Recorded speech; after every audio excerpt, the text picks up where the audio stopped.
Chapter 1971. The Violet Cloud Mountain Range was vast and boundless. The forsaken land of the gods only occupied a small portion of the Violet Cloud Mountain Range. However, the location of the forsaken land of the gods just happened to be between the Violet Cloud Mountain Range and the Antarctic Sea. If the cultivators from the Amethyst Mountain Range wanted to go out to sea, they would have to pass through the forsaken land of the gods. Otherwise, they would have to take a detour. This detour would take a long time. However, they had no choice but to take a detour, because no one had ever crossed the entire forsaken land of the gods.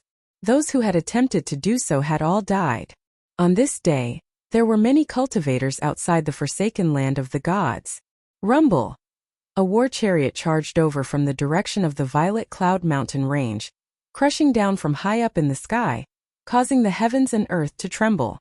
A powerful aura emanated from the war chariot. That's the chariot of the Purple Profound Sect. The experts of the Purple Profound Sect are here. In the mountains, someone recognized the war chariot that had charged directly into the forsaken land of the gods. The Purple Profound Sect was one of the top 10 sects in the south. There were many experts in the sect. There were rumors that the founding ancestor of the Purple Profound Sect was still alive, but he had sealed himself. Whether this news was true or false, it was enough to shock everyone. One had to know that the founding masters of the 10 great sects had once followed the Violet Cloud Sovereign's 10 tribes. The 10 tribes' war gods were great saints who had once fought for the Violet Cloud Sovereign and made great achievements in battle. Who is it that came? In the forest, many cultivators were guessing that the powerful aura coming from the chariot was definitely a powerful half-step sage. There were 13 half-step sages in the Profound Purple Sect. The Purple Profound Sect's sect master was a Great Perfection Quasi-Sage. In the current cultivation world, Great Perfection Quasi-Sages were publicly acknowledged to stand at the pinnacle of experts. Unless a sage appeared, Great Perfection Quasi-Sages were invincible. Of course, there were differences in strength between Great Perfection Quasi-Sages. Rumble. Just when the crowd of cultivators was guessing who came from the Purple Profound Sect, a muffled thunderous sound came from the distant sky. That is, all the cultivators on the mountain ridge raised their heads and looked towards the horizon. Another chariot appeared on the horizon, rushing towards the forsaken land of the gods. Roar! The savage beast that was pulling the chariot suddenly roared. The sound was deafening, shocking all the cultivators. This savage beast was incredible. It definitely had the combat power of a supreme being. It was a crimson steed with a black horn on its head. The steed had clouds beneath its feet as it galloped through the air. It was very fast and soon it came close. It's a red-scaled horse. Could it be that the Palace Lord of the Fire God Palace, one of the top 10 sects, has personally come? All the cultivators who saw this chariot were incomparably shocked because only one of the 10 great sects, the Fire God Palace, had this scarlet scale horse. This was a type of fire-type beast and its entire body was covered in scarlet scales that were like scarlet flames. From afar it looked like a rising flame. A powerful pressure came down from the chariot, causing all the cultivators below to tremble in fear. It was as if there was a mountain pressing down on their heads. The chariot did not stop and directly entered the forsaken land of the gods. There are quite a lot of people here. On a mountain peak outside the forsaken land of the gods stood a young cultivator in white. This person was Gu Zhong, who had just arrived at the forsaken land of the gods. He was a warrior so he could restrain his aura. At this time he was just like an ordinary person. Not a single trace of his aura leaked out. At this time some big shots began to appear. They constantly drove their chariots into the forsaken land of the gods. Only these people had the ability to do so. One had to know that the forsaken land of the gods was a place without spiritual energy. These big shots carried a lot of things that could replenish their vitality, which was why they dared to drive their chariots into the forsaken land of the gods. If it was anyone else, they would not be able to withstand such consumption. This forsaken land of the gods is very strange. Gu Zhong muttered to himself. He looked at the barren land in front of him and suddenly felt a trace of uneasiness, which woke him up. Could it be that something ominous was about to happen? The cultivation of a fourth layer almighty was enough for Gu Zhong to protect himself. Even if he encountered a few half-step saints, he would still be able to escape even if he was not a match for them. Gu Zhong did not think too much about it. He directly walked down the mountain and headed towards the barren land that stretched as far as the eye could see. The forsaken land of the gods was a place that had been abandoned by the gods. There was no spiritual energy in it, so it was not suitable for any living thing to grow. There was only sand and stones, and no vegetation could be seen on the ground. The sudden appearance of such a place in the middle of a mountain that was full of vitality was very unexpected. All the vegetation in front of him suddenly disappeared. No one knew how this place was formed, because the forsaken land of the gods had existed since ancient times. No one was like Gu Zhong, who dared to enter the forsaken land of the gods alone. Only those powerful half-step saints dared to wander in the forsaken land of the gods alone. Even almighties had to team up with others before they dared to enter the forsaken land of the gods. At this time, there were already many teams that had entered the forsaken land of the gods. In a hilly area, a team of people was carefully advancing. Although there was no spiritual energy in the forsaken land of the gods, there were still dangers. There were all kinds of barriers here, and there were even all kinds of remnant laws of the world. These were the immortal marks left behind by those peerless existences in the distant past. Old Ming, this path can really lead to the ancient ruins, Chunfeng said with a smile. There were only 5 people in this team, but each of them had the cultivation of an almighty. The person walking in front of this team was a thin, dark-skinned old man in black clothes. At this time, a young cultivator in the team spoke. The old man was called Ming Mia, and he was a loose cultivator. He was good at observing the surroundings, so he could determine if there were any dangerous factors in the nearby area based on the terrain and the distribution of the spiritual energy in the surroundings. Humph, if you don't believe me, then scram. Old man Ming Mia couldn't help but roll his eyes when he saw that the young cultivator actually dared to question him. Taoist Tiansong, you should speak less. We trust Taoist Ming Mia. A dark-skinned middle-aged man unhappily looked at the young cultivator and said. The young cultivator saw that the dark-skinned man had spoken, so he didn't say anything else. He couldn't just scram like this. He had already come all the way here. If he were to leave just because of old man Ming Mia's words, then that would be too much of a loss. Who is that person? At this time, the young man called Tiansong suddenly noticed a white-clothed person standing on a hill in front of them. Everyone be careful. Old man Ming Mia lowered his voice and said to the people behind him. They had to be careful if they met anyone in this place. It should be known that this was not a good place. Chapter 1972. Goddess Huayun Li Ruoxue had a great background. She was the younger sister of the Palace Lord of the Fire God Palace. The Palace Lord of the Fire God Palace had not shown himself for almost 10,000 years. Rumor has it that she was an ancient saint who sealed herself in the human world. An existence like this was enough to intimidate all the forces in the southern region of Buzhou. Even the Ziyun clan had to be wary of the Fire God Palace. A saint who sealed herself was not someone who could be compared to a great completion quasi-saint. If she dared to undo the seal, then such an existence would recover the cultivation base and realm of a saint. I'm going to kill you. Somewhere in the forsaken land of the gods, a shocking murderous aura could be felt. A woman in fiery red robes was riding a chariot of fire clouds, chasing after a young man in white. You want to murder your husband? The young man in white shouted as he ran. His voice traveled far as if he was afraid that no one would hear him. You damned fella. If I, Goddess Huayun, don't kill you, I swear I'm not human. On the chariot, Goddess Huayun was so angry that her body was trembling. Her face was covered with a red scarf so no one could see her face. Bang! Goddess Huayun made her move directly. A vast fire elemental power surged. A huge flaming hand appeared above the head of the young man in white and slammed down towards him. Swoosh! The young man in white used his footwork.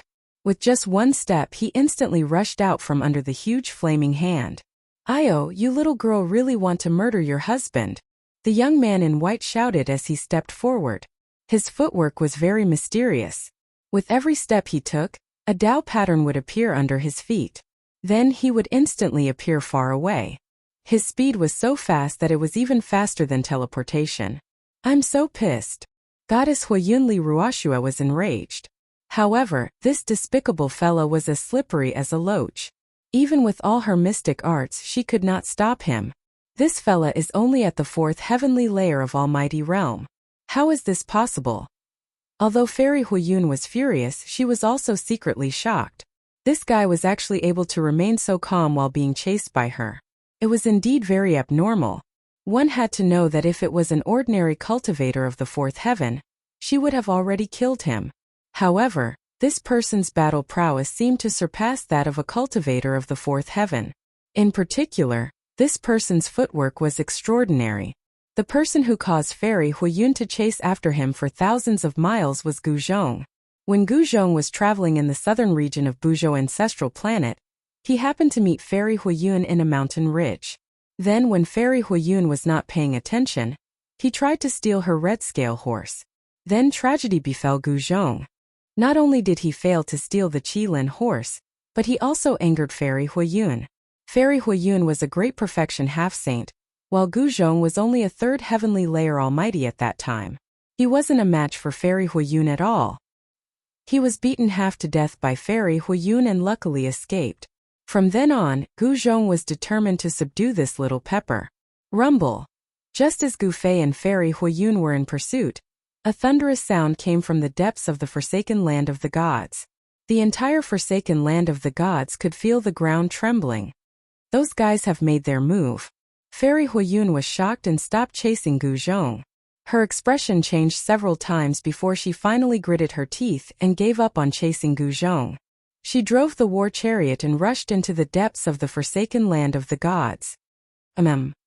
Gu Zhong looked in the direction where Fairy Huiyun disappeared and was shocked. The ancient ruins in the depths of the Forsaken Land of the Gods seemed to have undergone some changes. An incomparably ancient aura came from the depths of the Forsaken Land of the Gods. Swoosh! Gu Zhong also took large strides and chased after Fairy Huiyun. At this time, an ancient city was floating in the air in the depths of the Forsaken Land of the Gods. It was a dilapidated ancient city with pitch-black walls that had long collapsed. Most of the houses in the ancient city had also collapsed. It was a city that seemed to have gone through a fierce battle. On the buildings of the city, there were marks left by swords, spears, and halberds. It was hard to imagine how such a great battle happened back then. After the battle, even the ancient city was almost destroyed. Even if it wasn't destroyed, the ancient city would have become a ruin now. At this time, the ancient city that was floating in the air suddenly vibrated. It was as if a peerless beast was attacking the seal. Many cultivators appeared around the ancient city. Some big shots stopped in the air with war chariots, emitting a powerful pressure that shocked all directions. Those who could come here were not simple. Boom! At this time someone made a move. A war chariot directly rushed towards the ancient city that was floating in the air. A powerful pressure instantly erupted, causing the void to tremble. Humph! Someone sneered. Then, a tall man whose body was emitting a dazzling divine light appeared in the sky and rushed towards the war chariot. Daoist Wushang, what's the meaning of this? Are you trying to go against my Zixuan sect? On the war chariot, a middle-aged man wearing bronze armor and holding a divine spear said coldly. He stared at the man shrouded in divine light as a chilling killing intent emitted from his body. Zixuan sect, what a great reputation. The middle-aged man called Wushang sneered. Clearly, he did not place the Zixuan sect in his eyes at all. Are you vagrant cultivators tired of living? At this moment, a melodious voice suddenly rang out. A masked woman dressed in black walked over from afar with a black lotus in her hand, pressing towards Daoist Wushang. Black Lotus Holy Maiden. When Daoist Wushang saw the black-robed woman, his eyes couldn't help but narrow. Humph, could it be that you 10 great sects want to monopolize the divine stash? Just as the Black Lotus Holy Maiden walked out, a shocking demonic chi suddenly rushed out from the nearby mountains. A great demon brought with it a torrential demonic chi and rushed over. Demonic chi surged into the sky near the ancient city as a murderous aura enveloped the entire world. Demon race. The Black Lotus Saintess and the Purple Profound Sect's divine general were both shocked. Even the demon clan had come, which made them feel a lot of pressure. It must be known that in the southern region of Buzhou, there were still quite a few powerful great demons. That's right, it's impossible for the 10 great sects to monopolize the divine stash. Just as the great demon arrived, an eerie voice rang out. A ball of ghostly chi wrapped around an illusory figure. It flew over from the sky and landed in front of the ancient city. Chapter 1973. The ancient city floated in the dusky void. It was in a complete state of ruin. There weren't any intact buildings. It was a city that was almost completely destroyed. But at this moment, there was a vast power in the ancient city that allowed the city to float in the sky. Ancient Tao runes could be vaguely seen on the dilapidated city. This was an ancient city that had been left behind since the primordial era. There were runes of an ancient sovereign on it, which was why it could be preserved until now. One must know that this ancient city was sealed by the sovereign's runes. Some people guessed that the runes of the ancient sovereign would completely dissipate in the near future, which was why this ancient city was discovered by the people of the Black Lotus sacred ground. There might be a sovereign's divine treasury sealed inside the ancient city, which was why the various powers were rushing over, wanting a share of the loot. Your underworld's hands have stretched too far. The appearance of the Tao of Ghosts made all the cultivators present nervous. Almost all the Tao of Ghosts on Buzhou ancestral planet came from the abyssal underworld. The abyssal underworld was very powerful. Even the Ziyun clan and the Huangjing clan of the northern lands were afraid of them. This primordial ruin belongs to my underworld. You guys can scram now. The newcomer was very domineering, directly telling the 10 great sects and the Buzhou demonic race to scram. This shocked everyone. One must know that the 10 great sects of the south had the backing of the Ziyun clan. The Buzhou demonic race was a superpower on par with the abyssal underworld. In the distant past, there was also a sovereign in the Buzhou demonic race. What an arrogant fellow. I hope you have the strength to back up your arrogance. At this moment, a white-haired old man with a ruddy complexion walked out. He held a dragon head staff and wore straw sandals. His entire body was shrouded in immortal light, exuding a profound aura. Earth Immortal Elder. Everyone couldn't help but be shocked when they saw this old man. This person was the second in command of the South Pole Immortal Manor, the younger brother of the South Pole Immortal Manor's master, Earth Immortal Elder. The South Pole Immortal Manor was a mysterious power in the depths of the Antarctic Sea. There were rumors that the master of the South Pole Immortal Manor might be a saint who had sealed himself. The means of ancient saints were unimaginable. Through sealing themselves, they could live for an eternity. They were true supreme antiques. Outsiders are not allowed to interfere in the affairs of the southern region. The experts of the 10 great sects of the south pressed towards the Ghost Tao expert together. Their powerful auras caused the entire heaven and earth to tremble. The desolate killing aura was suffocating. That expert from the Nether God Palace was incomparably shocked. He never would have thought that the 10 great sects of the South and the South Pole Immortal Palace would ally together to expel him. Rumble. Just as the group of experts was closing in on that Ghost Tao expert, the ancient city in front of them suddenly trembled. Ancient Tao patterns continuously emerged from the dilapidated city, and the power of the supreme Tao patterns was dissipating. After countless years from the ancient times to the current era, the sovereign Tao runes on the ancient ruins were finally about to disappear. The power condensed by the patterns of Tao was fading away, and beams of divine light kept rushing out from the ancient city. Then they dissipated into the most primordial natural powers, disappearing into the void. At this moment, all the cultivators could sense the changes that had occurred in the forsaken land of the gods. How is this possible? Everyone was incomparably shocked. Spiritual chi actually appeared in the forsaken land of the gods. The power condensed by the supreme Tao patterns dissipated into the void, turning into spiritual chi. Such a change in the forsaken land of the gods caused everyone to be indescribably shocked. Could it be that the reason why there was no trace of spiritual chi in the forsaken land of the gods was because of this ancient city? Clang! The sound of metal clanging rang out from within the ancient city. This caused everyone to be pleasantly surprised. Perhaps there really was something sealed within the ancient city. Swish! At this moment, the Ghost Tao expert took advantage of this great opportunity and directly soared into the sky, turning into a plume of black smoke as he charged towards the ancient city. Stop him! The experts from the 10 great sects immediately unleashed their respective great techniques to attack the black smoke. They wanted to stop it, but the black smoke was extremely fast. It dodged all the attacks one after another. Just as the black smoke was about to rush into the ancient city, A white figure suddenly appeared in front of the black smoke.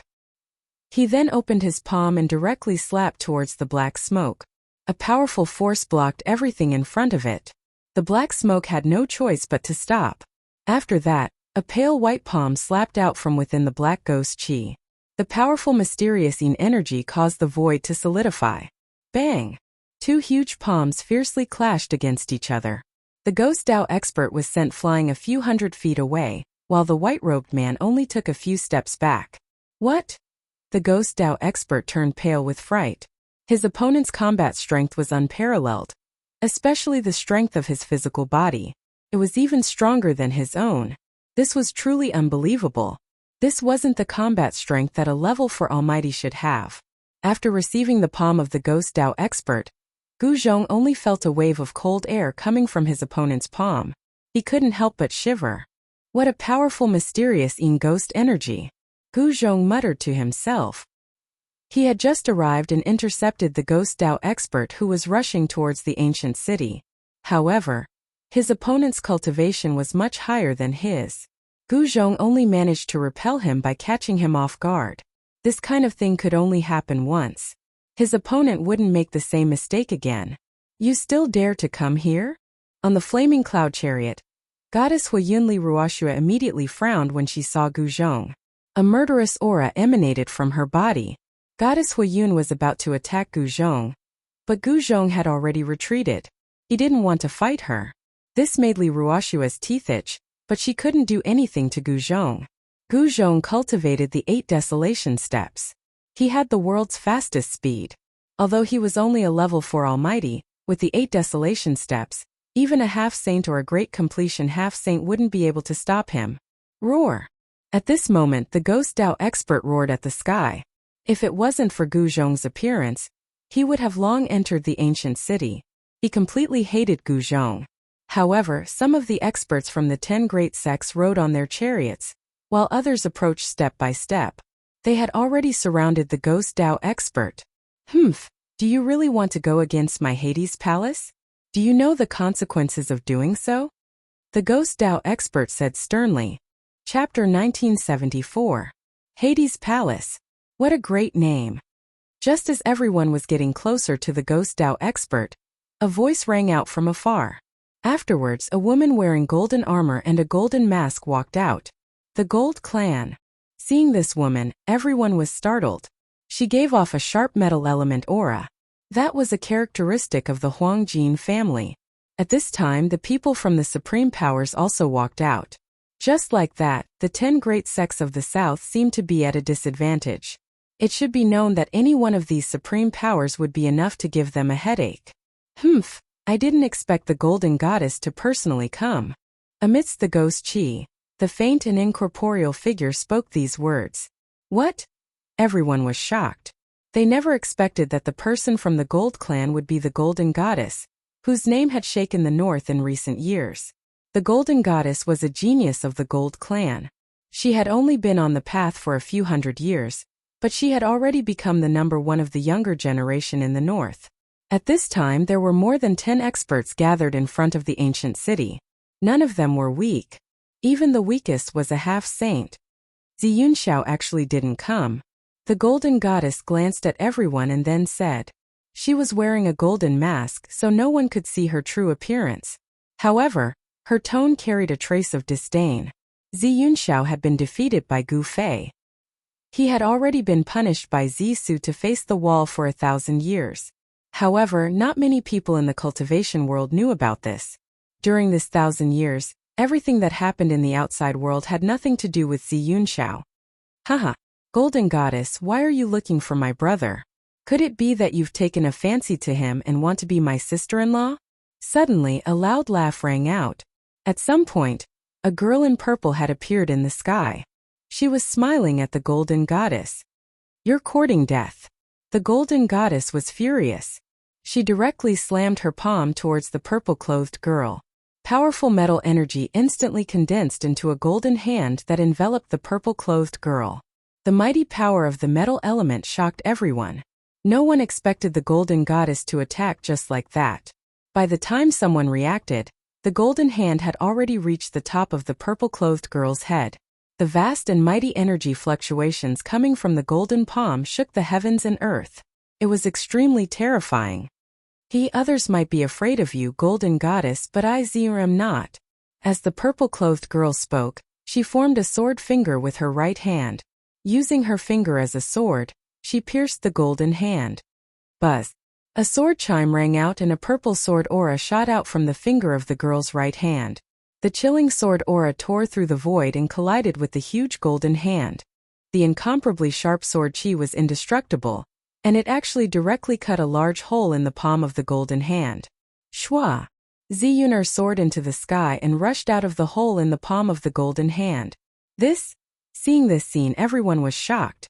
The Ziyun clan was incredible. Ziyunxiao was already heaven-defying, and now even Ziyunxiao's sister was a heaven-defying existence. Someone from the Ziyun clan finally came. The people of the 10 great clans of the south felt extremely complicated. This little Princess Ziyuner was not Ziyunxiao. She was a mischievous girl. It's impolite not to reciprocate. Eat my sword. Ziyuner did not take out her divine sword. Instead, she continued to form sword fingers with her right hand. Then she stabbed at the golden goddess.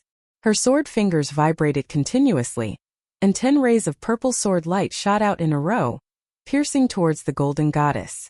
The powerful ripples of the sword aura caused the world to lose its color. Humph! The golden goddess did not move at all. When the 10 rays of light shot out, a ball of golden light suddenly surged out from her body. With a swoosh, it enveloped her. Bang! Bang! Bang! Bang! The 10 rays of light all hit the golden divine light around the golden goddess and exploded. The extremely sharp sword chi actually could not penetrate the layer of golden light around the golden goddess. The golden goddess does have some ability after all. Ziyuner did not attack again. She knew that it would not be so easy to determine a victor between her and the golden goddess. Greetings, princess. The experts of the 10 great clans hurriedly bowed to Ziyuner. After all, the 10 great clans were only the external forces of the Ziyun clan. They were not the core forces of the clan. Even the leaders of the 10 great clans had to be respectful when they saw Ziyuner. Stay away from me. I can't be happy when I see you. Ziyuner was displeased when she saw the people of the 10 great clans. These people were very boring. They were all respectful and careful when they saw her. It was not fun at all. The people of the 10 great clans could not help but look at each other. They did not know why the little princess did not like them.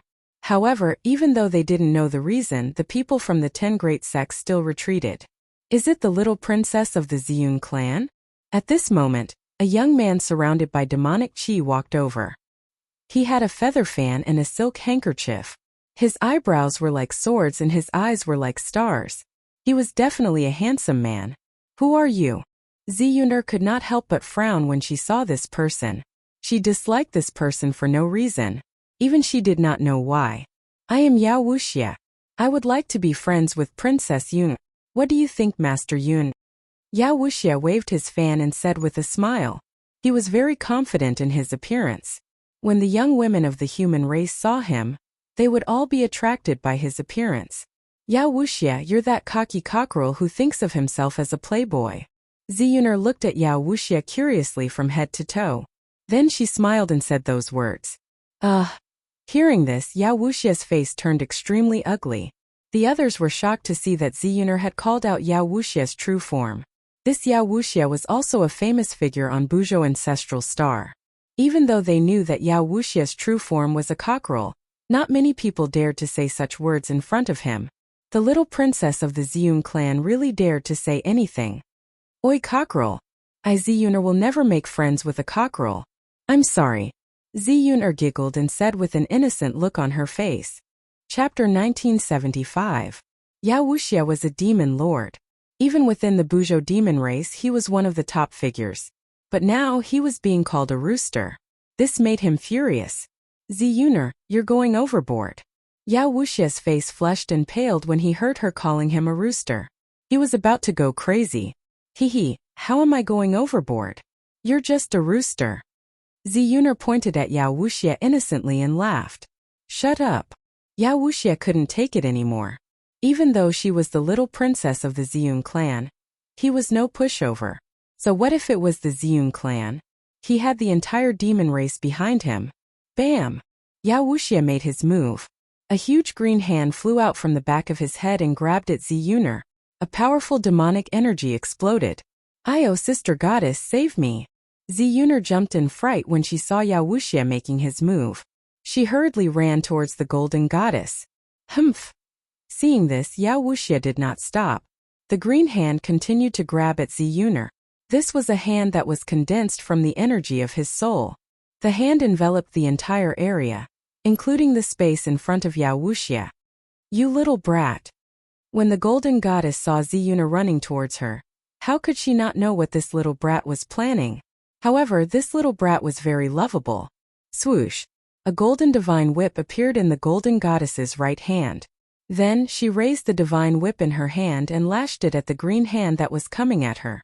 Like a golden bolt of lightning, it ruthlessly swept across the huge green hand. The powerful force actually directly swept the huge green hand into two, and then it dissipated in the void. "You!" After the green hand was destroyed, Yao Wuxia's face flushed red. He stumbled back a few steps as blood seeped out from the corner of his mouth. "Haha, sister goddess is so powerful. Rooster, you're out of luck."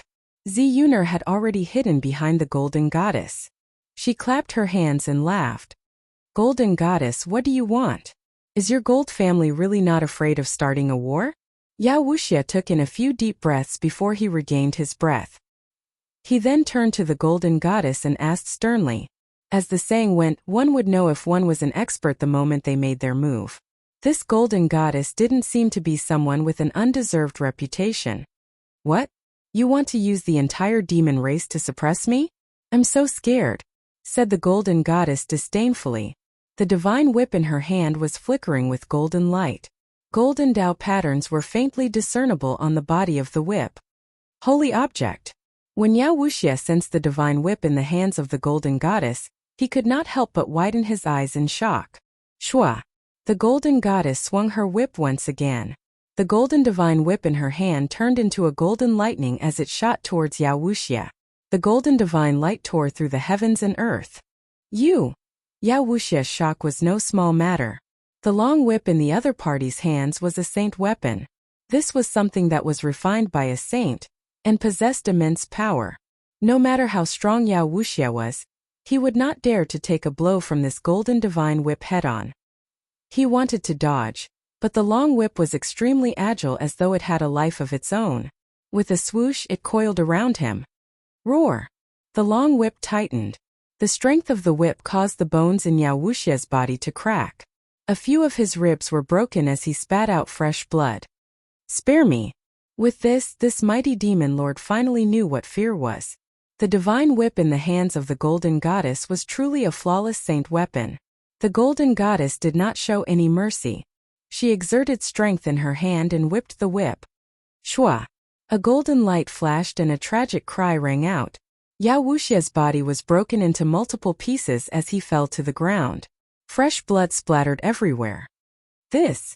Looking at this scene, everyone was stunned. That was a demon lord. She killed him just like that. Roar! A ball of green divine light rushed out from Yao Wuxia's body. He roared and wanted to escape, but his primordial spirit was already covered by a layer of golden light. Even without the golden goddess, the layer of golden light on Yao Wuxia's primordial spirit was enough to destroy his soul. Bang! The ball of green divine light that shot up into the sky exploded, turning into a green firework. It gave off a final burst of divine light before disappearing into the void. A demon lord that dominated the world of cultivation was destroyed just like that. "Sister, you're so fierce." Seeing this, Ziyuner could not help but stick out her tongue and shrink her neck. She was extremely shocked as well. One should know that Yao Wuxia was no ordinary demon. "Am I fierce?" The golden goddess laughed. Her voice was extremely calm. Swoosh! Without any warning, Ziyuner suddenly shot up into the sky like a startled bird and hit far away in the sky. Seeing this, the golden goddess could not help but be stunned. This little brat was really too cunning. She had not even made a move and he had already escaped. Yao Wuxia was dead. He died in the hands of the golden goddess. The entire place was silent. No one said a word. At this time, a person quietly came nearby. It was a young man in black. This young man did not emit any aura at all. He was just like an ordinary person, inconspicuous. However, when Gu Zhong saw this man in black, he was extremely excited.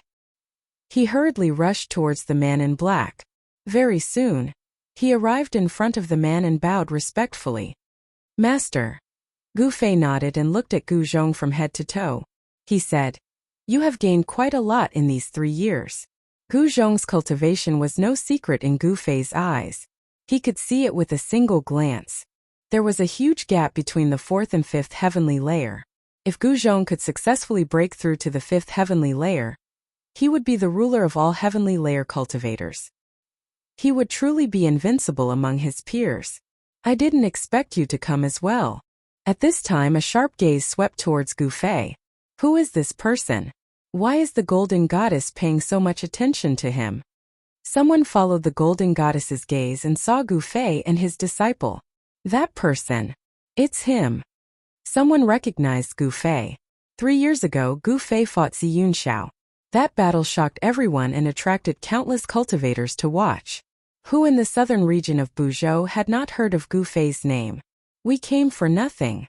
Chapter 1976. The arrival of experts that could truly intimidate everyone made the people of the 10 great sects of the south feel a great pressure. There were some people among the 10 great sects that could contend against these people, but they wouldn't easily come out of seclusion. Go ask the ancestor. Fire God Palace's fairy Huiyuan transmitted her voice to another Fire God Palace's elder. Only when the cult ancestor came out of the mountain could he compete with these people for the ancient divine treasury. The elder from the Fire God Palace was a little hesitant. It should be known that consulting the sect ancestor was not a small matter. Waking up the sleeping sect ancestor was a big risk. Once the ancestor was enraged, everyone would suffer. Go if I tell you to. Goddess Huiyun was displeased at the elder's hesitation. Yes, the elder could only accept the order and quickly leave. Let's see how arrogant you people can be when the ancestor comes. Goddess Huiyun was very calm. She didn't look for Gu Zhong because he was the disciple of the god of slaughter. No wonder he dared to provoke the 10 great sections. The chariot retreated into the distance. Many people noticed the chariot's movements. The 10 great sects thought of the goddess's intentions and quietly retreated as well. Some of them sent people to ask for help from their sections. However, not all of the 10 great sects had super old-timers. For example, the Heavenless sect was relatively weak. After Gu Fei's battle, the Skyless sect declined even more. Its territory had been reduced by a third. Out of the 11 cities, 3 had been occupied by other sections. With the Skyless sect's current strength, it would be extremely difficult to take back the 3 cities unless they asked the Ziyun clan for help. However, the Ziyun clan rarely paid attention to the enmity between the 10 great sections. The Skyless sect also sent people over, but they retreated even further. They were here to try their luck and didn't dare to get involved. Master, this woman seems to have her eyes on you. At this moment, Gu Zhong, who was standing next to Gu Fei, could clearly sense the powerful battle intent coming from the golden goddess. This woman from the golden family seemed to really want to fight his master. Ignore them. Our goal is only the ancient god treasury. Gu Fei didn't respond to the golden goddess. He still didn't release any powerful aura. He was just like an ordinary mortal. Return to the natural state. Everyone naturally knew that this Gu Fei was not an ordinary person who knew nothing. On the contrary, he was a famous god of slaughter. This guy's fame was earned through killing. Even Ziyun Xiao was defeated by him. It should be noted that Ziyun Xiao was publicly acknowledged as the strongest among the younger generation in the southern region of the ancestral star of Buzhou, but he was defeated by Gu Fei. Currently, there were only a few young experts in the entire cultivation world of Buzhou ancestral star who could compete with a heaven-defying figure like Gu Fei. The golden goddess was one of them. Since when did the god of slaughter Gu Fei become a coward? The golden goddess stood on top of a barren mountain and glanced at Gu Fei with her golden eyes. Although they were a dozen miles apart, her gaze seemed to be able to see through Gu Fei. Humph, if you want to court death, I'll grant your wish. Gu Fei didn't have any protective feelings for the fairer sex. If the golden goddess continued to provoke him, he wouldn't mind teaching this descendant of a supreme a lesson. You! The golden goddess was infuriated when she heard this. However, this wasn't the time to fight with Gu Fei, because the ancient god treasury was about to appear. What a pity. I really wanted to see these two fight. Up in the sky, the naive Ziyuner had a look of disappointment in her eyes. Gu Fei had actually defeated her big brother. She found it hard to believe. Her elder brother, Ziyunshao, was the strongest among the younger generation in the southern region of Buzhou. Is this fellow really that strong? Ziyuner stared at Gu Fei and narrowed her spirited eyes. Rumble. At that moment, the ancient city in front of them started to collapse. Countless supreme Tao patterns gradually dissipated, and the power condensed by the Tao patterns returned to heaven and earth. The spiritual energy in the entire forsaken land of the gods started to recover. Everyone could clearly feel that the density of the spiritual energy in the forsaken land of the gods, which originally didn't have a trace of spiritual energy, was actually rising rapidly. As long as the spiritual energy of heaven and earth existed in the forsaken land of the gods, it wouldn't be a barren land. The ancient city had existed for an unknown number of years. The city was collapsing from the outside. Pieces of soil fell from the sky and turned into dust before dissipating into the void. After losing the support of the supreme Tao patterns, the ancient city was completely collapsing. It turned into dust and completely disappeared from this world, leaving not a single trace behind. As the ancient city continued to collapse, the fluctuations in the center of the ancient city became stronger and stronger. From time to time, rays of divine light would rush out from the center of the ancient city. The aura of life, how is this possible? At this moment, everyone was indescribably shocked. They could sense a weak ripple of life coming from the depths of the ancient city. The aura of life had actually appeared in the ancient ruins. This caused everyone to feel incredulous. One must know that this ancient ruins had existed for countless years. What kind of life could live for so many eras? Even honorable beings and saints disappeared in the end. Even existences that were said to be eternal were annihilated in the endless passage of time. Rumble. As the ancient city continued to disintegrate, the aura of life grew stronger and stronger. It was as if something alive was about to be born from the ancient city. Everyone was incomparably nervous. No one knew what kind of creature would appear. One must know that this was an ancient creature that was incomparably ancient. Could it be that there really is an ancient creature sealed in the city? Someone exclaimed. This didn't seem impossible. However, when they remembered that this was a creature sealed by an honorable being from the ancient past, everyone couldn't help but be shocked. An existence that required an honorable being to personally seal was at least a terrifying existence that could contend against an honorable being. A rebirth that defies the heavens. The Ghost Dao expert was incomparably excited. He seemed to know something about this ancient city. This ancient ruins was a sealed land. An honorable being from the ancient past had sealed the entire ancient city. An honorable being was an invincible existence in the 9 heavens and 10 earths. Since an honorable being personally took action, the sealed existence couldn't possibly still be alive. However, right now, there was a fluctuation of life coming from the ancient city. Chapter 1977. The ancient city was still collapsing. The power of the sovereign's Tao pattern had completely collapsed and was gradually dissipating. Rumble. The entire ancient city had shrunk to 2/3 of its original size. In the depths of the ancient city, the aura of life gradually became stronger as rays of divine light rushed out.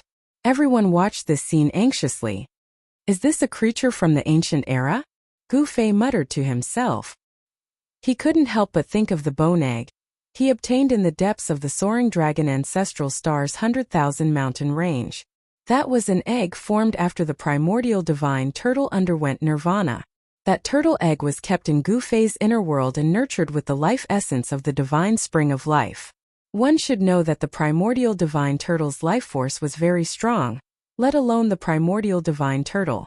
But even so, the turtle egg formed after the primordial divine turtle underwent nirvana still had extremely weak life force after so many years. This in itself was a miracle. However, it was different now.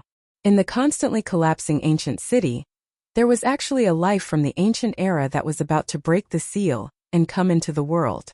This was different from the primordial divine turtle undergoing nirvana. This was a real life from the ancient era that was about to come into the world. Master this. Gu Zhong was extremely shocked. As the ancient city continued to collapse, the terrifying existence in the city emitted waves of energy. A terrifying murderous aura shrouded the sky above the ancient city. Rays of divine light soared into the sky and dissipated in the void. This was the dissipation of the sovereign's sealing power. Within the divine light, there was a chilling aura. It was as though a peerless demon was lurking there and could jump out at any time. How is this the primordial divine treasury? Someone discovered that something was wrong. There was indeed something sealed in the ancient city, but it wasn't the legendary primordial divine treasury. Instead, there was a terrifying existence sealed within. Roar! A deep roar came from the depths of the ancient city. It wasn't loud, but the penetrating power was very strong. All the cultivators present could hear it clearly. Someone was dumbfounded. There was really a terrifying existence sealed within the ancient city. What is that? The ancient city continued to shrink. The city was collapsing, falling off, and turning into dust before returning to the world. At this moment, a figure appeared at the center of the ancient city. Although it was just an illusory figure, it gave off an extremely savage feeling. An ancient creature? All the cultivators stared at the silhouette. They soon realized that the silhouette was not a human, but a member of a different race. It was a minotaur with a human body. Roar! The ancient creature with the head of a bull and the body of a human roared at the sky. Terrifying sound waves spread out, and countless cracks appeared on the city that was already on the verge of collapse. Clang! The sound of metal chains clashing against each other rang out. The ox-headed celestial being that was sealed here was struggling. His body was coiled by numerous black chains. It was these unassuming black chains that bound the minotaur to the inside of the ancient city. Humans! A powerful divine will rippled out from the minotaur's body as a voice rang out in everyone's hearts. This voice was filled with killing intent. Rumble! The minotaur struggled violently, causing the entire world to shake.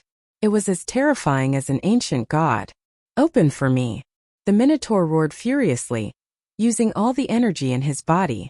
A terrifying pressure that looked down on the world appeared in the sky. The minotaur's energy exploded without holding anything back. Boom! After an earth-shattering explosion, the rest of the city instantly exploded. The minotaur's body was devoured by this energy. Terrifying energy swept out in all directions. The energy rippled down to the ground, causing sand and stones to fly everywhere.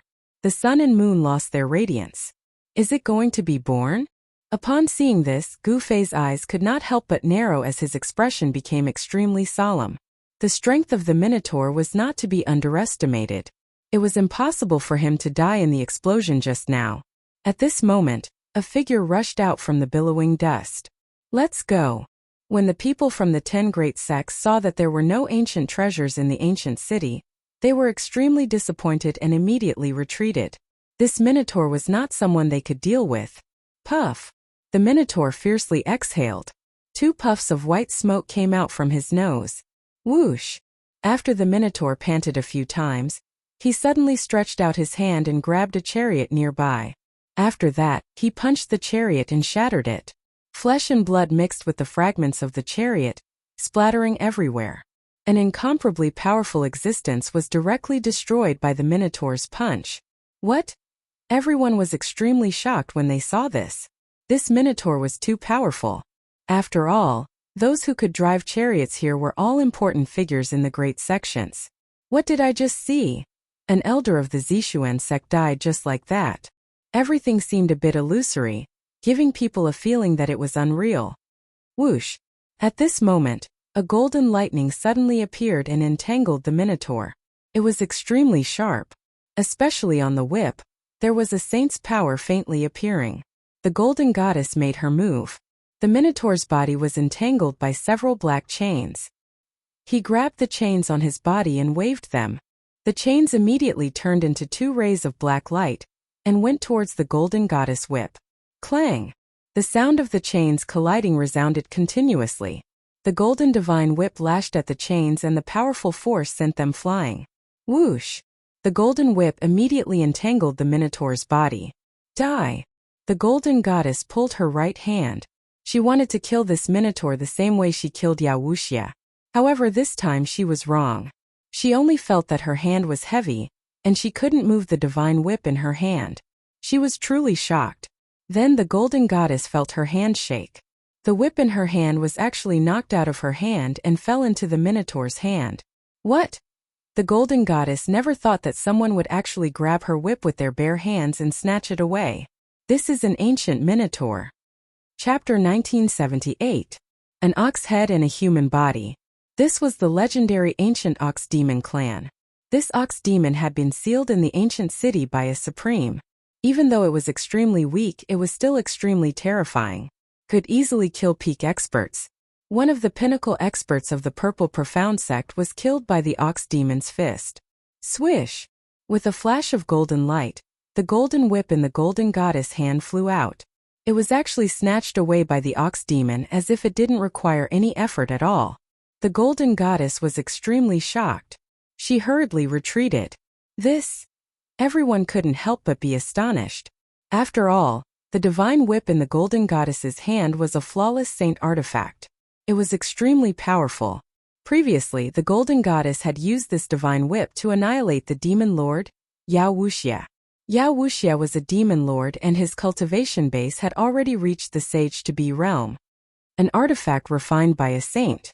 The ox demon looked at the golden divine whip in his hand. His eyes immediately lit up. He was lacking a weapon, so this divine whip was perfect for him. However, the golden divine whip was imprinted by an ancestor of the Huang family. Outsiders couldn't use it. However, this ox demon was indeed extraordinary. Dao seals rushed out of his glabella and directly imprinted themselves on the golden divine whip. He wanted to use his own Dao seal to erase the Dao seal of the golden divine whip's original owner. What? The golden goddess couldn't help but be shocked when she saw that the ox demon wanted to erase the imprints of the original owner of the golden divine whip. After all, the golden divine whip was an important treasure of the Huang family. In ancient times, there weren't many existences that could cultivate to the level of a saint. Saints were invincible existences in ancient times. Items refined by saints were also very rare.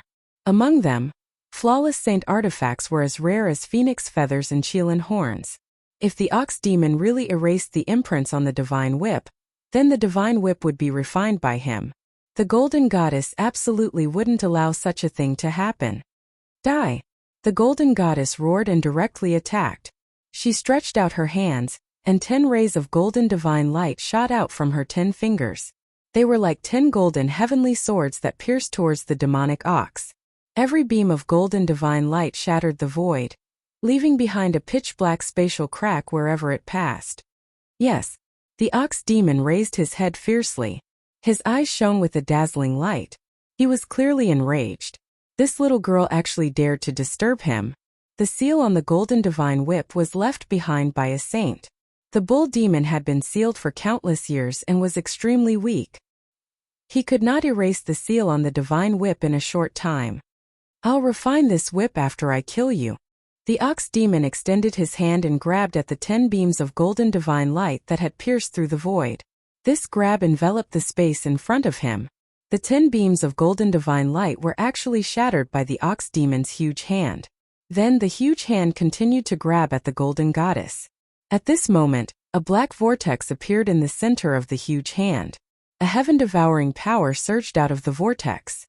The golden goddess felt her body tighten. The heaven-devouring power had already enveloped her and pulled her towards the ox demon's huge hand. Everyone was stunned by the scene in front of them. This fellow who had broken out of the ancient city seemed to be abnormally powerful. Even the golden goddess seemed to be at a disadvantage. This was not a good thing. It should be known that the ox demon clan was rumored to be a ferocious demon. Preposterous. The golden goddess was both shocked and furious. The strength of the ox demon had already exceeded her expectations. How could such an existence be allowed to exist in this world? Clanging sounds rang out from the golden goddess. Rays of golden light rushed out from her body and turned into peerless weapons. Wherever they slashed, they tore apart the sky and earth. They also slashed apart the sky-devouring power from the ox demon's hand. The golden goddess felt her body loosen up. Then she directly soared into the sky and dodged the ox demon's claw. Boom! The void shook. The space where the golden goddess was originally at was directly shattered by the ox demon's claw. It turned into a piece of chaos. Even the chaotic chi came out. The golden goddess was shocked when she saw this. The ox demon's seemingly casual claw actually had such power. It was really shocking. The other cultivators who were watching the battle were also extremely shocked. At this moment, Zier looked at the ox demon and then at Gu Fei. Who was stronger? When was Gu Fei going to make a move? Who would have thought that a creature that shouldn't have existed would jump out when the primordial relic appeared? The primordial ox demon was indeed impressive. He was personally sealed by a supremacy. Even though he had fallen, he could still go against the heavens and reappear in the world. The ox demon's methods had undoubtedly stunned everyone present. However, the ox demon's ferocious nature hadn't changed even after countless years had passed. Devouring the heavens. The ox demon opened its mouth and sucked in the golden goddess in the sky. The golden goddess only felt the void around her suddenly tremble violently. Then it instantly collapsed. The shattered void wrapped around her and flew towards the ox demon's mouth. Oh no! The golden goddess was extremely shocked. This ox demon was much more powerful and terrifying than she had imagined. The power that the ox demon had displayed was too powerful. Could it be that this ox demon still had the cultivation and combat strength of a saint? That was impossible. If this ox demon had the cultivation of a saint, the world would have reacted long ago. At this moment there was no time for the golden goddess to think too much. She opened her mouth and a divine pearl flew out. Then it rapidly enlarged. Rumble! A golden sun appeared between the heavens and the earth. It emitted boundless metal elemental power, and smashed towards the ox demon that had opened its mouth to suck in the pearl. The great power that emanated from the golden sun caused the entire world to tremble. This is pure metal elemental power radiated from the golden sun, intimidating the surroundings. There was a trace of saintly aura lingering on the sun. Another perfect saint artifact. The cultivators who were watching the battle were shocked. The golden goddess actually had 2 perfect saint artifacts on her. It was truly shocking. However, when they remembered that the Gold Clan was the descendant of the Golden Supremacy, they understood. After all, the Golden Supremacy was an extreme saint. At this moment the ox demon was finally moved. The dazzling golden sun smashed towards it. It was as if there was really a sun falling from the sky. Chapter 1979. Boom! The golden sun fell from the sky, destroying everything in every direction. It directly smashed the primordial Deathless into the shattered void. With the sun as the center, everything within a 10-mile radius was destroyed. The earth was sinking and the void was being destroyed. This was practically the end of the world. Everyone was dumbfounded by the scene before them. Damn! Gu Fei couldn't help but be moved when he saw this scene from a distant peak. He could see that the power of the golden goddess attack had been limited to a certain range. Otherwise, let alone a 10-mile radius, even 100 miles of land would have been destroyed. The power of a perfect saint artifact was comparable to a saint's attack. If she couldn't control this power, it would be a disaster. Fortunately, this was the forsaken land of the gods. If this had happened outside, who knew how many lives the golden goddess attack would have taken? That primordial Deathless should be dead now.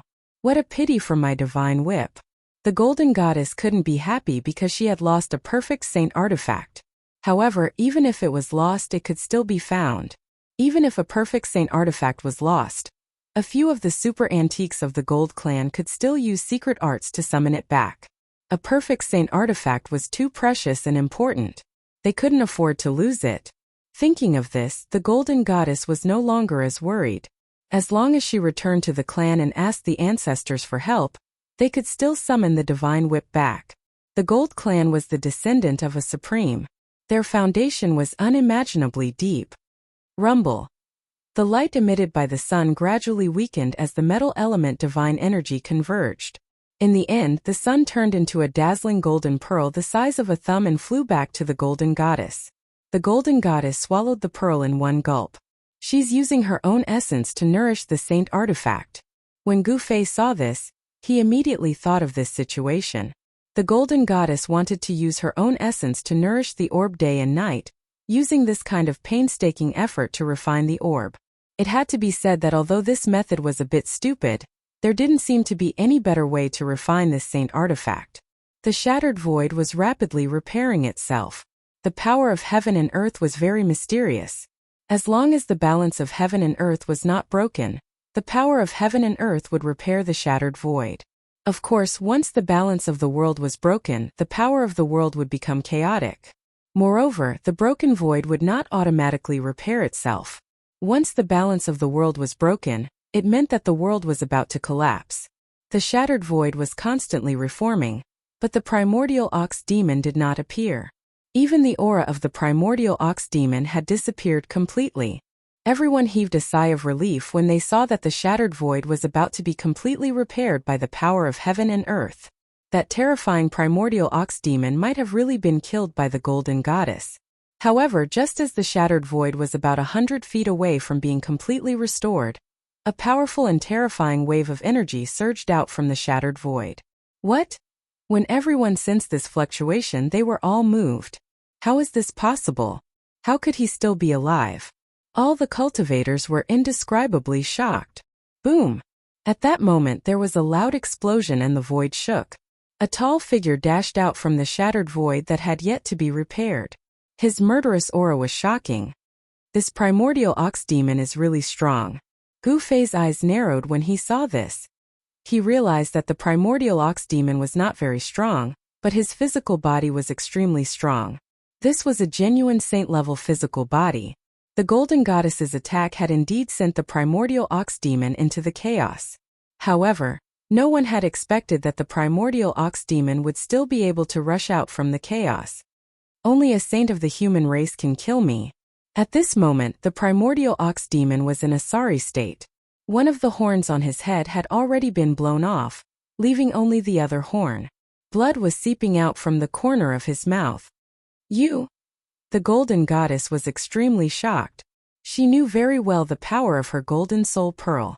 Even a peak quasi-saint would not be able to withstand an attack from this saint artifact. You have successfully angered me. The primordial ox demon's voice rang in the golden goddess's mind. Die! Without saying anything else, the primordial ox demon made his move. His huge hand covered the entire sky as it slammed down on the golden goddess.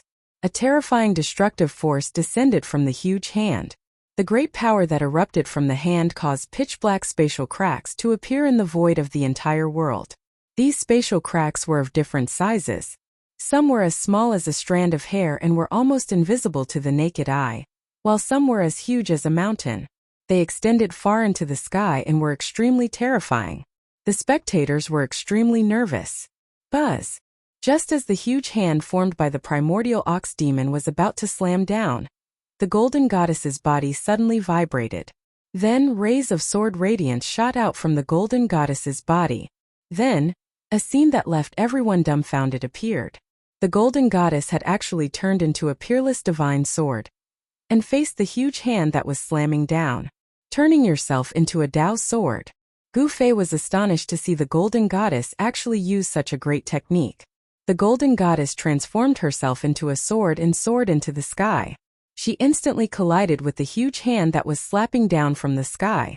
The extremely sharp divine sword displayed great power and directly pierced through the huge hand that the primordial ox demon had conjured. Roar! The primordial ox demon roared furiously at the sky. A violent aura spread in all directions. Bang! The golden goddess opened her mouth and spat out the golden essence pearl again. This time the pearl did not turn into a golden sun. Instead, it directly smashed into the primordial ox demon's back.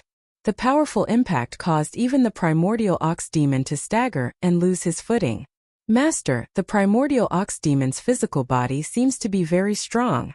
Gu Zhong, who was standing behind Gu Fei on a mountain peak in the distance, said. The primordial ox demon's physical body was really strong. It could directly withstand an attack from a flawless holy item. No matter how strong he is still no match for the golden goddess. Gu Fei said calmly. What? Guzhong could not help but be shocked. Could it be that the golden goddess still had a trick up her sleeve? If that was really the case, the golden goddess was not stupid. As expected, the primordial ox demon suffered continuously in the following battle. Even the golden divine whip in his hand was snatched back by the golden goddess. Chapter 1980. In the forsaken land of the gods, the golden goddess was fighting the ancient ox demon powerhouse. The golden goddess was getting more and more courageous as she fought. She even showed signs of suppressing the ancient ox demon. How can this be? Everyone watching the battle was baffled.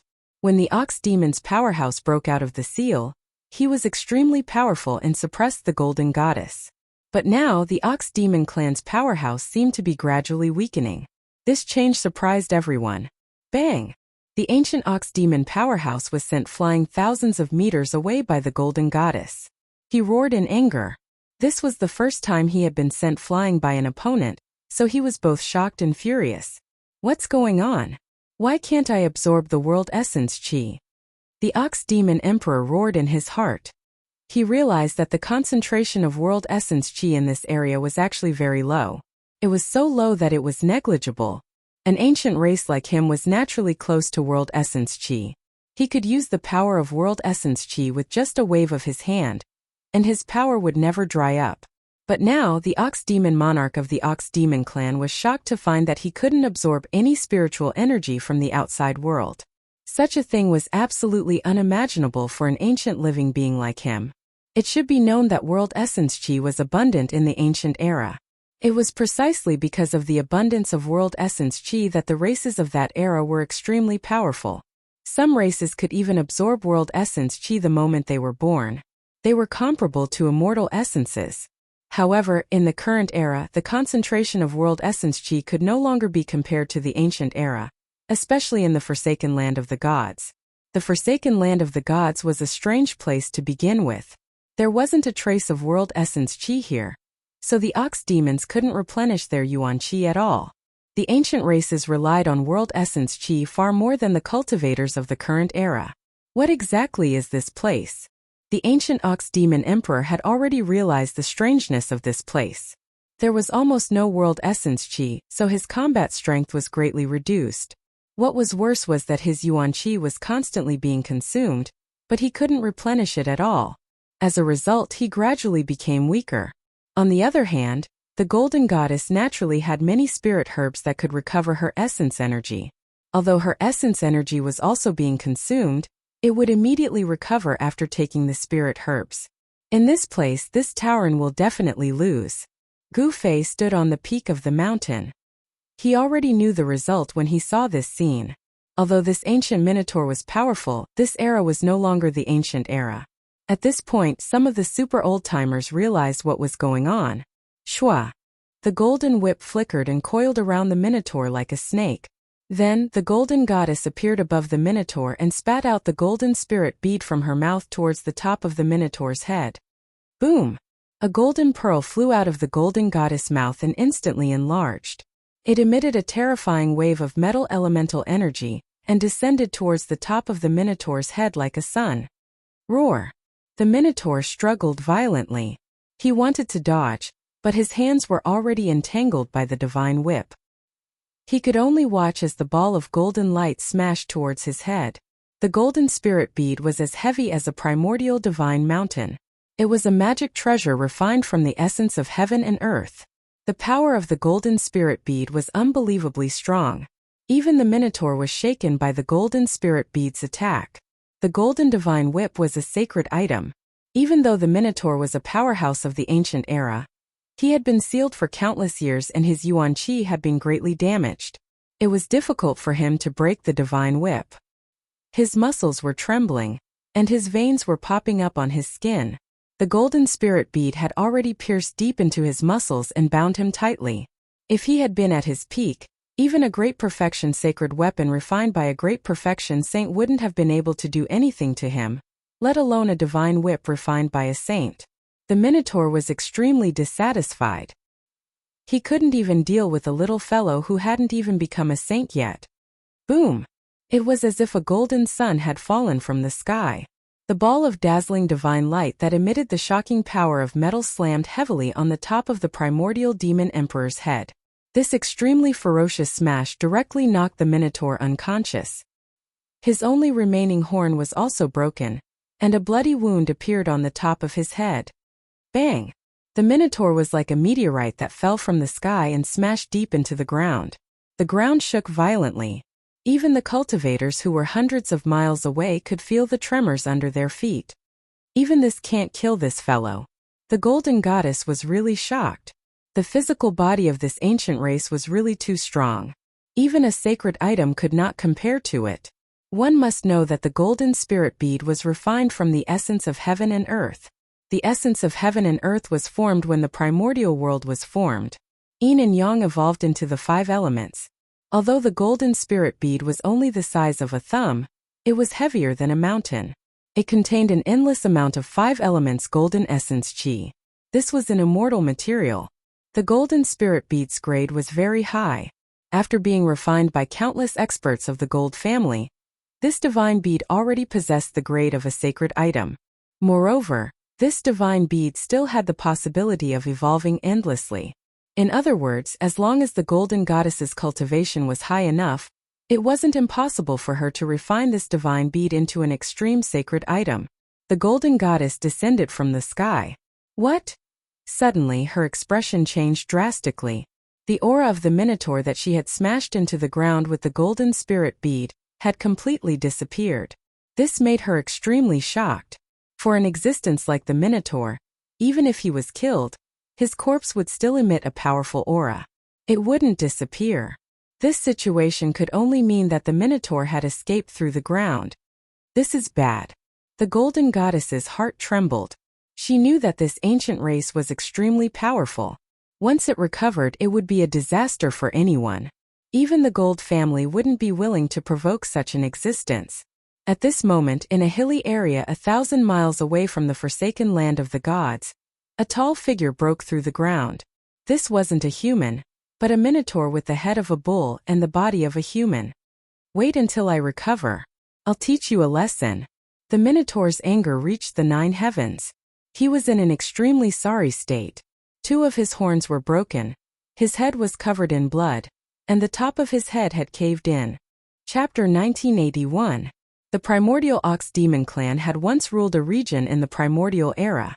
They were extremely powerful and were one of the largest clans in the primordial era. This Minotaur was definitely not simple for a supremacy to personally seal him. A supreme existence that had fallen long ago had come back to life. This was a different kind of rebirth. Moreover, this Minotaur seemed to have a secret technique that could restore his memories from his previous life. When the Minotaur was fighting the Golden Goddess, he used the Ox Demon clan's secret technique to escape thousands of miles away. He needed to recuperate and recover his vitality before he could settle the score with these people. Swoosh! The Minotaur burrowed into the ground again. He needed to leave this place as soon as possible. When he was fighting the Golden Goddess just now, he sensed a few auras that were no weaker than the Golden Goddess. He was no match for these people now. The Minotaur was indeed a big shot from the primordial era. He retreated decisively so that he could make a comeback in the future and kill everyone who dared to attack him. A day later, a tall figure sat cross-legged in a valley in the mountains outside the forsaken land of the gods. There were specks of spiritual light in the valley. They were the visible spirit chi of heaven and earth. The spirit chi from all directions was gathering in the valley and entering the figure inside.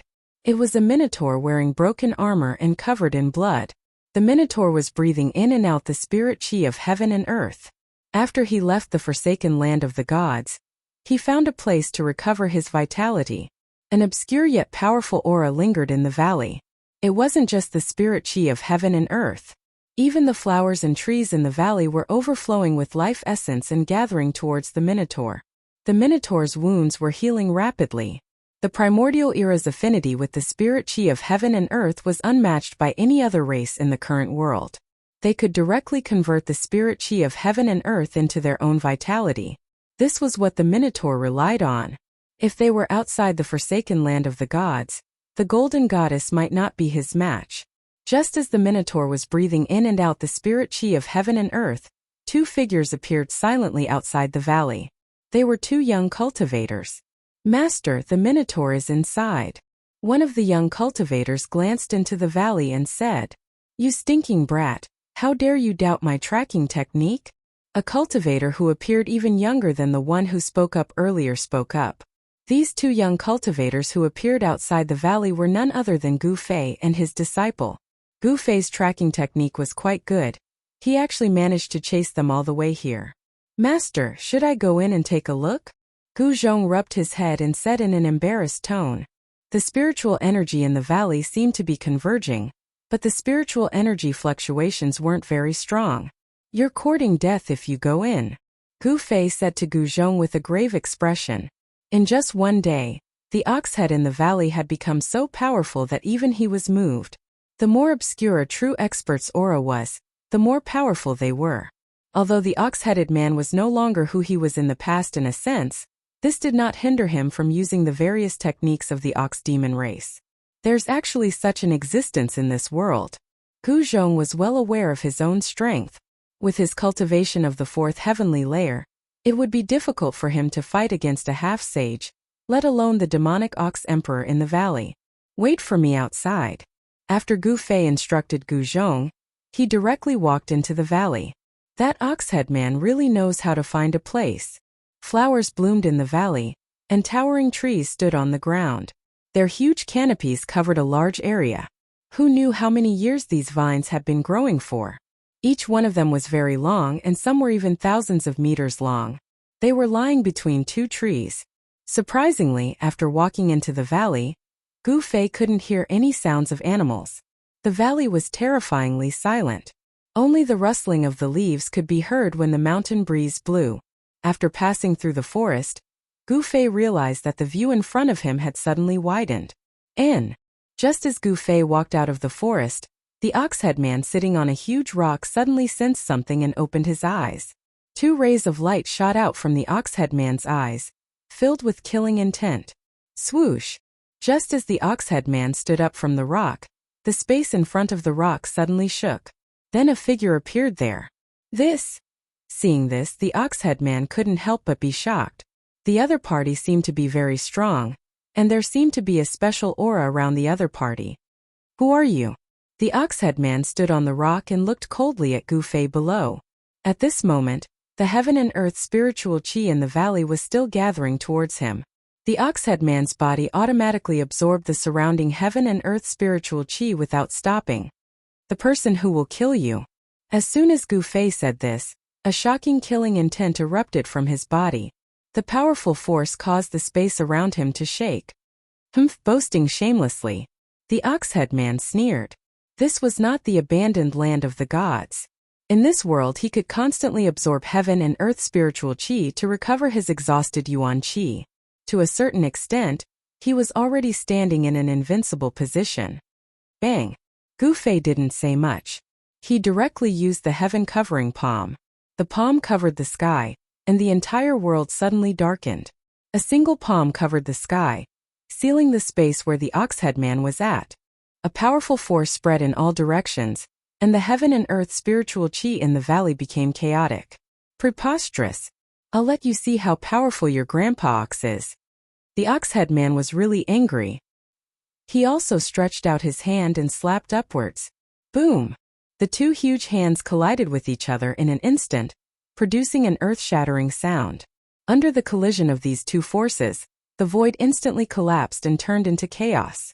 The energy storm that swept out in all directions uprooted all the trees in the entire valley, and then directly crushed them into dust. The valley that was originally filled with vitality instantly turned into a barren land. All the plants were instantly crushed, revealing the sand underneath. The ox-head man was very surprised.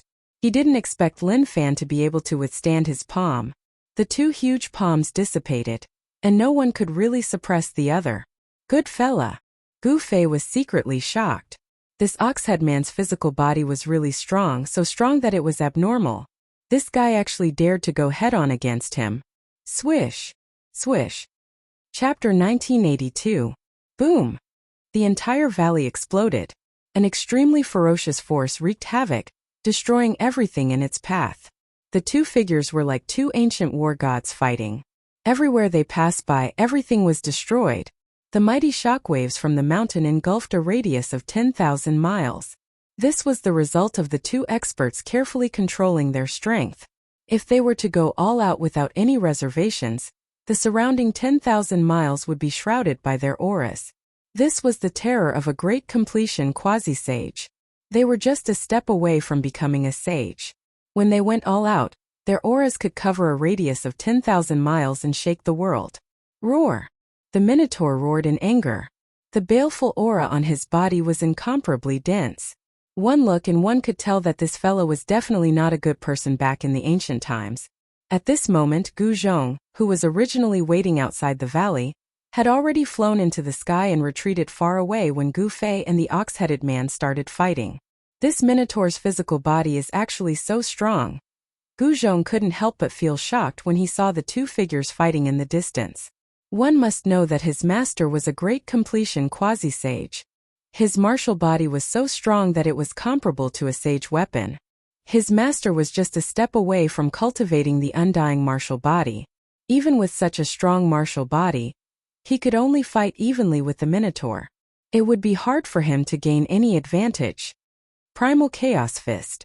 In the end, Gu Fei still executed a fist technique that he had been perfecting. The power of Primal Chaos surged, shaking the entire sky. On his fist, Tao runes of Primal Chaos could be vaguely seen.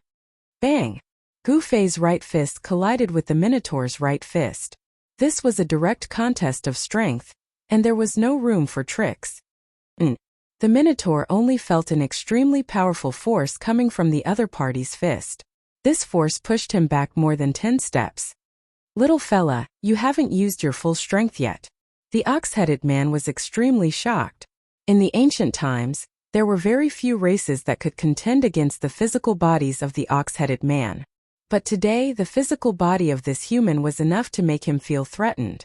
The Minotaur couldn't help but frown when he felt the pain from his fist.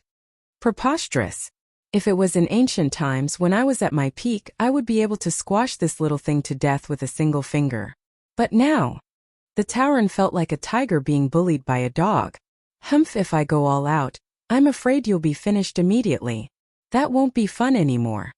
The corner of Gu Fei's mouth rose, revealing an incomparably cold smile. He knew that this Tauren was very strong, but he wasn't one to be trifled with. This place wasn't too far from the forsaken land of the gods, but it was very remote and uninhabited. Gu Fei was still fighting with the Minotaur, and even now no one had come. In other words, there were no cultivators within a 10,000-mile radius. At the very least, there were no powerful cultivators. However, as time passed, someone would definitely notice the commotion here. The ox-headed man did not want to alarm other experts. After all, he had yet to recover his vitality. Shameless boasting. The ox-headed man was both shocked and angry. He opened his mouth and inhaled, using the heaven-devouring divine art. A heaven-devouring power surged out of his mouth and swept towards Gu Fei. The terrifying devouring power sucked Gu Fei, and the space around Gu Fei over. The ox-headed man wanted to swallow Gu Fei in one gulp. If you want to die, then I'll grant your wish. Gu Fei thought that this guy actually dared to swallow him into his stomach. If this wasn't courting death, then what was? He pretended to resist, but he was pulled over by the heaven-devouring power and swallowed into the ox-headed man's stomach. Seeing this scene, Gu Zhong couldn't help but be dumbfounded. His master had actually been swallowed into the ox-headed man's stomach. This was too inconceivable. Could it be that master did this on purpose? Gu Zhong muttered to himself. He wasn't stupid. He quickly guessed Gu Fei's intentions and couldn't help breaking out in a cold sweat for Gu Fei. This was too risky. Haha. The ox-headed man was pleasantly surprised. He raised his head and laughed. He didn't think that this little thing would be so easily swallowed into his stomach. As long as he swallowed someone, even a saint would be reduced to a puddle of blood. At this moment, Gu Fei, who had been swallowed by the ox-headed man, entered the ox-headed man's stomach. He was shocked to find that the ox-headed man's stomach was actually a ball of dark blue demonic light. He was trapped in this dark blue demonic light, and his essence was actually leaking out. Demonic runes were faintly discernible on the dark blue demonic light, interweaving with each other to form a powerful demonic energy. The demonic Ox clan was a branch of the demonic demon clan. They possessed the bloodline of the demonic demon clan and had a powerful body. Coupled with the demonic energy, the demonic Ox clan was a powerful clan in the ancient era. Gu Fei felt that the demonic light around him was shrinking. A demonic energy that could destroy everything in the world was surging towards him from all directions. Humph! Gu Fei snorted coldly. Then with a thought, an illusory image of a huge cauldron immediately emerged from his body and enveloped him. The destructive energy that came from all directions was immediately blocked by the ancient cauldron image on Gu Fei's body. It couldn't get close to Gu Fei at all. Yes. At this moment the ox-headed man outside was about to kill Gu Zhong. But at this moment his expression suddenly changed. He seemed to have sensed a change that shocked him. It was a change that came from within his body. The ox-headed man directly sat down cross-legged with an expression of disbelief on his face. Explode your body. Inside the ox-headed man's body, Gu Fei also sat down cross-legged. Then he activated the power of the mountain and river cauldron. The ancient cauldron outside his body immediately grew bigger. Roar! The ox-headed man roared angrily. He could feel the change that was happening in his body. He activated the power in his body to suppress the mountain and river cauldron that was growing bigger. An endless amount of power was directed towards the ancient cauldron. However, what made the ox-headed man's heart cold was that no matter how much he activated the power in his body, he couldn't suppress the ancient cauldron image. What's going on? My body is the body of a sage. How can it be threatened by the ancient cauldron image? The ox-headed man didn't believe it.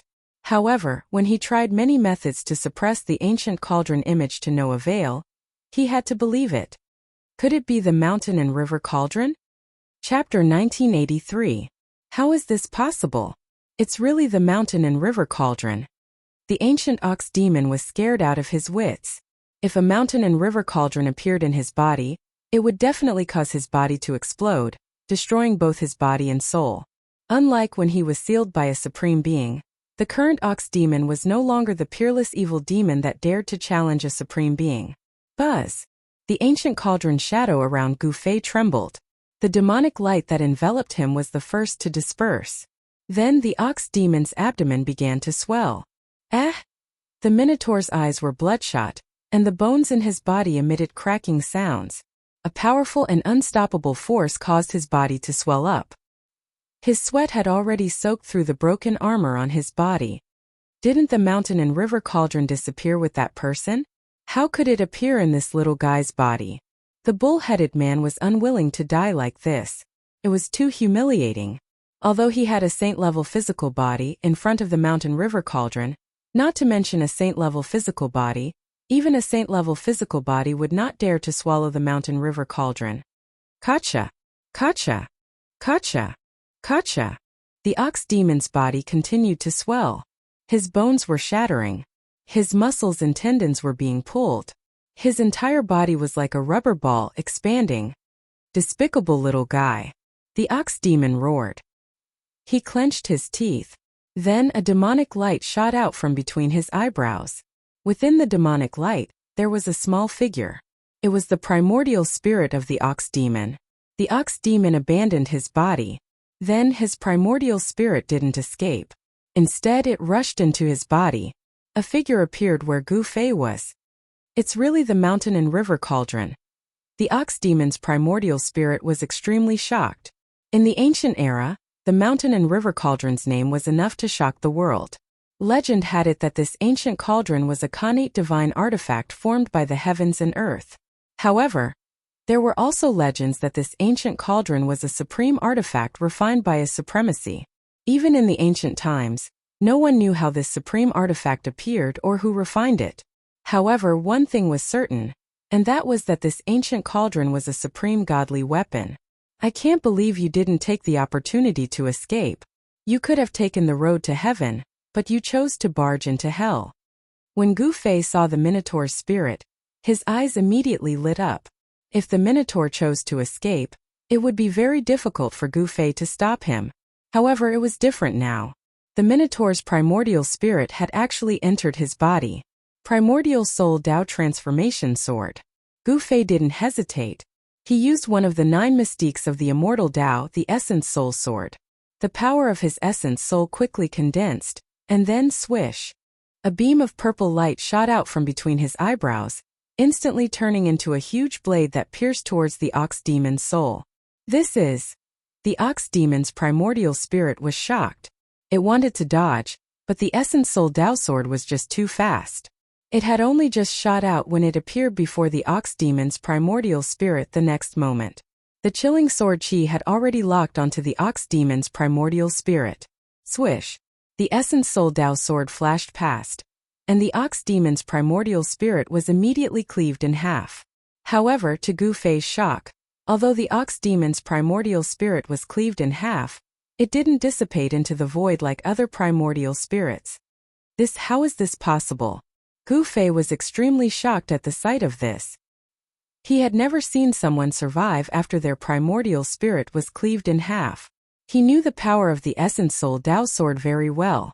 It was a supreme divine technique of the immortal Dao that was specially used against the primordial spirits of cultivators. The Ox Demon's primordial spirit that had been cleaved in half actually gathered together. Very soon, a complete primordial spirit reappeared. What kind of mystique is this? The Ox Demon was truly stunned by the battle technique that Gu Fei had displayed. At this moment he finally gave up on his physical body. His primordial spirit couldn't expel Gu Fei from his body. Rumble. The cauldron of mountains and rivers continued to expand. The sound of wind and thunder came from the Ox Demon's body, and hideous bloody scars began to appear on his body. The Ox Demon's body was about to explode from the power of the cauldron of mountains and rivers. The Supreme Dao Ancestor had yet to appear in the primordial era, and the 9 secrets of the immortal Dao that the Supreme Dao Ancestor had created would not have appeared in the primordial era. The Ox Demon couldn't tell what kind of mystique Gu Fei was using at all. Just as the Ox Demon was about to retreat, 2 people silently appeared behind his primordial spirit. They were Gu Fei's clones. He used the 3 Pure Ones technique, and the 2 clones silently appeared behind the Ox Demon's primordial spirit. How is this possible? Even though the Ox Demon from the primordial era was knowledgeable, he was still stunned by this scene. Gu Fei used the I Chi turning 3 Pure Ones technique to block it for a while. Boom! The ox-headed man's body finally exploded from the power of the mountain and river cauldron. A cloud of blood mist exploded in the air before gradually dissipating. The destructive power spread out, and the Ox Demon's primordial spirit was completely destroyed by this power. Nothing was left behind, which surprised Gu Fei. Gu Fei had the cauldron of mountains and rivers to protect himself. The destructive power of the Ox Demon's body was completely blocked by the cauldron of mountains and rivers. He had never heard of a saint-level expert's body exploding. Fortunately, it was the power of the cauldron of mountains and rivers. If the Ox Demon had exploded his own body, the power would have been even more terrifying. Rumble! The mighty energy storm swept through the surrounding tens of thousands of kilometers, and countless living beings were killed by this power. Not a single one was spared. The power released by the body of a saint-level expert was too great. This level of power was comparable to the destruction of heaven and earth. Everything within a radius of 30,000 miles was destroyed. Gu Zhong couldn't help but be stunned when he saw this scene from afar. This was too terrifying. Master. Gu Zhong couldn't help but worry for Gu Fei. Even 10 great accomplishment saint-level experts would die from such power. However, when he thought that Gu Fei had a supreme artifact to protect him, Gu Zhong felt more at ease. This movement was too great. Almost every place in the Purple Cloud Mountain range could sense this fluctuation. In an instant, a few incomparably powerful spiritual wills swept over. Some big shots wanted to know what was happening here as soon as possible. These guys. Chapter 1984. The peerless expert of the ancient demonic Ox clan died just like that. It was not that he was not strong, but that he was too careless. He thought that he could devour and refine Gu Fei with his own strength. This kind of devouring was a very common thing in the ancient era. Gu Fei's qi and blood were extremely vigorous. He was the best food for the demonic Ox Emperor. If he could successfully devour and refine Gu Fei, the demonic ox emperor's cultivation would definitely recover a small part. At that time, he would be able to move freely in the world. However, it was a pity that the demonic ox emperor did not expect Gu Fei to have the mountain and river cauldron that could suppress the mountains and rivers. The mountain and river cauldron had existed since the ancient era. It was a supreme artifact. If this supreme artifact were to fall into the hands of a supreme being, with a single strike of the cauldron, the heavens, the earth, the mountains, and the rivers would all be suppressed. No matter how powerful one was, they would still be completely suppressed. Their life and death would be at the mercy of a single thought. It was not that the demonic ox emperor's physical body was weak. Even if he was hit by a supreme artifact, he would only be slightly injured. However, in front of the mountain and river cauldron, even if the demonic ox emperor completely recovered his cultivation and returned to his peak, his physical body would still be destroyed by the mountain and river cauldron. The terror of a supreme artifact was not something that the demonic ox emperor could withstand. He died just like that. Not even a hair. Under the protection of the mountain and river cauldron, Gu Fei was not injured at all in this great destruction. However, the power of the explosion of a saint-level physical body was too great. This made his heart palpitate. The area with a circumference of 30,000 miles was completely destroyed. A thick layer of the ground was shaved off. Countless lives disappeared in an instant. All of them were killed. Apart from being shocked, Gu Fei was also a little disappointed. This ancient creature did not even have a single treasure on him. This was really surprising. He had worked hard for nothing. These old guys. At that moment, Gu Fei sensed a few strands of divine sense sweeping over from afar. He couldn't help but feel angry. Purple light flashed on his forehead and a ray of sword light flashed through the air, destroying the strands of divine sense. Roar! How dare you! This Gu Fei is simply too arrogant.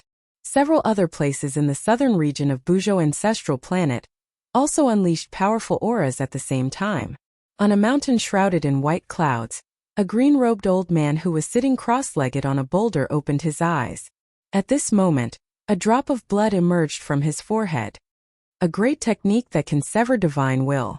The green-clothed old man said these words. His voice was incomparably old and filled with the vicissitudes of life. In another mountain range shrouded in immortal qi in the southern region of Buzhou, an angry roar came from a fairyland-like cave dwelling. All the living beings in this part of the heavenly abode were alarmed and fled in all directions.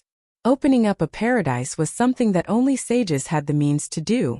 That was because it was easy to open up a paradise, but it was extremely difficult to maintain the stability of the paradise and make it exist forever. Only sages had the great power to stabilize the universe. In the depths of the Violet Cloud Mountains, in a valley where the ancestral vein of the earth was located, a purple-robed old man who was sitting on a jade platform suddenly stood up. She was an old woman with a head of white hair and a face full of wrinkles. Her teeth were almost all gone. However, at this moment, the old woman's eyes shone brilliantly as if two cold stars were embedded on her face. A powerful aura emanated from the skinny body that seemed to be on the verge of death. At this moment, a drop of blood flowed from the old woman's forehead. This was the reason why she was furious. Someone had actually severed the divine will that she had sent out. It's the Saint Grandmother. In the valley, all the experts of the Ziyun clan were alarmed. A purple figure rushed out and landed nimbly on the jade platform. Grandmother, who made you angry? I'll go beat him up. The young girl waved her tender fists and said angrily, Little Zier? The old woman's expression immediately improved when she saw the purple-robed young girl. The purple-robed young girl was the little princess of the Ziyun clan. She was the darling of the heavens and was loved by everyone in the Ziyun clan. Even the hot-tempered Saint Grandmother could not get angry in front of her. An arrogant young man actually severed my divine will, the Saint Grandmother said fiercely. Holy Grandma said ruthlessly. Gu Fei's insolence made her very unhappy. If Holy Grandma was unhappy, the consequences would be dire. What? Don't tell me it's that Gu Fei who defeated my brother? Ziyuna rolled her eyes and immediately thought of a person. It seemed that only this person had the ability to sever the Saint Grandmother's divine will. She knew very well how powerful and terrifying the Saint Grandmother was. She was a self-proclaimed saint, similar to Saint Zisu in the clan. They were both saints who sealed themselves and stayed in the human world. A saint who sealed themselves did not have the cultivation and strength of a saint, but they were still the strongest existences in the human world. Even a grand completion quasi-saint would only be a joke before them. Let's go and have a look. The saint grandmother grabbed Zeuner and disappeared from the jade platform. Seeing that the saint grandmother had left, there were people walking around in the valley. One should know that the old woman had a very bad temper. No one dared to appear in front of her when she was angry. In the entire Zeum clan, there were definitely no more than 3 people who could speak in front of the saint grandmother. Whoosh! A streak of purple light flew over from the horizon like a purple meteor. It suddenly flew over from afar and appeared in the forbidden zone where there was no vegetation. What's going on? The saint grandmother could not help but be shocked at this scene. The powerful aura in the void had not completely dissipated. It seemed like a saint had self-destructed. Saint grandmother, do you know who could cause such damage? Zeuner was stunned by what she saw. The area within a radius of 30,000 miles had become an empty space. The ground had been shaved off and it was as if a huge pit had suddenly appeared in the purple cloud mountains. If we were to attack with our full strength, we could indeed cause such damage. However, the price to pay would be great. The saint grandmother said solemnly. She carefully sensed the remnant aura in the void and her eyes flickered. That person can't be this powerful. This is... Zeuner's expression suddenly changed. She sensed the remnant aura in the void. It was a little familiar. She thought of someone. To think that that guy died here. Chapter 1985. After Gu Fei used his primordial soul Dao sword to sever the divine wills of those important figures, he left the Violet Clouds Mountains with Gu Zhong. When the Holy Grandmother and Zeuner of the Zeum clan arrived at the battlefield, Gu Fei and Gu Zhong had already left. They did not meet. Very soon, other powerful existences also appeared on that side of the battlefield. Everyone was stunned by the scene in front of them. Not long after, a piece of news spread throughout the entire southern region of Buzhou, and even the central region. The expert of the Ox Demon clan, who had been sealed since ancient times, was killed in the Purple Cloud Mountains. The appearance of the ancient races made the Gold family extremely nervous. Now that they heard this news, they could finally heave a sigh of relief. It should be known that when the primordial demonic Ox Monarch was born, the Golden Goddess had once beaten the demonic Ox Monarch, to the point that he had to use the Earth Escape technique to escape. It was that man who killed that cow. In a castle of the Gold family in the north, a woman wearing a golden mask gazed into the distance as she muttered to herself. The Gold family's information network was rather fast. Because the Gold family had sent a large number of experts into the southern region to chase after the primordial demonic Ox Emperor. One must know that once the demonic Ox Emperor recovered, it would be a disaster for the entire Gold family. Killing the demon Ox Emperor while he was injured was the best way to get rid of this hidden danger. However, before the experts dispatched by the Gold family could find the demon Ox Emperor, the news that the demon Ox Emperor had been killed in the Purple Cloud Mountain range came. Very soon, the people of the Huangjing clan found out that a peerless human expert had blocked the demon Ox Emperor in the Violet Cloud Mountains, and then fought with it, killing it on the spot. In the southern region of Buzhou, there are only 3 to 5 people who have the ability to kill that bull.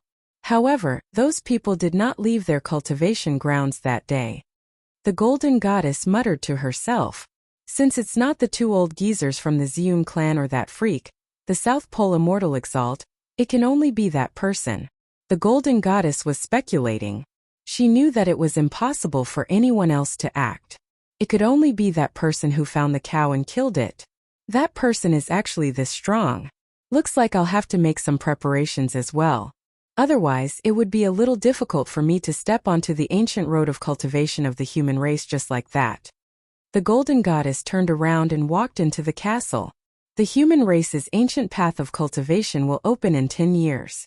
A few days later, the notice from the Middle Continent Immortal Abode was posted in every major city on the ancestral star of Buzhou.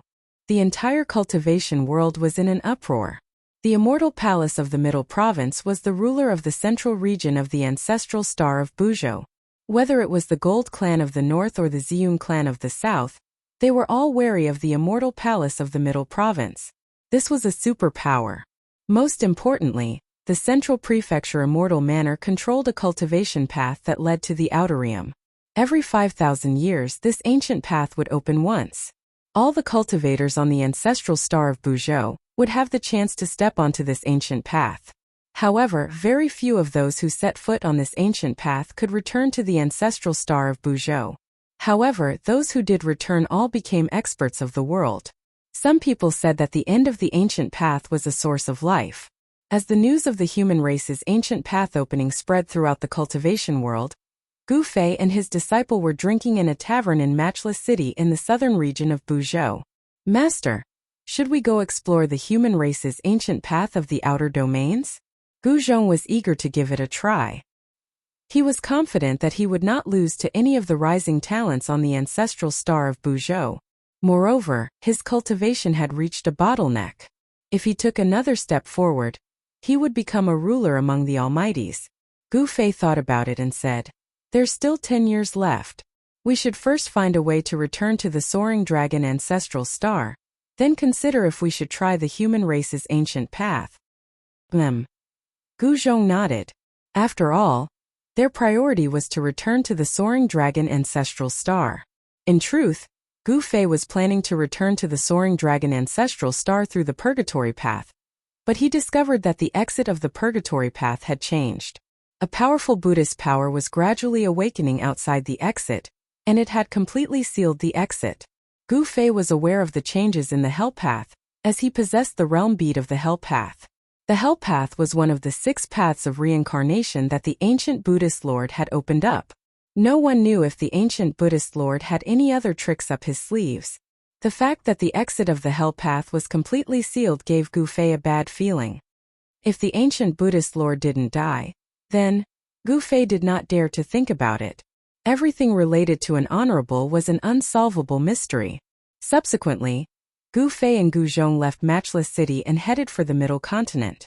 The Middle Continent was the most prosperous place in the human cultivation world on the ancestral star of Buzhou. Although it was not as vast and mysterious as the southern region and northern region, there were many talents here. The immortal mansion of the Middle Continent was a super force that had existed for countless years. Although it did not produce an honorable, it could still contend against the Huangjin clan and the Ziyun clan. There was an immortal venerate city at the place where the Middle Continent and the southern region of Buzhou were connected. The city was not simple. It was said to have been built by an ancient immortal venerate. Such ancient ruins were rare even on the ancestral star of Buzhou. One must know that an immortal venerate was a supreme existence at the quasi-honorable realm. They were only a step away from completing the Great Tao and becoming an extreme sovereign.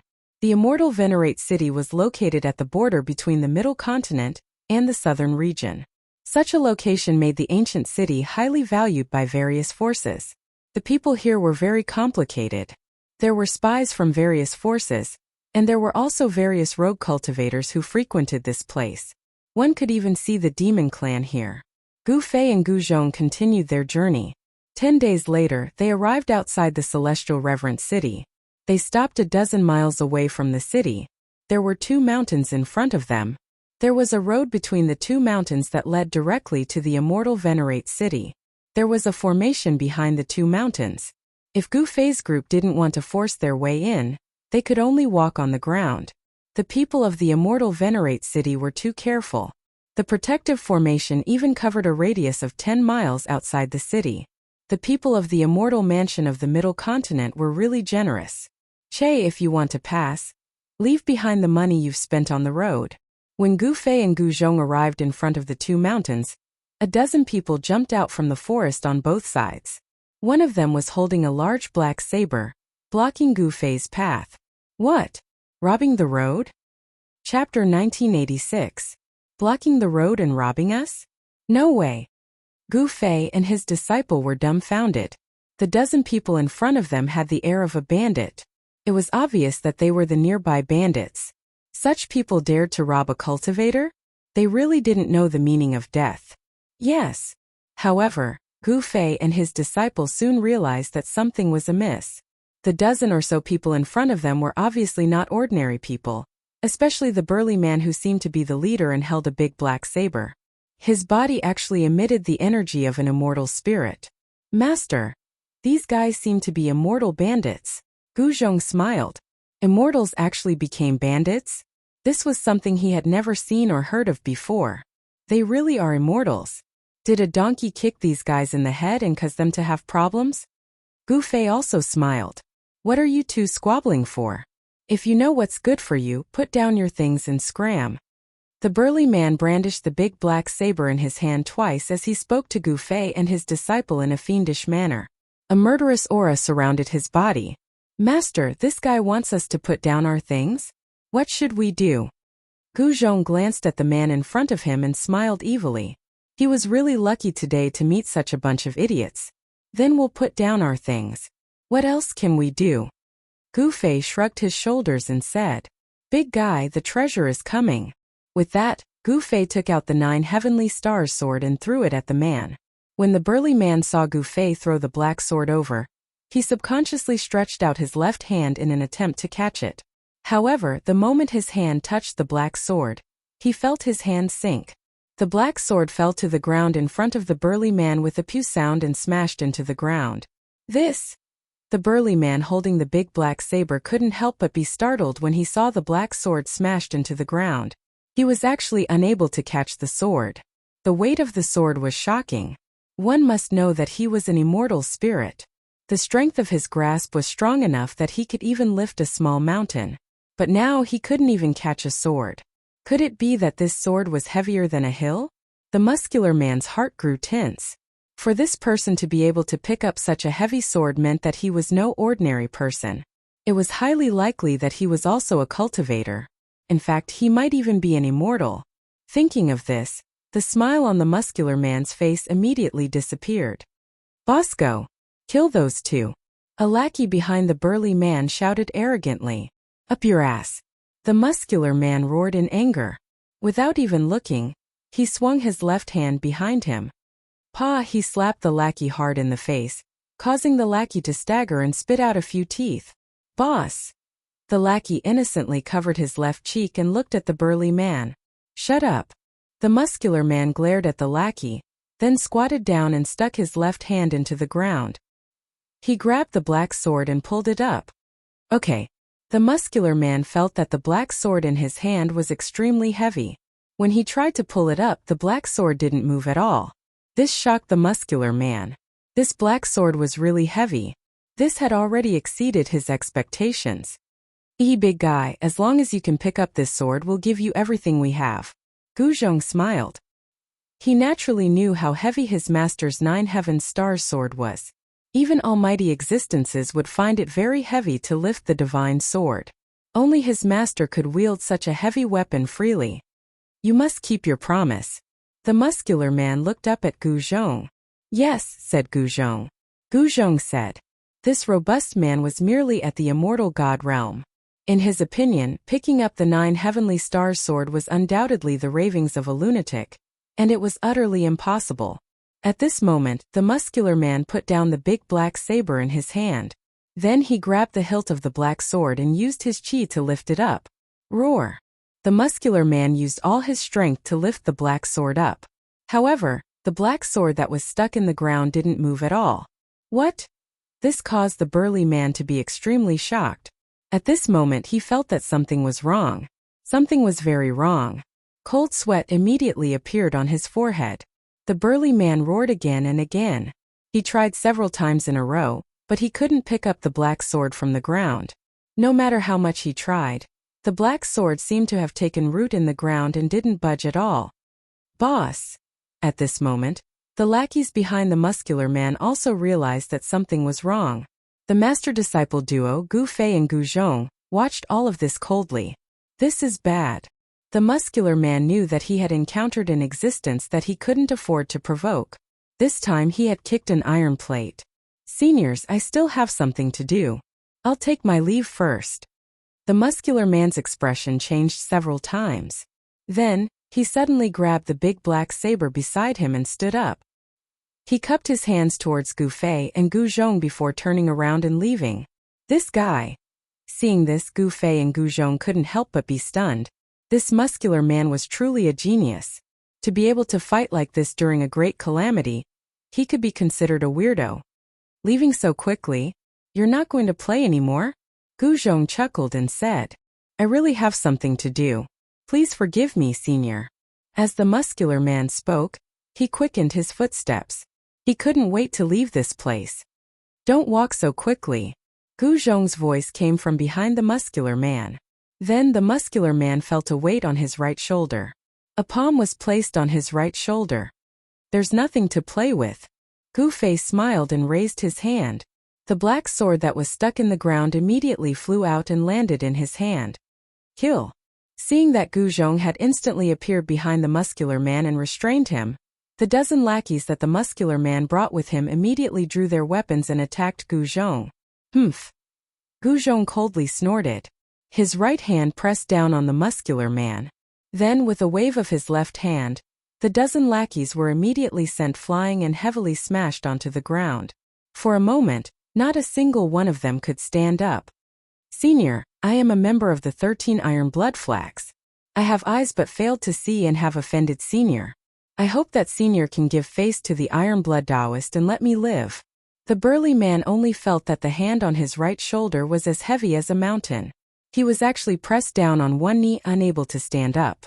Beads of sweat the size of soybeans continuously appeared on the burly man's forehead, then rolled down his forehead, flowed down his face and dripped to the ground. Chapter 1987. The 13 Iron Blood Banners? Gu Zhong was startled by the man's words. He had stayed in the southern region of planet Buzhou for 3 years, so he naturally knew the distribution of the factions there. The 13 Iron Blood Banners was a bandit faction that occupied the area between the southern region and the center continent. The leader of this bandit faction was someone called the Iron Blood Taoist. The Iron Blood Taoist was quite a character. The 13 Iron Blood Banners had only existed for less than 1,000 years. The Iron Blood Taoist had integrated the 13 bandit groups in the southern region into one, and that was how the 13 Iron Blood Banners came to be. 1,000 years ago, the Iron Blood Taoist appeared out of nowhere and subdued the 13 bandits all by himself. The 13 bandits were no ordinary figures. Each of them was a powerful existence that could dominate the southern region. They were a huge headache for the Ziyun clan. The Ziyun clan had once sent out experts to eradicate the 13 great bandits, but even now the 13 great bandits were still alive and well. That was especially true after Iron Blood Taoists single-handedly subdued the 13 great bandits. Due to that, the forces of bandits in the southern region of Buzhou grew even stronger. Many of the cultivators traveling between the southern region and the central plains were robbed by the 13 Iron Blood Banners.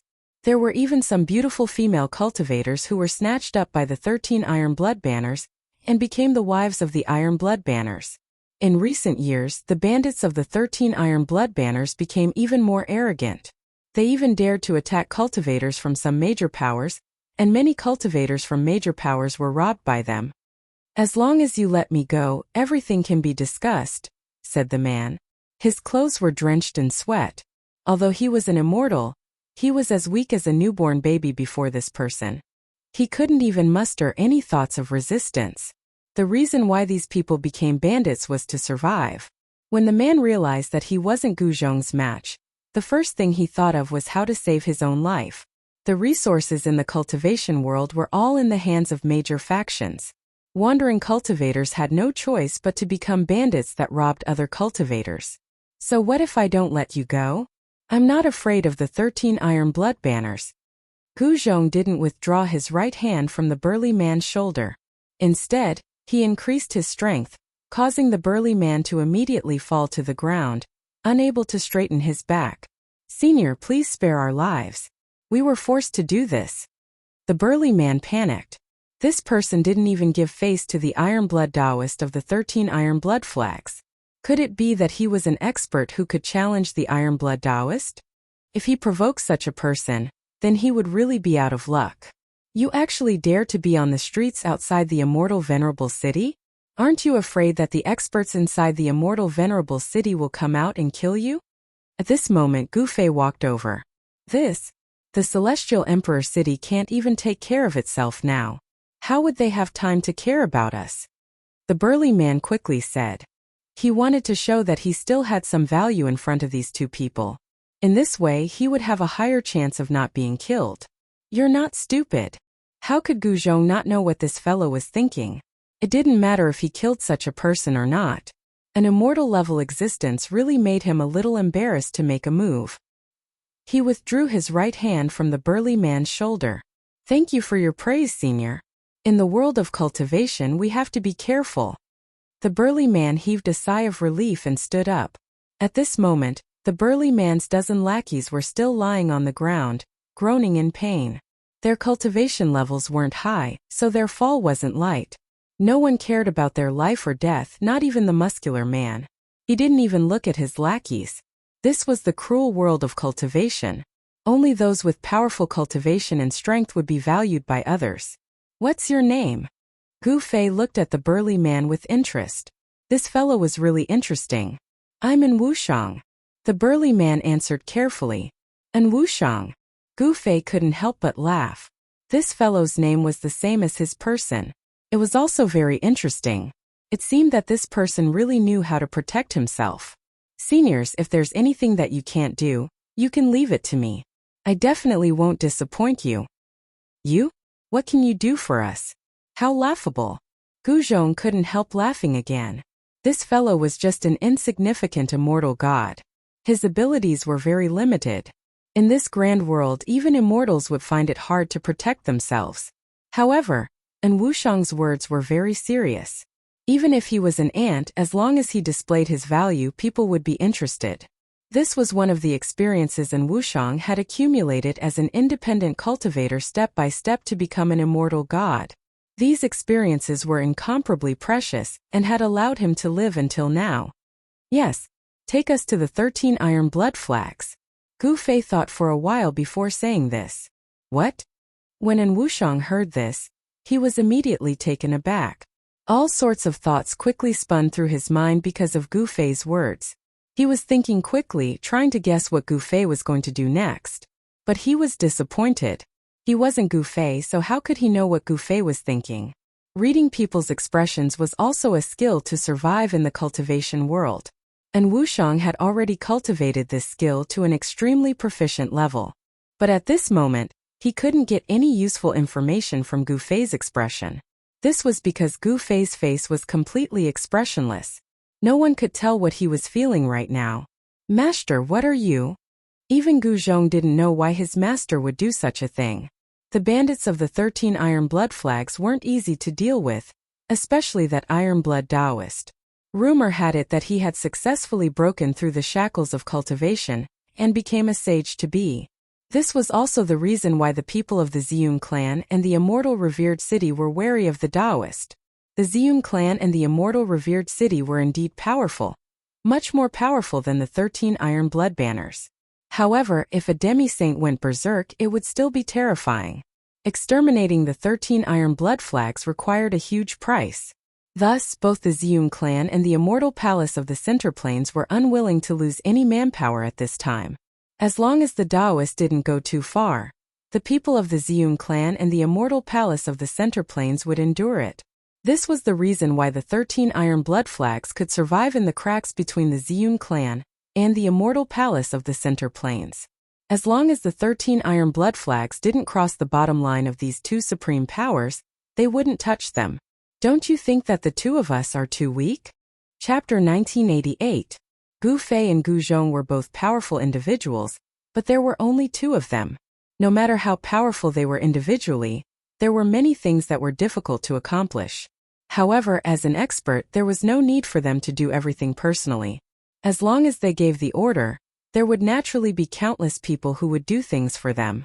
This was the benefit of having one's own faction. And Wushang's words reminded Gu Fei that if he had his own faction on planet Buzhou Ancestral Star, it would definitely be much more convenient for him to do things.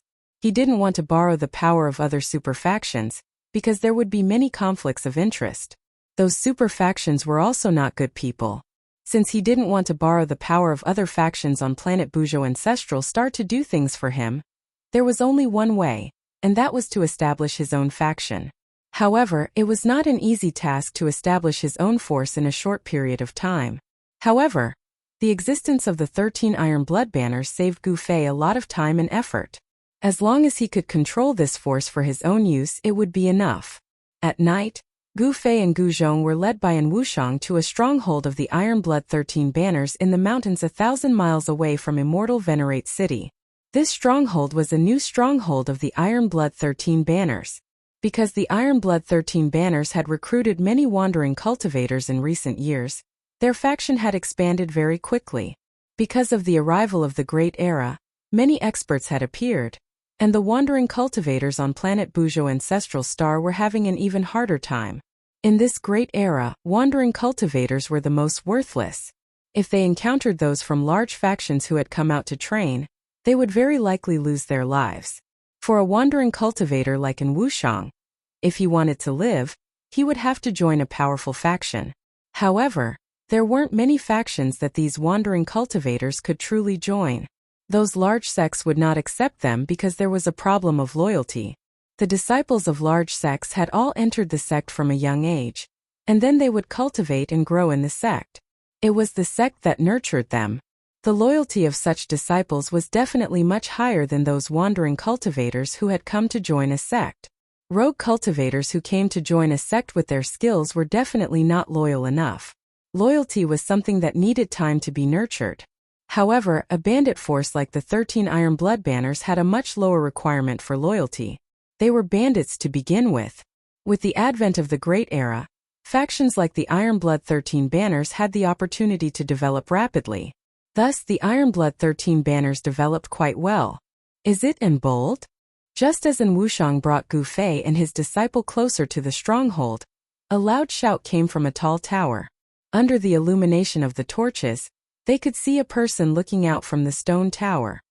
"Old brother Chung, it's me, An Wushang." An Wushang hastily replied. He knew that if he hesitated in the slightest, Chang Datu would mercilessly attack him from the top of the tower. Chang Datu was famous for not recognizing his own family. "And bold, what's going on? 13 people went out with you. Why did you bring back 3? Did you run into a vicious character?" Chang Datu let down the barrier in front of the stronghold as he spoke, letting An Wushang in. This stronghold was located in a mountain valley. The entire mountain valley had been turned into a stronghold by the Iron Blood 13 Banners. There were fluctuations of formation energy in the air above the stronghold. To enter the stronghold, one had to go through the stronghold's main gate. Today, the one guarding the gate was Chang Datu. Because his head was a bit larger than the average person's and he was also a bit shorter and smaller than the average person's, his head was very conspicuous. As a result, An Wushang and the others had given him a nickname, Datu. Although Chang Datu's head was large and his body was small, he was still an immortal. His strength was even slightly greater than An Wushang's. It was this slight difference that allowed Chang Datu's treatment within the stronghold to be much better than An Wushang's. That was because Chang Datu didn't need to go out and rob people. It had to be known that being a bandit was a very dangerous occupation. You might run into someone stronger than you at any time, and you might lose your life at any time. Audacious, and you really are a lucky bastard. You actually managed to come back alive. Inside the stronghold, a few people who recognized An Wushang greeted him when they saw him walk in. Those two. But at this moment, someone realized that the 2 people behind An Wushang weren't one of his lackeys. Whoosh! In the blink of an eye, at least 5 people had surrounded An Wushang and Gu Fei. Audacious N, you must have eaten a bear's heart or a leopard's gall to dare bring outsiders in? At this moment a loud shout came from the tower. Following that, a small figure jumped down from the tower. A short person with an especially conspicuous head appeared in front of An Wushang. Chang Datu, I also had no choice. These 2 seniors wanted to pay you a visit, and I couldn't refuse. What do you think? An Wushang stepped aside. Who are you? Chang Datu's heart couldn't help trembling. Someone had actually taken the initiative to attack them. This was a very rare thing. Ever since the stronghold had been built, such a thing had never happened. The others were incomparably nervous. It had to be known that only a fierce dragon would cross the river. Since they dared to come knocking, it was enough to prove that these 2 were very confident, so confident that they could easily exterminate everyone in the stronghold. Call out the people in charge of this place. Gu Zhong took a step forward and expressionlessly swept his gaze over these people. These people were all immortals, but they had fallen to become bandits. Were immortals really that worthless now? Had they all become bandits? These people were all newly joined vagrant cultivators of the 13 Iron Blood Banners. They were very smart. Although they were cautious, they didn't take the initiative to attack. Just you wait. Chengde was just about to go report. Which expert has graced us with his presence? Forgive me for not going out to meet you. Just at this moment, a voice rang out from the depths of the stronghold. Person walked out. This person only stopped when he was 10 meters away from Gu Fei's group. He then began to carefully examine Gu Fei and his disciple. Chapter 1989. I am the person in charge of this place. May I know why you two fellow Taoists have come? If my people have offended you too, I apologize on their behalf. The middle-aged man said politely. He was secretly shocked that he couldn't see through the depths of these two people. Could it be that these two people were actually almighty? This time he had really kicked an iron plate. This middle-aged man was the manager of this place, and his name was Bai Xiong. He wasn't some kind-hearted person. He had once annihilated 9 small sects in a single night. These 9 small sects refused to submit to the 13 Iron Blood Flags, so he single-handedly annihilated them, leaving not a single chicken or dog alive. Such a vicious person was someone that even Cheng Dadu and Wu Shang and the others would have to be careful in front of him, afraid of making a mistake. When he saw Gu Fei and Gu Zhong, if Gu Fei and Gu Zhong's cultivation and strength were below Bai Xiong's, why would Bai Xiong waste his breath on them? He would have directly killed them. But now he didn't dare. You really know how to conduct yourself. When you came out just now, I seem to have sensed killing intent from your body. Gu Zhong looked at the middle-aged man in front of him and sneered. When this middle-aged man came out, it was obvious that he wanted to kill them. However, when this fellow could no longer see through Ouyangming, he completely withdrew his murderous aura. However, Gu Fei and his disciple were not ordinary people. Most of their cultivation was achieved through fighting. Both of them had experienced countless battles of life and death. Their sensitivity to killing intent could be said to have reached the point of perfection. As long as someone wanted to kill them, they would be able to sense it immediately. This fellow Taoist seems to have misunderstood. How could Bai Xiong have such thoughts towards you two fellow Taoists? The middle-aged man hurriedly said. His forehead was already covered in a layer of sweat. He looked calm on the surface, but he was extremely shocked in his heart. Forget it, I don't want to waste my breath on you. I'll only say it once. Where is the headquarters of your 13 Iron Blood Flags? If you know, tell me. If you don't, I'll kill you. Gu Zhong did not have the patience to talk to these people. What? Bai Xiong was shocked. These two people were actually looking for the headquarters of the 13 Iron Blood Banners? Did I hear wrongly? Where did these two people come from? Could they be supreme experts from the Ziyun clan? Or could they be quasi-saints from the Middle State? Everyone was stupefied, especially Cheng Datu and the others. What kind of person did Audacious and bring back? He actually dared to directly attack the headquarters of the 13 Iron Blood Flags. Cheng Datu and the others couldn't help looking at An Wushang. An Wushang helplessly shrugged his shoulders. He also wanted to know their origins, but even if he had 10 times the guts, he wouldn't dare ask. This was one of the keys to survival as a rogue cultivator. Don't ask about things you shouldn't know. Don't look at things you shouldn't see. If they spoke, they could live. If they didn't, the two of them would start a slaughter. That made everyone nervous, including An Wushang. In this stronghold, Bai Xiong was probably the only one who knew where the headquarters of the 13 Iron Blood Flags was. The others had never been to the headquarters of the 13 Iron Blood Flags. This was also a matter of loyalty. Only the core members of the 13 Iron Blood Flags knew where the headquarters of the 13 Iron Blood Flags was. At this time, the stronghold was incomparably silent. Even the breathing of Cheng Datu and the others could be heard. They were all looking at Bai Xiong. They didn't want to die. It had to be known that the reason why Cheng Datu and the other rogue cultivators had joined the 13 Iron Blood Flags was to survive. If the 13 Iron Blood Flags couldn't guarantee their safety, then why would they join them and listen to their orders? Yes. Seeing Bai Xiong hesitate, Gu Zhong couldn't help feeling a bit irritated. These bandits all had a baleful aura and weren't good people. Killing them would be as easy as lifting a finger. He didn't mind sending them on their way. Bai Xiong's expression immediately changed when he sensed Gu Zhong's murderous aura. He did not want to die, but if he revealed the location of the 13 Iron Blood Flag's headquarters to the two of them, the 13 great bandits would definitely not let him off. He would definitely die without a burial. However, if he did not reveal the location, he would die right now. Fellow Taoists, I'll speak. Bai Xiong's voice trembled. If he didn't speak, then he would die immediately. Bai Xiong's loyalty to the 13 Iron Blood Flags wasn't as important as his own life. Very good. Gu Zhong smiled. Dealing with these loose cultivators was really simple and direct, unlike the disciples of the great sections. It was truly difficult to get any information from the disciples of the great powers. The majority of rogue cultivators viewed their own lives as more important than anything else. That was because survival was their number one priority. Gu Fei and his master quickly left the stronghold of the 13 Iron Blood Flags. They brought Bai Xiong with them, but they didn't bring in Wushang. The loyalty of rogue cultivators was a problem. These rogue cultivators could betray them at any time. As long as they left in Wushang in the stronghold, Chang Datu and the others wouldn't dare do anything to him. In their eyes, and Wushang had gotten lucky this time to catch the attention of those two seniors. Without any suspense, after Bai Xiong left, and Wushang became the boss of the 13 Iron Blood Flag's stronghold. His cultivation level was not the highest in the stronghold, but his brain was the best among all the itinerant cultivators in the stronghold. Otherwise, he would not have survived. The headquarters of the 13 Iron Blood Flags was the Phoenix Nest. The Phoenix Nest was where the Iron Blood Taoist had made his fortune. It was here that he had obtained some sort of inheritance and cultivated his skills.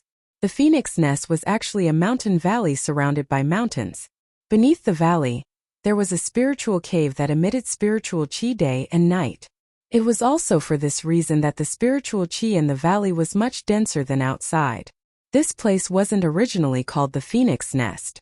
It was only called the Phoenix Nest after the Iron Blood Taoist had risen to power.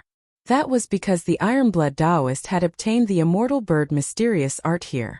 That was a mysterious art created by the ancient undying Taoist.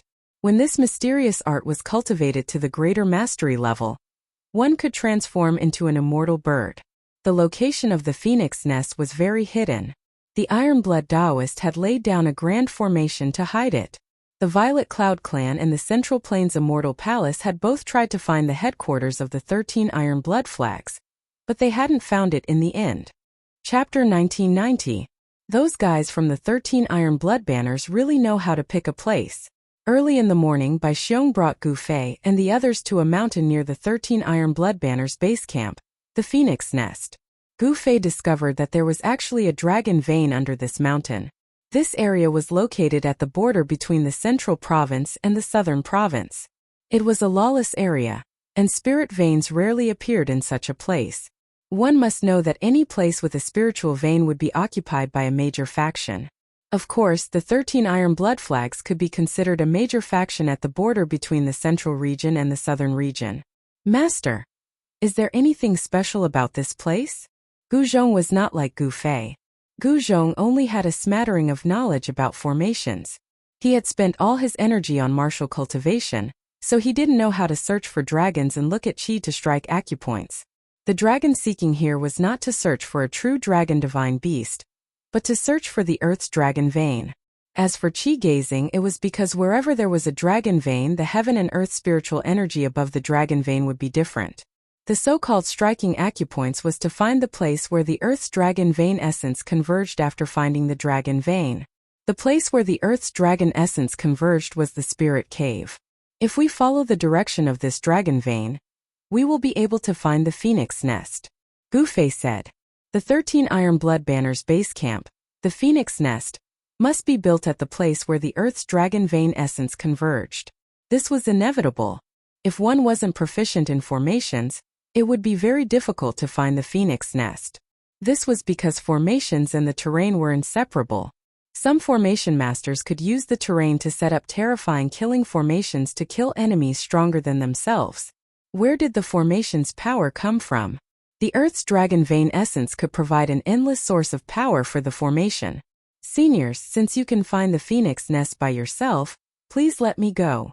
At this time, Bai Xiong could no longer call Gu Fei and Gu Zhong fellow Taoist. In front of these two he was like a newborn baby. He didn't have any thoughts of resisting. This was because these two people were too powerful.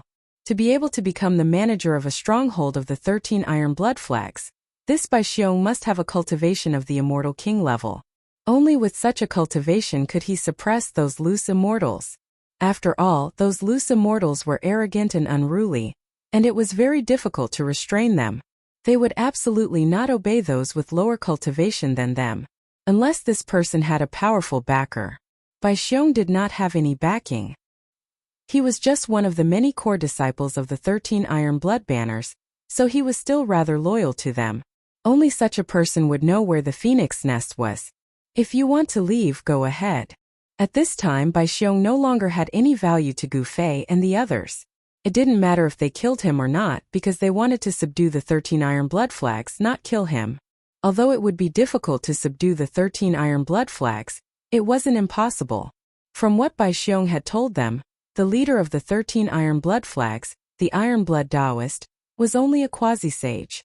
Gu Fei was a great perfection quasi-sage and the iron blood Taoist wasn't his match. Many thanks to the two seniors for not killing me. Bai Xiong was instantly overjoyed. He hurriedly bowed to Gu Fei and the others, then turned and fled. The joy of escaping from death made him temporarily forget everything. Let's go. It's time for us to meet the 13 great bandits of the 13 iron blood flags. As Gu Fei spoke, he directly soared into the sky. A powerful aura erupted from his body. He no longer concealed his strength. Gu Zhong also flew into the sky. Enemy attack. Just as Gu Fei's corpse stopped concealing its aura, someone sensed the aura being released from their bodies 100 miles away. Appearing near the phoenix nest, if it wasn't an enemy, what else could it be? The grand formation that enveloped the entire phoenix nest was activated. Beams of divine light soared into the sky, interweaving to form an incomparably huge transparent canopy, completely covering the phoenix nest. An aura of the divine Tao spread out. Saint-class formation. At this moment, Gu Fei and his disciple arrived in the sky above the phoenix nest. Divine light flickered below as countless Tao runes appeared. An incomparably powerful force was rapidly condensing. They were not in a hurry to make their move. Instead, they stood in the sky and quietly watched this scene.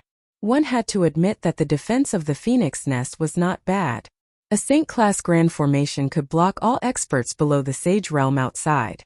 However, it was a pity that the ones who came this time were Gu Fei and his disciple.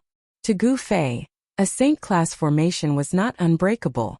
He just needed to spend a little more time. After all, he had even broken through an extreme Tao divine formation before. Who is it? A loud shout came from the phoenix nest.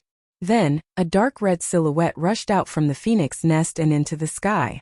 It was a young man with an incomparably dense murderous aura. From his aura, one could tell that this young man was definitely a battle-hungry person. You are one of the 13 great bandits, Tu Qing. Gu Zhong took a step forward and looked down at the young man behind the transparent screen. Who are you? Could it be that the people from the Ziyun clan want to attack the 13 iron blood banners? The young man named Tu Qing shouted. Tu Qing was extremely shocked. To know that ever since the 13 iron blood banners was established, no one had been able to find the headquarters of the 13 iron blood banners. But today, early in the morning, someone had come to kill them. The Ziyun clan? What is the Ziyun clan? Ziyun Xiao was defeated by my master. Gu Zhong said. What? Hearing this, Tu Qing was shocked. Who were these two? How could they be so arrogant? Even the most talented disciple of the Ziyun clan, Ziyun Xiao, was not their opponent. Very quickly, Tu Qing thought of a person, and his expression immediately became very ugly. Your master, could it be Gu Fei? Tu Qing glanced at the people behind Gu Zhong and asked carefully. That's right. This is my master Gu Fei. Today we are here to ask for your surrender. Gu Zhong said indifferently. You, haha. Suddenly, Tu Qing pointed at Gu Zhong and laughed to the point that tears were coming out. Is it really that funny? You're going to cry soon. Gu Zhong's expression was still calm. There was no expression on his face. At a time like this, he would not show any emotions.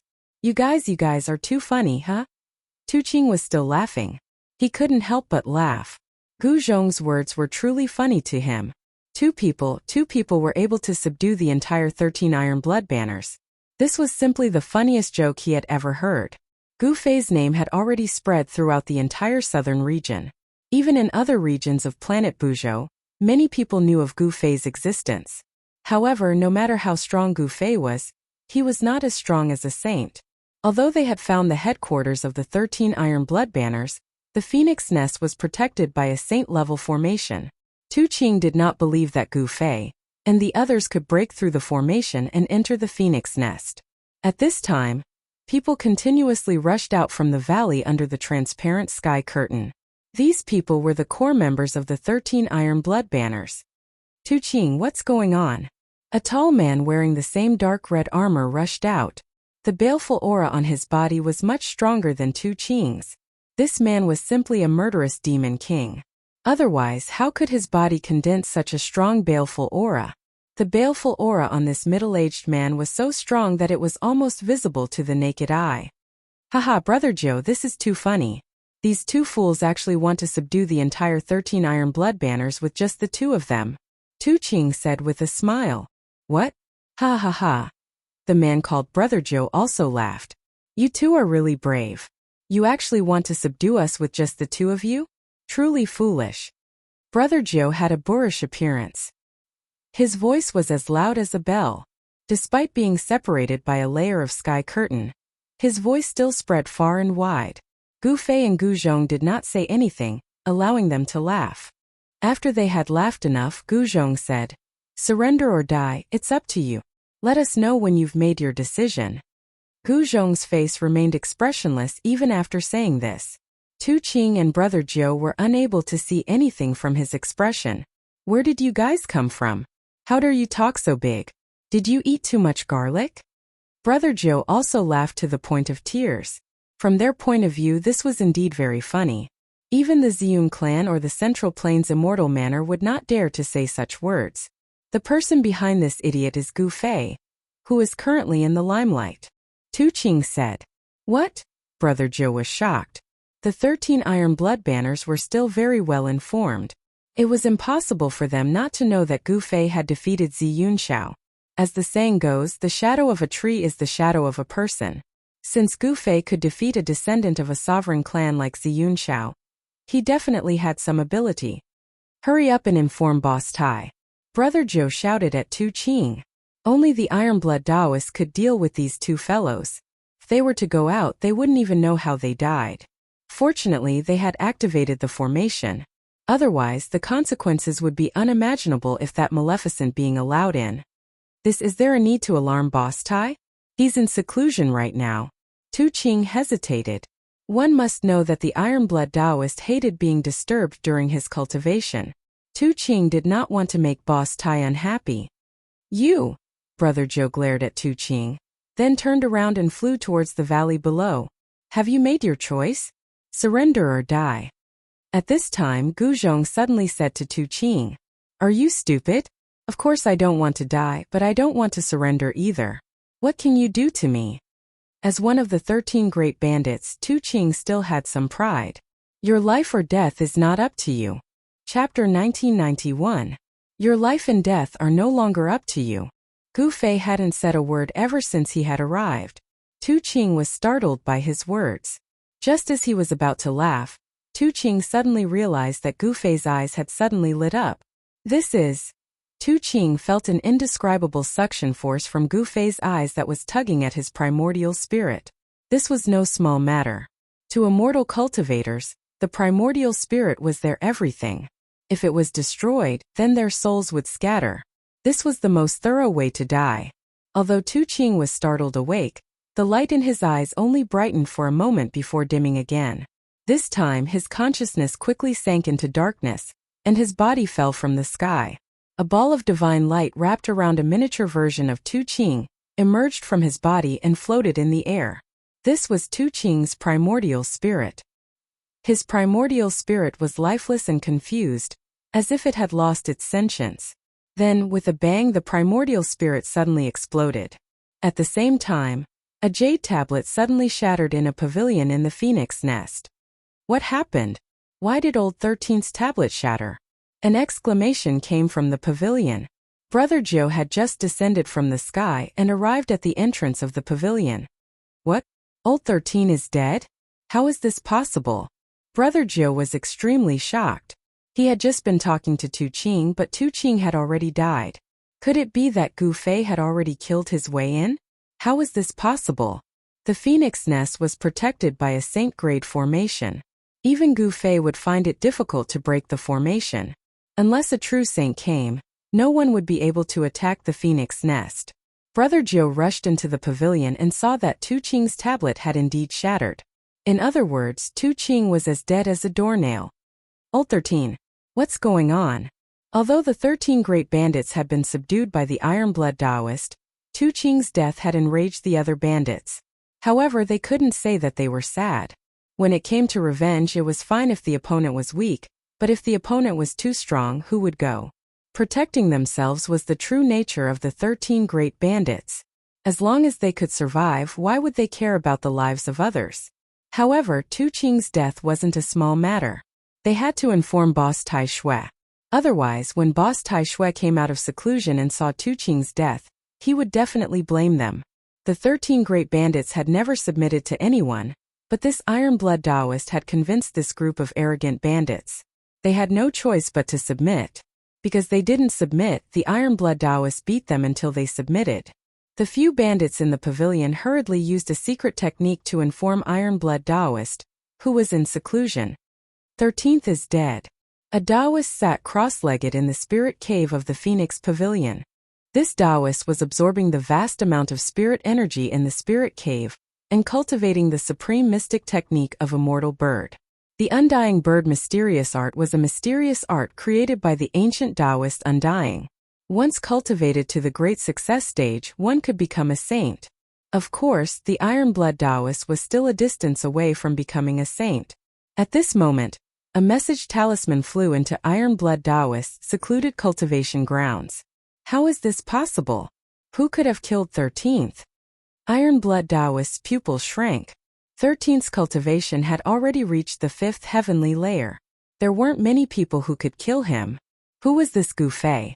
There was very little information in the message talisman. It only mentioned that a person called Gu Fei had killed 13th, and that person still hadn't left. You killed my men and still haven't escaped. You really have guts. Iron Blood Taoist stopped his cultivation and stood up. This Gu Fei must die. Otherwise, he would be called the boss of the 13 great bandits for nothing. Although he didn't want to come out of seclusion, he had no choice. Just as Iron Blood Taoist came out of seclusion, Gu Fei and his disciple were having a conversation outside the phoenix nest. Master, your godly snatching secret technique is getting more and more superb, Gu Zhong said. Just now Gu Fei had used the godly snatching secret technique to pull out the primordial spirit of Tu Ching, one of the 13 great bandits. His primordial spirit was destroyed, causing his soul to scatter. Although there was a layer of sky curtain separating them, it wasn't difficult for Gu Fei to kill Tu Ching.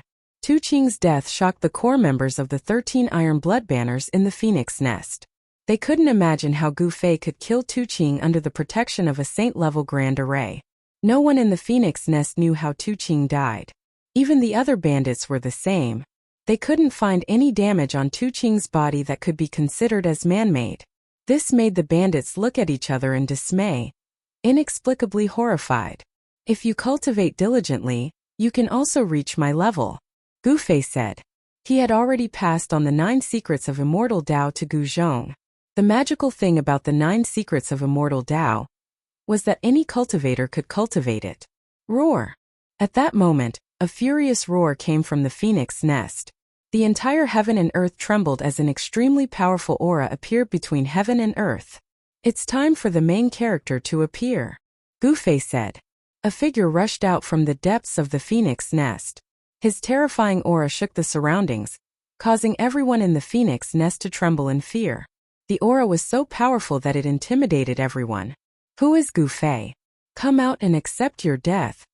The person rushed to the sky and shouted, causing the void to tremble along with his voice. Boss Tai is here. That guy is dead for sure.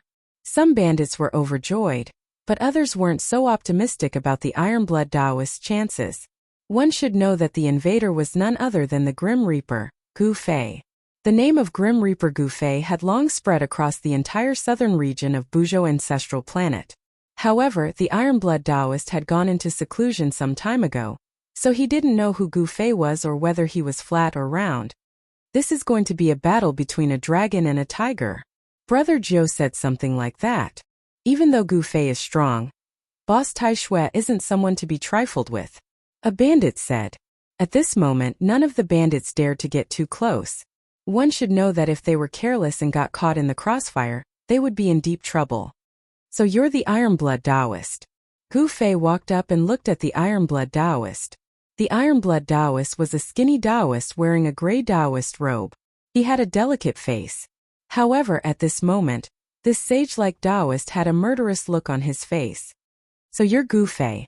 You're the one who killed Old 13. The Ironblood Taoist glared at Gu Fei as his murderous aura spread out. The temperature around him dropped rapidly under the impact of his murderous aura. Chapter 1992. The 13th of the 13 Great Bandits, Tu Qing, was killed by Gu Fei, provoking the leader of the 13 Great Bandits, the Ironblood Taoist. Gu Fei and the Ironblood Taoist faced off against each other through a transparent barrier. That Tu Qing didn't know what's good for him. He refused to submit to my master, so he died. Gu Zhong looked at the Ironblood Taoist and spoke calmly. He could feel the Taoist's anger. This person was like an enraged beast and was currently in great danger. And who are you? A puny powerhouse. This isn't a place for you to interrupt. The Ironblood Taoist shouted. The aura of a quasi-sage erupted from his body and pressed towards Gu Zhong, who was outside the sky. He wanted to show Gu Zhong his strength. However, Gu Zhong's expression remained unchanged under the pressure of this quasi-saint. He actually withstood the pressure without batting an eyelid. You! The Taoist couldn't help being startled that Gu Zhong was able to endure the pressure of a quasi-sage. Was this guy really only at the Almighty Realm? He was a little doubtful. Taoist Ironblood, do you dare to come out and fight? Gu Fei naturally knew that the Taoist was pressuring Gu Zhong, but he didn't stop him. He knew that Gu Zhong could withstand the aura of a quasi-saint. You're going too far. The Taoist was both shocked and furious. These two didn't seem to be simple at all. Just how did his subordinates provoke these two guys? If he were to find out who provoked these two fiends, he would definitely throw that person to feed the beasts. At this moment, the Taoist calmed down. These two dared to come to his doorstep. This meant that they weren't afraid of him at all. Especially that Gu Fei. He actually couldn't see through this person's depth. He knew that supreme powers like the Ziyun clan and the immortal palace of the Central Plains had a few self-sealing saints. These existences were the strongest in the human world. Before these existences, quasi-saints were like powerless children. Could it be that this person was one of those supreme antiques? I'll say it again. Surrender or die, it's your choice. Gu Fei said as he looked at the Ironblood Taoist in the sky screen. He could sense that the qi and blood of the Ironblood Taoist seemed to be stronger than that of an ordinary half-sage. The more powerful a cultivator's blood and qi was, the more powerful that cultivator's life force was. Cultivators with a strong life force were less likely to die. Just like Gu Fei, even if his martial body was destroyed, it could still be reconstructed in an instant. This is intolerable. Open the formation, I want to go out and kill these two arrogant fellows. The Ironblood Taoist could not take it anymore. These two fellows were too despicable. They actually wanted to subdue the entire 13 Ironblood flags with just the two of them. Boss, that person is Gu Fei. Ninth brother transmitted his voice to Taoist Ironblood. So what if it's Gu Fei? The Ironblood Taoist said impatiently. This Gu Fei defeated Ziyun Shao not long ago. The ninth of the 13 bandits continued. What? Damn it. The Ironblood Taoist was shocked. He didn't know who Gu Fei was because he had been in seclusion when Gu Fei had appeared in the southern region. However, he couldn't ignore Ziyun Shao. Ziyun Shao was known as the greatest genius of the Ziyun clan in the past 1,000 years. He had already become a half-sage at such a young age. With enough time, Ziyun Shao would most likely become a saint. Although the Iron Blood Taoist had never fought Ziyun Shao before, he knew that he might not be able to defeat him if he were to meet him. This person had actually defeated Ziyun Shao. He truly did have the right to be arrogant. So surrender or die? Gu Fei didn't want to talk nonsense with the Iron Blood Taoist. The Iron Blood Taoist only had two choices. With his current cultivation, he had to keep his word. As long as the Iron Blood Taoist didn't surrender, there was nothing else to say.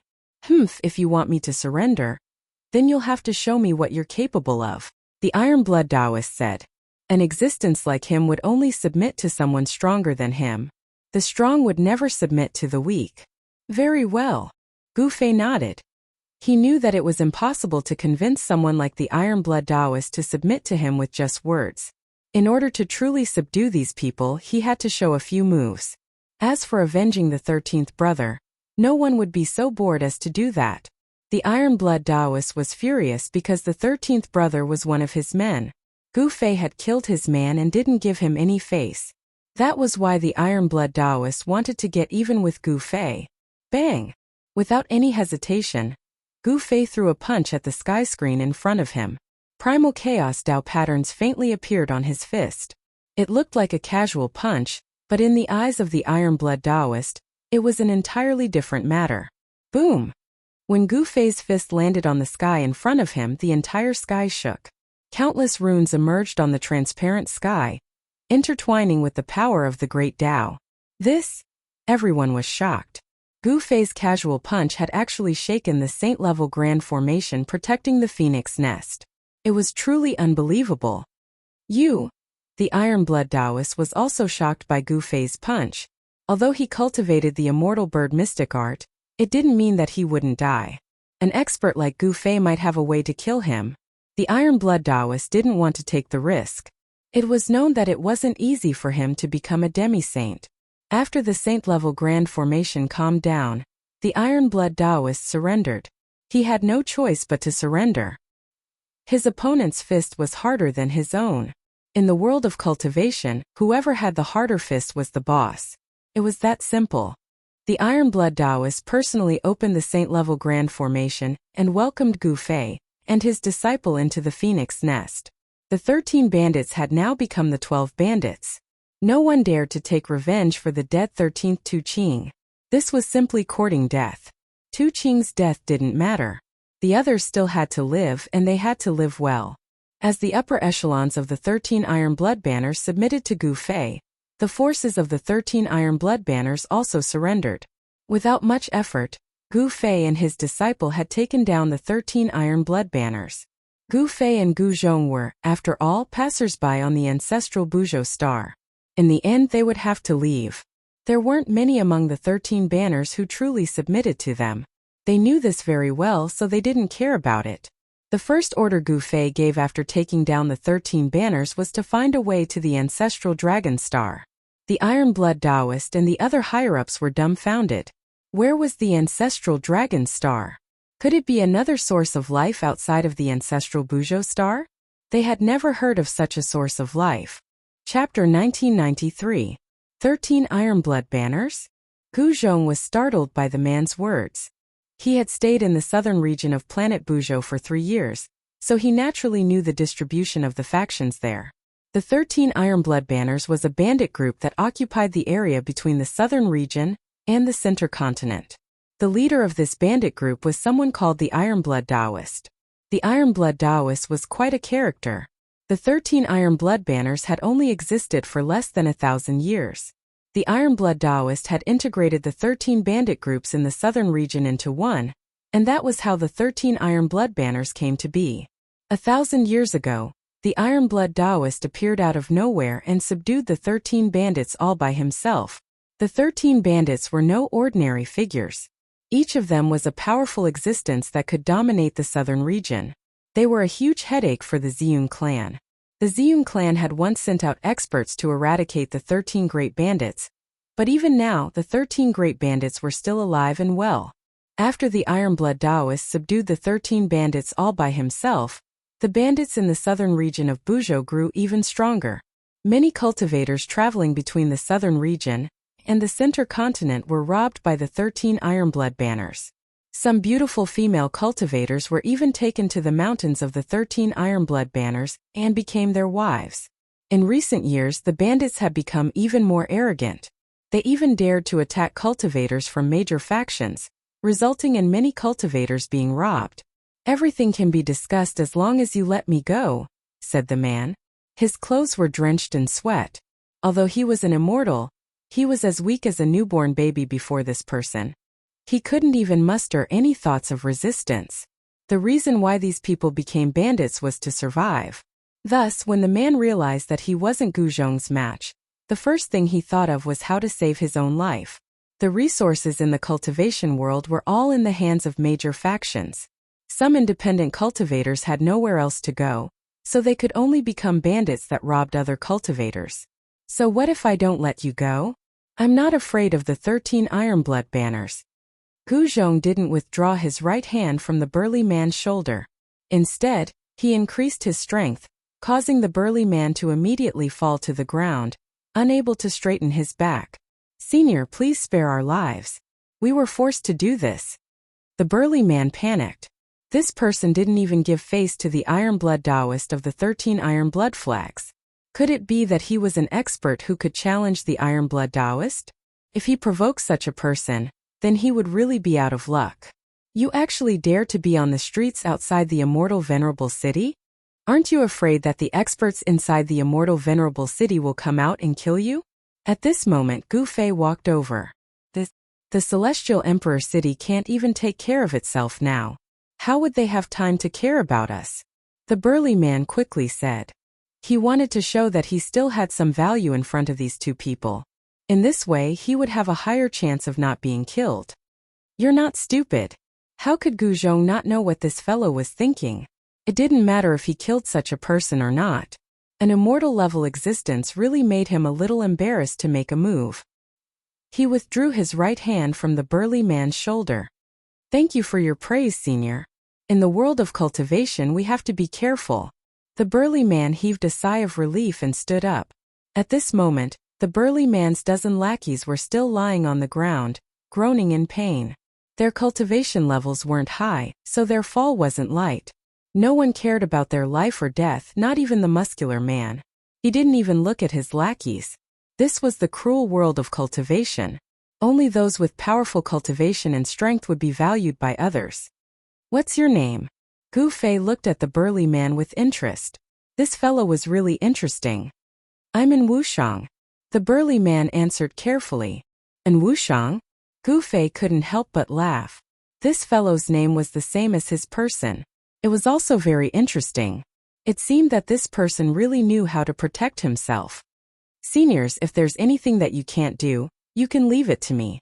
I definitely won't disappoint you." "You? What can you do for us?" How laughable. Gu Zhong couldn't help laughing again. This fellow was just an insignificant immortal, and his abilities were very limited. In this grand world, even immortals would find it hard to protect themselves. However, and Wushang's words were very serious. Even if he was an ant, as long as he displayed his value, people would be interested. This was one of the experiences in Wushang had accumulated as an independent cultivator step by step to become an immortal. These experiences were incomparably precious and had allowed him to live until now.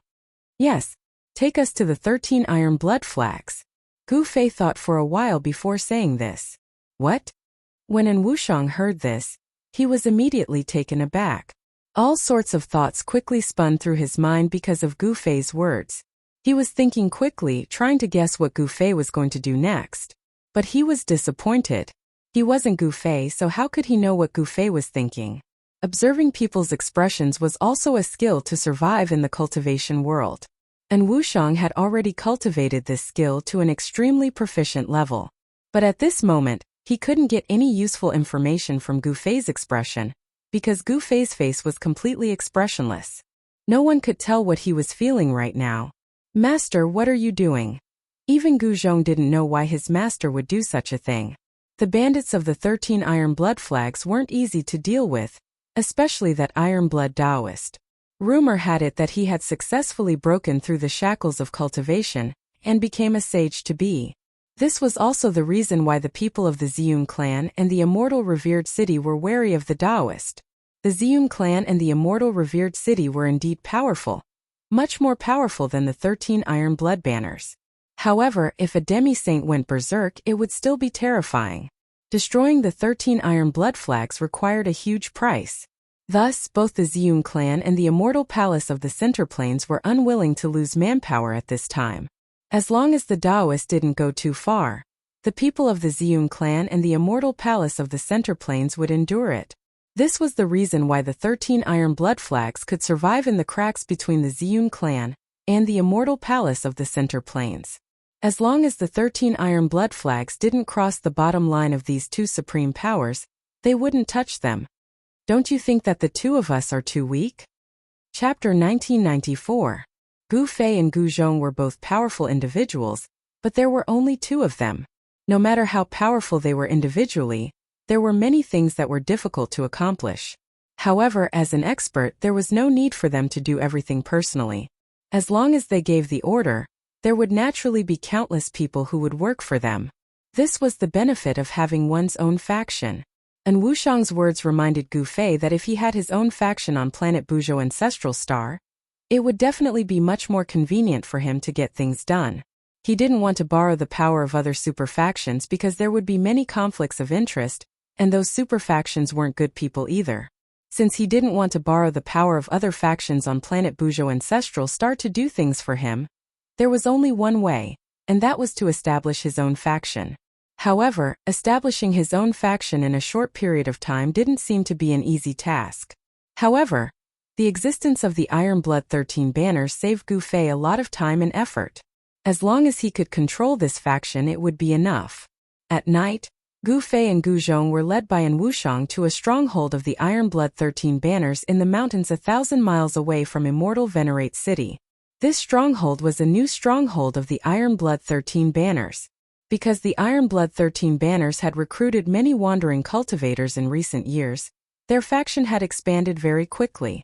Because of the arrival of the Great Era, experts had appeared from all over the world, and the wandering cultivators on planet Buzhou Ancestral Star were having an even harder time. In this Great Era, the most worthless people were rogue cultivators. If they encountered those people who came out from the big forces to gain experience, they would very likely lose their lives. For wandering cultivators like An Wushang, if they wanted to survive, they would have to join a powerful faction. However, for rogue cultivators, there weren't many powers that they could truly join. Those big sects wouldn't accept them because of the issue of loyalty. The disciples of large sects all entered the sect from a young age, and then they would cultivate and grow in the sect. It was the sect that nurtured them. The loyalty of such disciples was definitely much higher than those wandering cultivators who came to join a sect. A rogue cultivator would not have enough loyalty to the sect. Loyalty was something that needed time to be nurtured. However, a bandit force like the 13 Iron Blood banners had a much lower requirement for loyalty. After all, they were bandits to begin with. With the advent of the Great Era, factions like the Iron Blood 13 banners had a chance to develop rapidly. The Iron Blood 13 banners had developed quite well. Is it and bold? Just as An Wushang brought Gu Fei and his master closer to the stronghold, a loud shout came from a tall tower. Under the illumination of the torches, they could see a person looking out from the stone tower. "Old brother Cheng, it's me, An Wushang." An Wushang hastily replied. He knew that if he hesitated in the slightest, Cheng Datu would mercilessly attack him. Cheng Datu was famous for not recognizing his own family. "And bold, what's going on? 13 people went out with you. Why did you bring back only 3? Did you run into a vicious character?" Cheng Datu lowered the barrier at the front of the stronghold, letting An Wushang in. This stronghold was located in a mountain valley. The entire mountain valley had been turned into a stronghold by the Iron Blood 13 banners. There were fluctuations of a formation in the air above the stronghold. To enter the stronghold, one had to go through the stronghold's main gate. Today, the one guarding the gate was Big-Headed Cheng. Big-Headed Cheng's head was a bit larger than the average person's head. Adding on the fact that he was a bit shorter and smaller than other people, his head was very conspicuous. As a result, An Wushang and the others had given him a nickname, Big-Headed. Although Chengde-Tu's head was large and his body was small, he was still an immortal. His strength was even slightly greater than in Wushang's. Just this slight difference caused Chengde-Tu's treatment within the stronghold to be much better than in Wushang's. That was because Chengde-Tu didn't need to go out and rob people. It had to be known that being a bandit was a very dangerous occupation. You might run into someone stronger than you at any time, and you might lose your life at any time. And Bold, you really are a lucky bastard. You actually managed to come back alive. Upon seeing An Wushang walk in, a few people who recognized him greeted him. Those two. But just at this moment, someone realized that the two people behind An Wushang weren't one of his lackeys. Whoosh! In just an instant, at least 5 people had surrounded An Wushang and Gu Fei. How dare you? You must have eaten a bear's heart and a leopard's gall to dare to bring an outsider in? At this moment, a loud shout rang out from the tower. Following that, a small figure jumped down from the tower. A short person with an especially conspicuous head appeared in front of An Wushang. Chengde-Tu, I also had no choice. These 2 seniors wanted to pay you a visit, and I didn't want to refuse. What do you think? An Wushang stepped aside. Who are you? Chengde-Tu's heart couldn't help trembling. Someone had actually taken the initiative to attack their stronghold. This was a very rare thing. Ever since the stronghold had been built, such a thing had never happened. The others were incomparably nervous. It had to be known that only fierce dragons dared to cross the river. The fact that they had dared to come here was enough to prove that these 2 were very confident, so confident that they could easily exterminate everyone in the stronghold. Call out the people in charge of this place. Gu Zhong took a step forward and expressionlessly swept his gaze over these people. These people were all immortals, but they had been reduced to bandits. Were immortals really that worthless now? Had they all become bandits? These people were all newly joined vagrant cultivators. They were very smart. Although they were on guard, they didn't take the initiative to attack. Just you wait. Chengde-Tu was just about to go report. Which honored guest has graced us with your presence?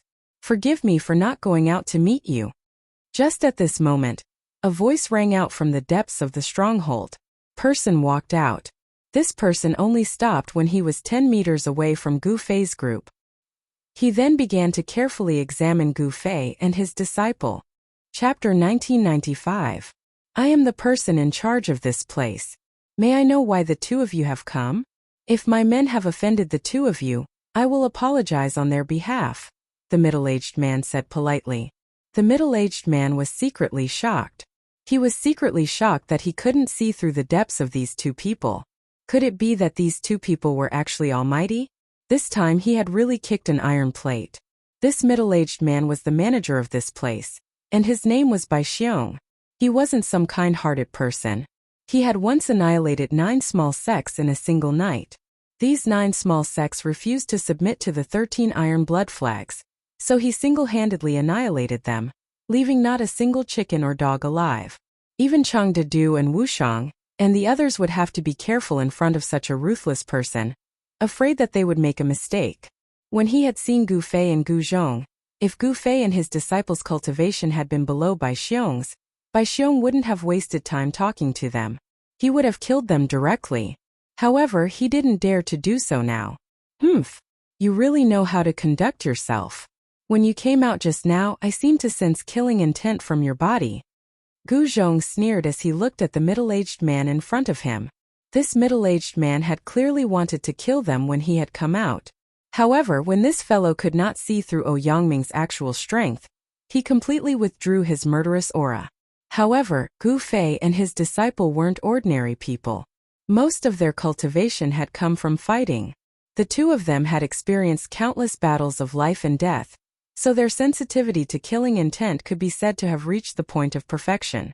As long as someone had killing intent towards them, they would be able to sense it immediately. This fellow Taoist seems to have misunderstood. Why would Bai Xiong have such thoughts towards the 2 of you? The middle-aged man hurriedly said. His forehead was already covered in a thin layer of sweat. Although he looked calm on the surface, he was extremely shocked inside. Forget it, I can't be bothered to waste my breath with you. I will only say this once. Where is the headquarters of the 13 iron blood flags? Tell me. If you don't, I will kill you. Gu Zhong didn't have the patience to waste his breath on these people. What? Bai Xiong was shocked.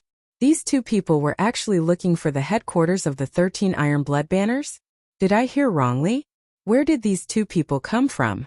Could it be a peerless expert from the Ziyun clan? Or a demi-saint from the Middle Continent Immortal Mansion? Everyone was stupefied, especially Chang De-tu and the others. What kind of person did Audacious and bring back? He actually dared to directly attack the headquarters of the 13 Iron Blood Flags. Cheng Datu and the others couldn't help looking at An Wushang. An Wushang helplessly shrugged his shoulders. He also wanted to know their origins, but even if he had 10 times the guts, he wouldn't dare ask. This was one of the keys to survival as a rogue cultivator. Don't ask about things you shouldn't know. Don't look at things you shouldn't see. If they spoke, they could live. If they didn't, the two of them would start a slaughter. That made everyone nervous, including An Wushang. In this stronghold, Bai Xiong was probably the only one who knew where the headquarters of the 13 Ironblood Flags was. The others had never been to the headquarters of the 13 Ironblood Flags. This was also a matter of loyalty. Only the core members of the 13 Ironblood Flags knew where the headquarters of the 13 Ironblood Flags was. At this time, the stronghold was incomparably silent. Even the breathing of Chang Datu and the others could be heard. They were all looking at Bai Xiong. They didn't want to die. It had to be known that the reason why Chang Datu and the other rogue cultivators had joined the 13 Iron Blood Flags was to survive. If the 13 Iron Blood Flags couldn't guarantee their safety, then why would they join them and listen to their orders? Oh! Seeing Bai Xiong hesitate, Gu Zhong couldn't help feeling a bit irritated. These bandits all had a baleful aura and weren't good people. Killing them would be as easy as lifting a finger, so he didn't mind sending them on their way. As if sensing Gu Zhong's killing intent, Bai Xiong's expression immediately changed. He also didn't want to die, but if he revealed the location of the 13 Iron Blood Flags headquarters to these two, then the bandits definitely wouldn't let him off. He would definitely die without a grave. But if he didn't speak, then he would die immediately. Fellow Taoists, I'll speak. Bai Xiong's voice was trembling. If he didn't speak, then he would die immediately. Bai Xiong's loyalty to the 13 Iron Blood Flags was not as important as his own life. Very good.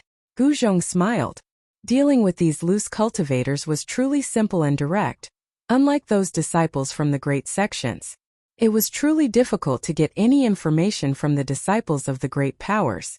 The majority of rogue cultivators viewed their own lives as more important than anything else. That was because survival was their #1 priority. Gu Fei and his disciple quickly left the 13 Iron Blood Flags stronghold.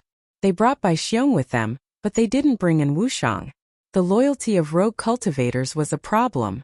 These rogue cultivators could betray them at any time.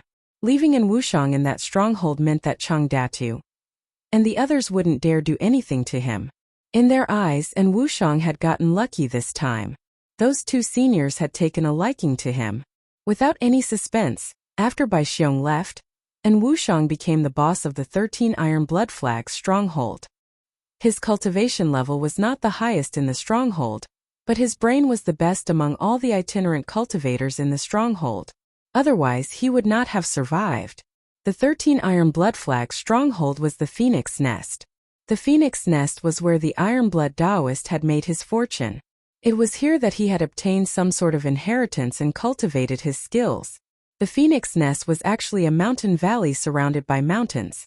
Beneath the valley was a spiritual cave that emitted spiritual chi day and night. It was also for this reason that the spiritual chi within the valley was much denser than outside. This place wasn't originally called the Phoenix Nest. It was only after the Ironblood Taoist had risen to power that it was called the Phoenix Nest. That was because the Ironblood Taoist had obtained the immortal bird mysterious art here. This was a mysterious art created by the ancient undying Taoist. When this mysterious art was cultivated to the greater mastery level, one could transform into an immortal bird. The Phoenix Nest location was very hidden. The Ironblood Taoist had laid down a grand formation to hide it. The Violet Cloud Clan and the Central Plains Immortal Palace had both tried to find the 13 Iron Blood Flags stronghold, but they hadn't found it in the end. Chapter 1996. Those guys from the 13 Iron Blood Banners really know how to pick a place. Early in the morning, Bai Xiong led Gu Fei and the others to a mountain near the 13 Iron Blood Banner's base camp, the Phoenix Nest. Gu Fei discovered that there was actually a dragon vein under the mountain. This area was located at the border between the Central Province and the Southern Province. It was a lawless area, and spirit veins rarely appeared in such a place. One must know that any place with a spiritual vein would be occupied by a powerful faction. Of course, the 13 Iron Blood Flags could be considered a powerful faction at the border between the Central region and the Southern region. Master, is there anything special about this place? Gu Zhong was not like Gu Fei. Gu Zhong only had a smattering of knowledge about formations. He had spent all his energy on martial cultivation, so he did not know how to search for dragons, observe qi, and strike the acupuncture point. The dragon seeking here was not to search for a true dragon divine beast, but to search for the earth's dragon vein. As for qi observation, it was because wherever there was a dragon vein, the heaven and earth spiritual energy above the dragon vein would be different. The so-called acupuncture point was to find the place where the earth's dragon vein essence converged. After finding the dragon vein, the place where the earth's dragon essence converged was the spirit cave. If we follow the direction of this dragon vein, we will be able to find the Phoenix Nest. Gu Fei said. The 13 Iron Blood Banner's base camp, the Phoenix Nest, must be built at the place where the earth's dragon vein essence converged. This was inevitable. If one was not proficient in formations, it would be very difficult to find the Phoenix Nest. This was because formations and the terrain were inseparable. Some formation masters could use the terrain to set up terrifying killing formations to kill enemies stronger than themselves. Where did the formation's power come from? The Earth's dragon vein essence could provide an endless source of power for the formation. Seniors, since you can find the Phoenix Nest by yourself, please let me go. At this time, Bai Xiong could no longer call Gu Fei and Gu Zhong fellow Taoist. In front of these two, he was like a newborn baby, without any thoughts of resistance. This was because these two people were too powerful. To be able to become the manager of a stronghold of the 13 Iron Blood Flags, this Bai Xiong had to be an immortal king. Only with this kind of cultivation could he suppress those loose immortals. After all, those loose immortals were arrogant and unruly, and it was very difficult to restrain them. They would absolutely not obey those with lower cultivation than them, unless this person had a powerful backer. Bai Xiong didn't have any backing. He was just one of the many core disciples of the 13 Iron Blood Banners, so he was rather loyal to them. Only such a person would know where the Phoenix Nest was. You want to leave? Whatever. At this time, Bai Xiong no longer had any value to Gu Fei and the others. It didn't matter if they killed him or not, because they wanted to subdue the 13 Iron Blood Flags, not kill him. Although it would be difficult to subdue the 13 Iron Blood Flags, it wasn't impossible. From what Bai Xiong had told them, the leader of the 13 Iron Blood Flags, the Iron Blood Taoist, was only a quasi-sage. Gu Fei was a great perfection quasi-sage, and the Iron Blood Taoist wouldn't be a match for him. Many thanks to the two seniors for not killing me. Bai Xiong was instantly overjoyed. He hurriedly bowed to Gu Fei and the others, then turned and fled. The joy of escaping from death made him temporarily forget everything. Let's go. It's time for us to meet the 13 Iron Blood Flags. Gu Fei said as he directly soared into the sky. A powerful aura erupted from his body. He no longer hid his strength. Gu Zhong also flew into the sky. Enemy attack. While Gu Fei's corpse was no longer restraining its aura, someone sensed the aura being released from their bodies 100 miles away. Appearing near the Phoenix Nest, if it wasn't an enemy, then what could it be? The grand formation that enveloped the entire Phoenix Nest was activated. Beams of divine light soared into the sky, interweaving to form a gigantic transparent canopy that completely enveloped the Phoenix Nest. A sage aura permeated the air. Saint-class formation? At this moment, Gu Fei and his disciple arrived in the sky above the Phoenix Nest. Divine light flickered below as countless Tao runes appeared. An incomparably powerful force was rapidly condensing. They were not in a hurry to make a move. Instead, they stood in the sky and quietly watched the scene unfold. One had to admit that the Phoenix Nest's defense was quite good. A sage formation could block all experts below the sage realm. Unfortunately, the ones who came this time were Gu Fei and his disciple. To Gu Fei, A sage formation wasn't unbreakable. It would just take him a little more time. After all, he had even broken through an extreme divine formation before. Who goes there? A loud shout came from the phoenix nest. Then, a dark red silhouette rushed out of the phoenix nest and into the sky. It was a young man with an incomparably dense murderous aura.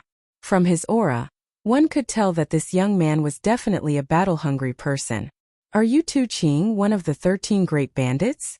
Gu Zhong took a step forward and looked down at the young man behind the transparent screen. Who are you? Could it be that the people from the Ziyun clan want to attack the 13 Iron Blood Flags? The young man named Tu Qing shouted. Tu Qing was extremely shocked. Since the establishment of the 13 Iron Blood Flags, no one had been able to find the headquarters of the 13 Iron Blood Flags and no one had dared to attack. But today, early in the morning, someone had come to kill them. The Ziyun clan? What is the Ziyun clan? Ziyun Xiao was defeated by my master. Gu Zhong said. What? Tu Qing was shocked when he heard this. Who were these two fellows? How could they be so arrogant? Even the most outstanding disciple of the Ziyun clan, Ziyun Xiao, was no match for these people. Very quickly, Tu Qing thought of a person, and his expression immediately became very unsightly. Your master, could it be Gu Fei? Tu Qing glanced at the people behind Gu Zhong and asked carefully. That's right, this is my master Gu Fei. Today we are here to ask for your surrender. Gu Zhong said indifferently. You ha. Suddenly Tu Qing pointed at Gu Zhong and laughed to the point of tears. Is it really that funny? You're going to cry soon. Gu Zhong's face was still calm. There was no expression on his face. At this moment he wouldn't reveal any emotional fluctuations. You guys are too funny. Haha. Tu Qing was still laughing, he couldn't help it.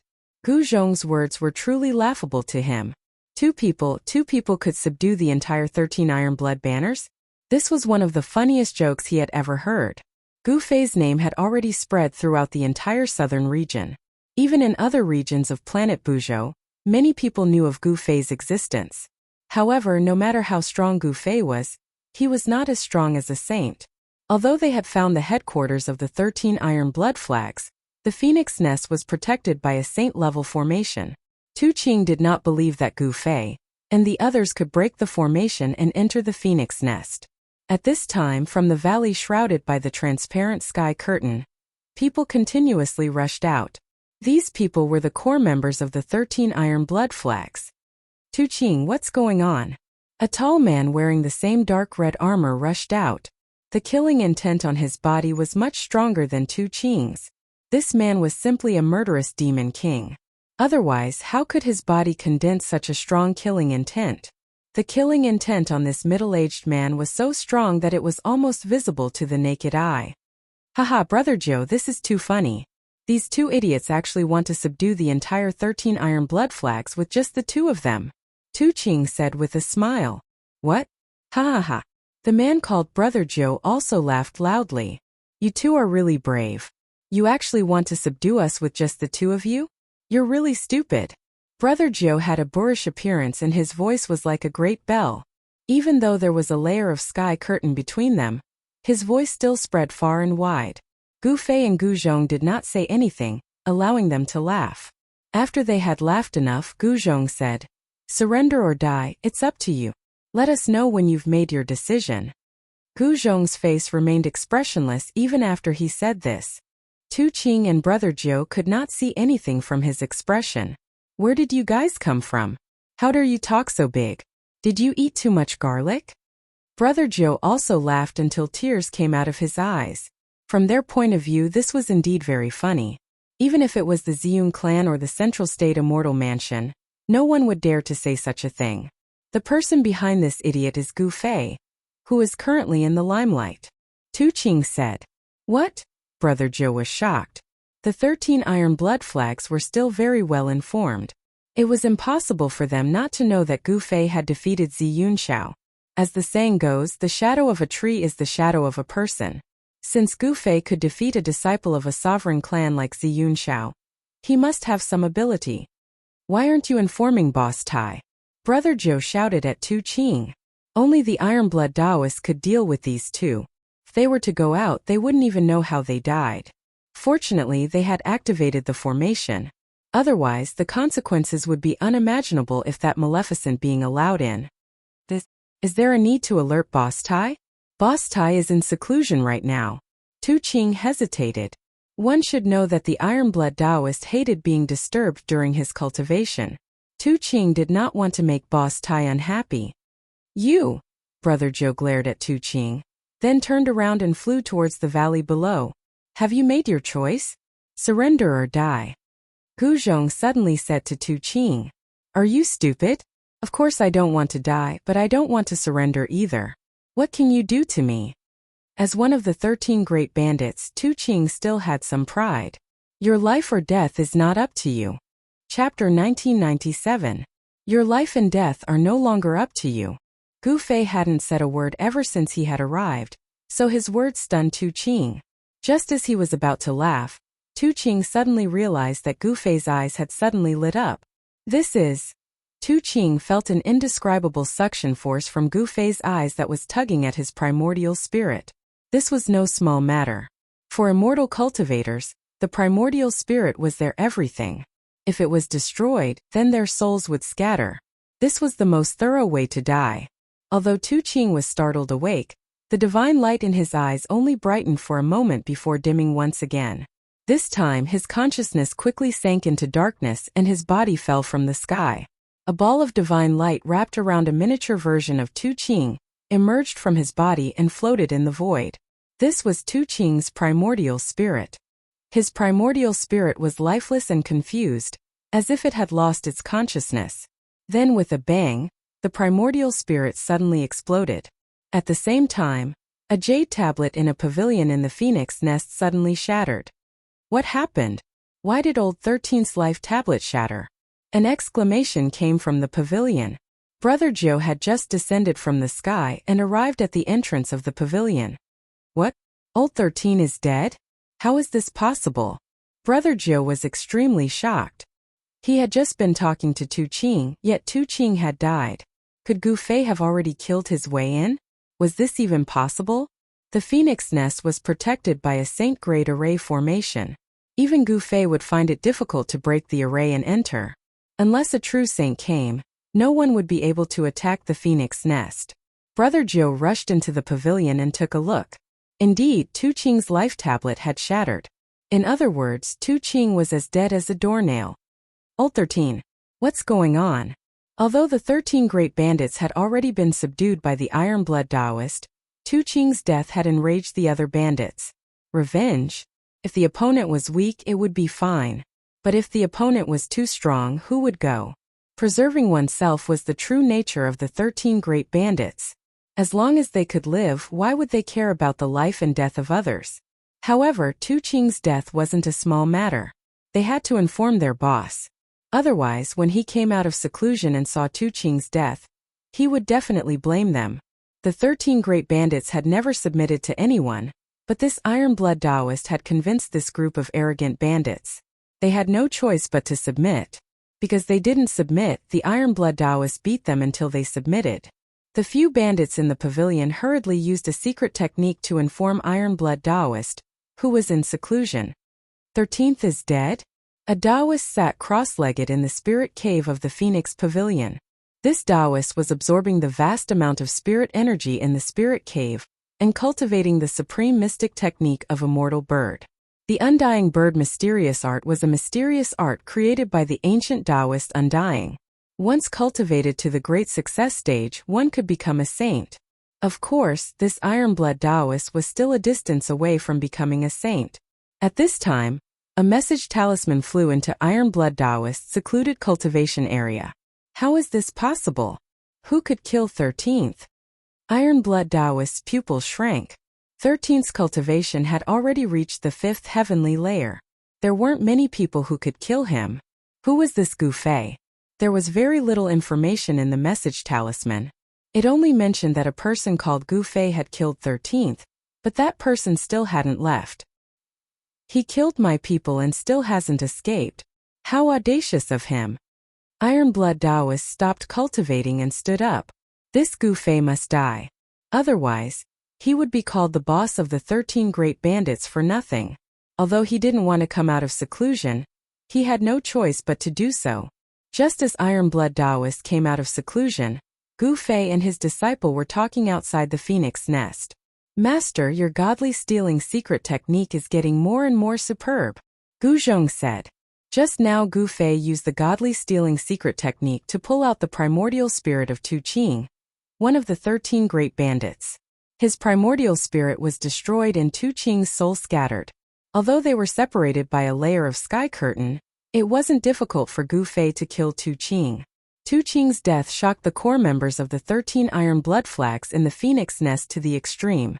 It was hard to imagine how Gu Fei killed Tu Qing under the protection of a saint-level grand formation. No one in the phoenix nest knew how Tu Qing died. Even the other bandits were the same. They couldn't find any damage on Tu Qing's body. This made the bandits look at each other in inexplicable horror. "If you cultivate diligently, you can also reach my level," Gu Fei said. He had already passed on the 9 secrets of immortal path to Gu Zhong. The magic of the 9 secrets of immortal path was that any cultivator could cultivate it. Roar! At this moment, a furious roar came from the phoenix nest. The entire world shook as an extremely powerful aura burst forth. An extremely powerful aura appeared between heaven and earth. "The main character has made his appearance," Gu Fei said. A figure rushed out from the depths of the phoenix nest. A terrifying aura shook the surroundings, causing everyone in the phoenix nest to tremble in fear. The aura was so powerful that it deterred everyone. "Who is Gu Fei? Come out and accept your death."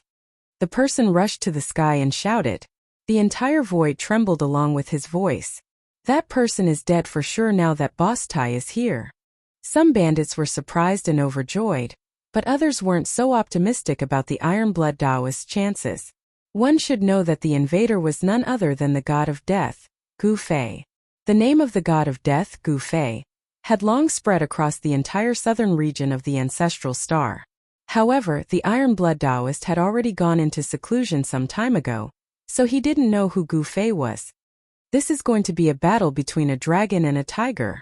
Brother Joe said something like that.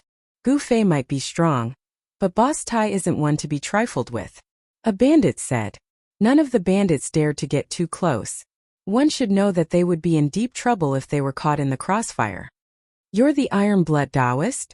Gu Fei walked up and looked at the Iron Blood Taoist. The Iron Blood Taoist was a skinny Taoist. He wore a gray Taoist robe and had a delicate face. However, at this moment, this sage-like Taoist had a murderous look on his face.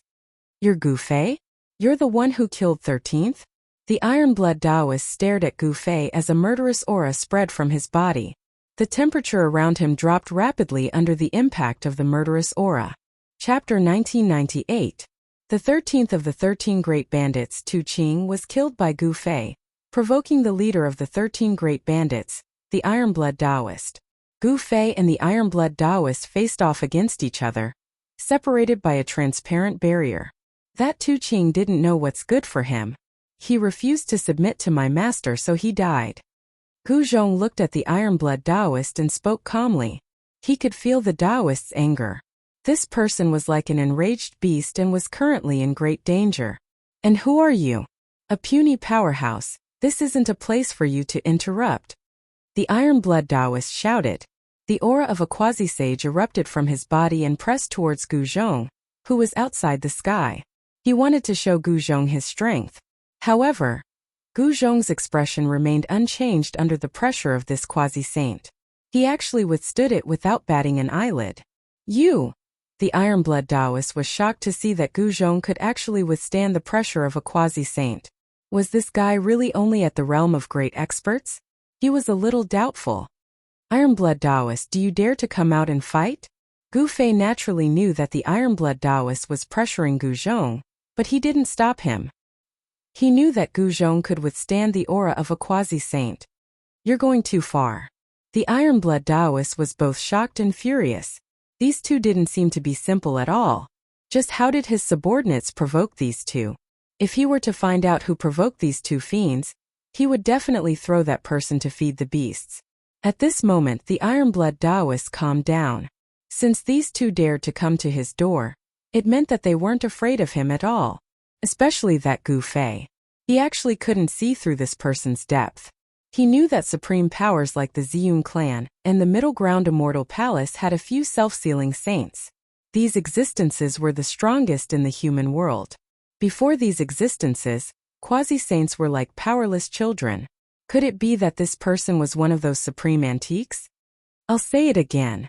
Surrender or die, it's your choice, Gu Fei said as he looked at the Iron-Blood Taoist in the sky screen. He could sense that the qi and blood of the Iron-Blood Taoist seemed to be stronger than that of an ordinary half-sage. The more powerful a cultivator's blood and qi was, the more powerful that cultivator's life force was. Cultivators with a strong life force were less likely to die. Take Gu Fei for example. Even if his martial body was destroyed, it could still be reconstructed in an instant. This is intolerable. Open the formation, I want to go out and kill these two arrogant fellows. The Iron-Blood Taoist could not take it anymore. These two fellows were too despicable. They actually wanted to subdue the entire 13 Iron-Blood flags with just the two of them. Boss, that person is Gu Fei. Ninth brother transmitted his voice to Iron-Blood Taoist. So what if it's Gu Fei? Iron-Blood Taoist said impatiently. This Gu Fei defeated Ziyun Shao not long ago. The ninth of the 13 bandits continued. What? Damn it. The Iron-Blood Taoist couldn't help but be shocked. He didn't know who Gu Fei was because he was in seclusion when Gu Fei rose to prominence in the southern region. However, he couldn't ignore Ziyun Shao. Ziyun Shao was known as the supreme genius of the Ziyun clan in the past 1,000 years. He had already become a half-sage at such a young age. With enough time, Ziyun Shao would most likely become a saint. Although the Iron-Blood Taoist had never fought Ziyun Shao before, he knew that he might not be able to defeat him if he were to meet him. This person had actually defeated Ziyun Shao. He truly had the right to be arrogant. So surrender or die. Gu Fei didn't want to waste time with the Iron-Blood Taoist. He only had two choices. With his current cultivation, he had to keep his word. As long as the Iron-Blood Taoist didn't surrender, then there was nothing else to say. If you want me to surrender, then you'll have to show me what you're capable of, the Iron-Blood Taoist said. An existence like him would only submit to someone stronger than him. The strong would never submit to the weak. Very well. Gu Fei nodded. He knew that it was impossible to convince someone like the Iron-Blood Taoist to submit to him with just words. In order to truly subdue these people, he had to show a few moves. As for avenging the 13th brother, no one would be so bored as to do that. The Iron-Blood Taoist was furious because the 13th brother was one of his men. Gu Fei killed his man and didn't give him any face. Thus, the Iron-Blood Taoist wanted to get even with Gu Fei. Bang! Without any hesitation, Gu Fei threw a punch at the sky screen in front of him. Primal Chaos Dao patterns faintly appeared on his fist. It looked like a casual punch, but in the eyes of the Iron-Blood Taoist, it was an entirely different matter. Boom! When Gu Fei's fist hit the sky in front of him, the entire sky shook. Countless runes emerged on the transparent sky, intertwining with the power of the great Tao. Everyone was shocked. Gu Fei's casual punch had actually shaken the saint-level grand formation protecting the phoenix nest. It was truly unbelievable. The Iron-Blood Taoist was also shocked by Gu Fei's punch. Although he cultivated the immortal bird mystic art, it didn't mean that he wouldn't die. An expert like Gu Fei might have a way to kill him. The Iron-Blood Taoist didn't want to take the risk. It was known that it wasn't easy for him to become a demi-saint. When the saint-level grand formation calmed down, the Iron-Blood Taoist surrendered. He had no choice but to surrender. His opponent's fist was harder than his own. In the cultivation world, whoever had the harder fist was the boss.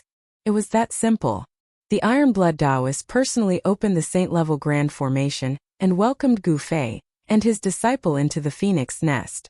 The 13 bandits had now become the 12 bandits. No one dared to jump out to avenge the death of their 13th brother, Tu Qing. This was simply courting death. Tu Qing's death didn't matter. The others had to live, and they had to live well. As the higher-ups submitted to Gu Fei, the Iron-Blood 13 banners also surrendered. Without much effort, Gu Fei and his disciple had taken down the Iron-Blood 13 banners. Gu Fei and Gu Zhong were, after all, passers-by on the ancestral Buzhou star. They would eventually leave, And not many among the Iron Blood 13 banners would truly submit to them. They were well aware of this, so they didn't care about it.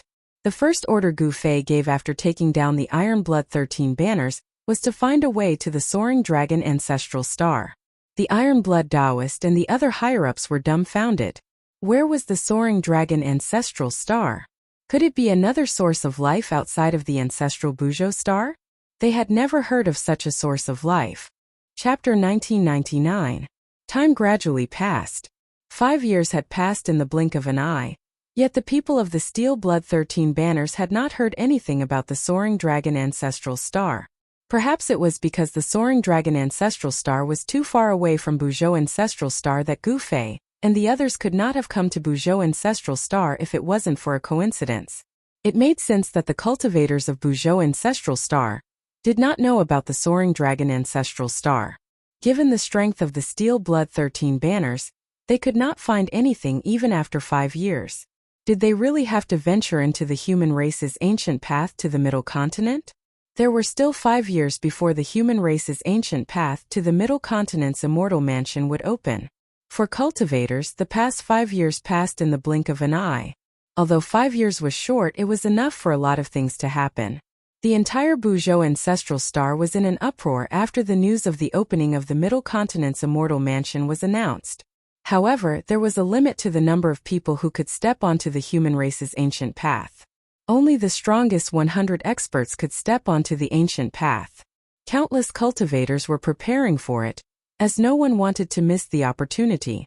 5 years later, a grand competition would be held at the Middle Continent's immortal mansion to determine the top 100. The 100 winners would then be able to step onto the human race's ancient path.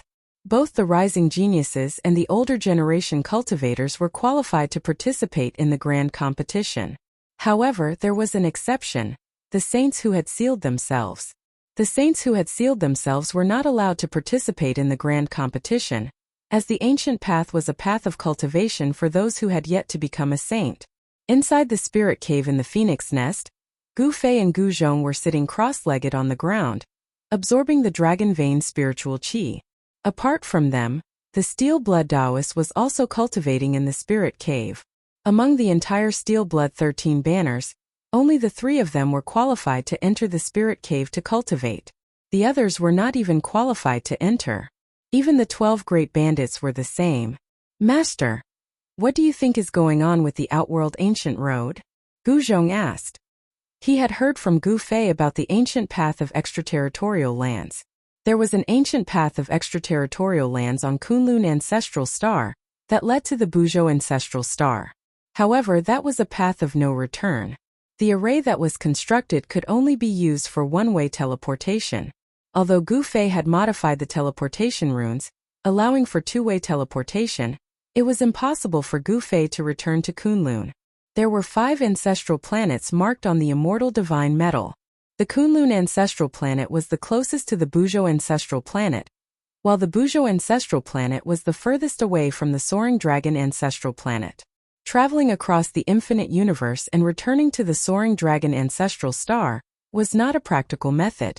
Sometimes Gu Fei wondered if there was some kind of connection between the 5 ancestral planets that allowed them to travel to and from one another through the ancient roads of the outer domains. Where does the ancient path of the Buzhou ancestral star lead to? This is an uncertain factor. Gu Fei said. The ancient path of the extraterritorial lands was incomparably dangerous. It was a training path for the human race. If one wasn't careful, they might even die on the way. If it leads to the Soaring Dragon ancestral star. Gu Zhong's eyes lit up. It's not impossible, but it's very unlikely. You should know that the Soaring Dragon ancestral star and the Buzhou ancestral star are separated by an infinite universe.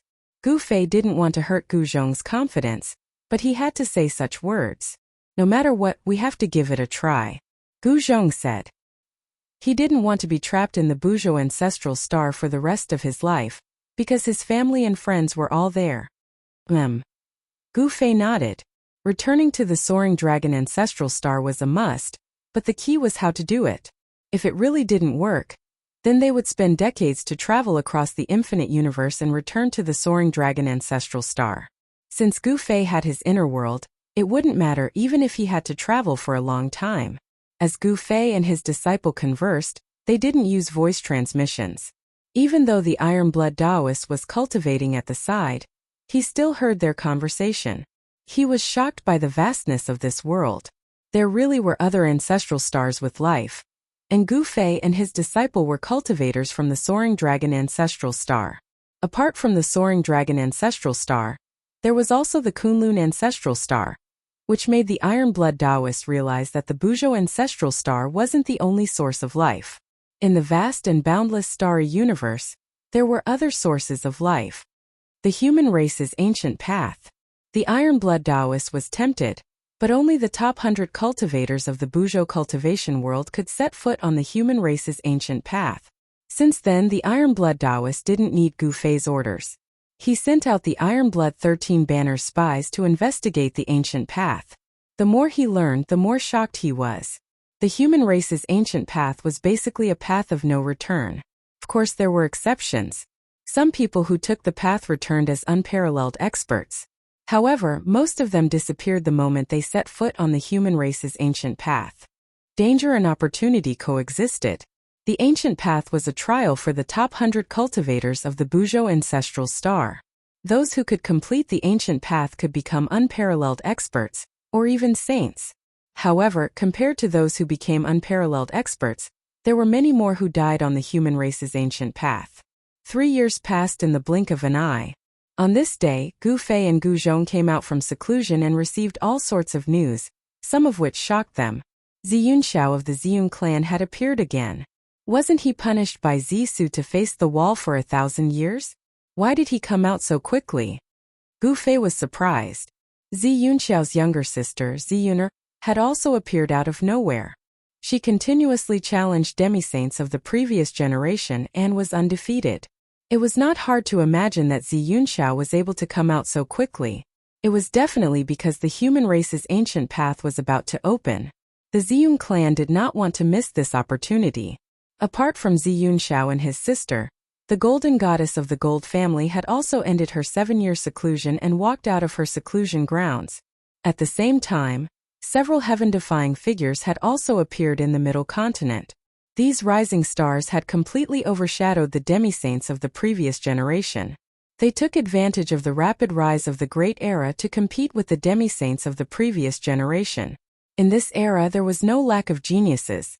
In 2 years, the great competition of the Middle Continent would begin. Gu Fei and Gu Zhong were preparing. The Iron Blood Taoist was also preparing. He was also very interested in the human race's ancient path. All the cultivators who were interested in setting foot on the human race's ancient path were waiting quietly. The opening of the human race's ancient path had affected the mood of every cultivator. The performance of the younger generation was too eye-catching. The demi-saints of the previous generation felt great pressure. Chapter 2000. The Central State Grand Competition will begin in 3 days. The people of the Central State Immortal Mansion put up a notice stating that all cultivators, as long as they weren't saints who had sealed themselves, could sign up for the grand competition and compete for a spot on the human race's ancient road. Today was the first day, and there was a sea of people outside the Central State Immortal Mansion. Cultivators from the other regions of Buzhou Ancestral Star had arrived at the Central State Immortal Mansion. There was a row of tables in front of the entrance, and dozens of disciples of the Central State Immortal Mansion were bustling about. They were registering the cultivators participating in the Central State Grand Competition. Countless people were competing for the 100 spots. The competition was too fierce, but there was no other way. The Central State Immortal Mansion could only use this elimination method to eliminate the majority of the weak. Only the strong were qualified to set foot on the human race's ancient road. From morning to night, there was still a sea of people outside the Central State Immortal Mansion. The situation was too much for the disciples of the Central State Immortal Mansion to bear. The situation only improved on the second day, and the crowd gradually dispersed. However, there were still many people rushing to the Central State Immortal Mansion. On the third day, Gu Fei and Gu Zhong appeared. They had been secretly observing outside the Central State Immortal Mansion for 2 days, and they found that there weren't many true experts among the cultivators. The talents of the Central State Immortal Mansion didn't show up. Nor did the Zi Yunxiao siblings. The golden goddess was nowhere to be seen, but these people were still able to keep their composure. The registration period for the third day would last until midnight. Gu Fei wasn't in a hurry. He planned to register at night since the true experts hadn't shown up yet, and he didn't want to show up too early. Gu Zhong wasn't in a hurry either, because he didn't plan to register at all. With his cultivation, it would be difficult for him to get a spot on the human race's ancient road. In the past 10 years, his cultivation hadn't broken through to the fifth heaven ascension realm. Even Gu Fei felt that this situation was a bit strange. At night, most of the cultivators gathered outside the Central State Immortal Mansion had dispersed, and only a few people were still wandering around. These people were those who hadn't decided whether or not to participate in the grand competition. Participating in the grand competition wasn't a trivial matter. They might be killed by their opponents during the competition. It's almost midnight. Two people stood on a short mountain outside the Central Prefecture Immortal Abode. Yes. At this moment, Gu Fei discovered that someone was rushing towards the entrance of the Central Plains Immortal Estate. It was a woman clad in golden armor. She was none other than the Golden Goddess. These people have finally appeared, Gu Zhong said. He wasn't surprised at all. The disciples of the Central Province Immortal Mansion were not allowed to leave before the time of the world. However, if they arrived after midnight, then they would lose the opportunity to register. The Golden Goddess quickly left. After the Golden Goddess left, 3 more figures walked out from the moonlight and arrived at the entrance of the Central Prefecture's immortal abode. The 3 of them were the rumored 3 sons of the Central Prefecture. The 3 disciples of the Middle Prefecture weren't simple. They were all from the Middle Prefecture Immortal Manor. If they wanted to walk on the ancient path of the human race, they would have to sign up for the grand competition. There were no shortcuts. There were only 100 spots available. As long as one had the strength to enter the top 100, they would be able to step on the ancient path of the human race. However, if one's cultivation wasn't high enough and it was difficult to enter the top 100, then even the most outstanding disciple of the Central Prefecture Immortal Manor would be eliminated. After the 3 sons of the Central Prefecture registered, they chatted with the disciples of the Central Prefecture Immortal Manor for a while before leaving. Finally, when it was almost midnight, the Zi siblings finally appeared. After registering, Zi Yuner sensed something and suddenly raised her head to look at the mountain where Gu Fei was. However, she didn't see anything. "Little sister, what's wrong?" Zi Yunxiao couldn't help but ask when he saw Zi Yuner's strange expression.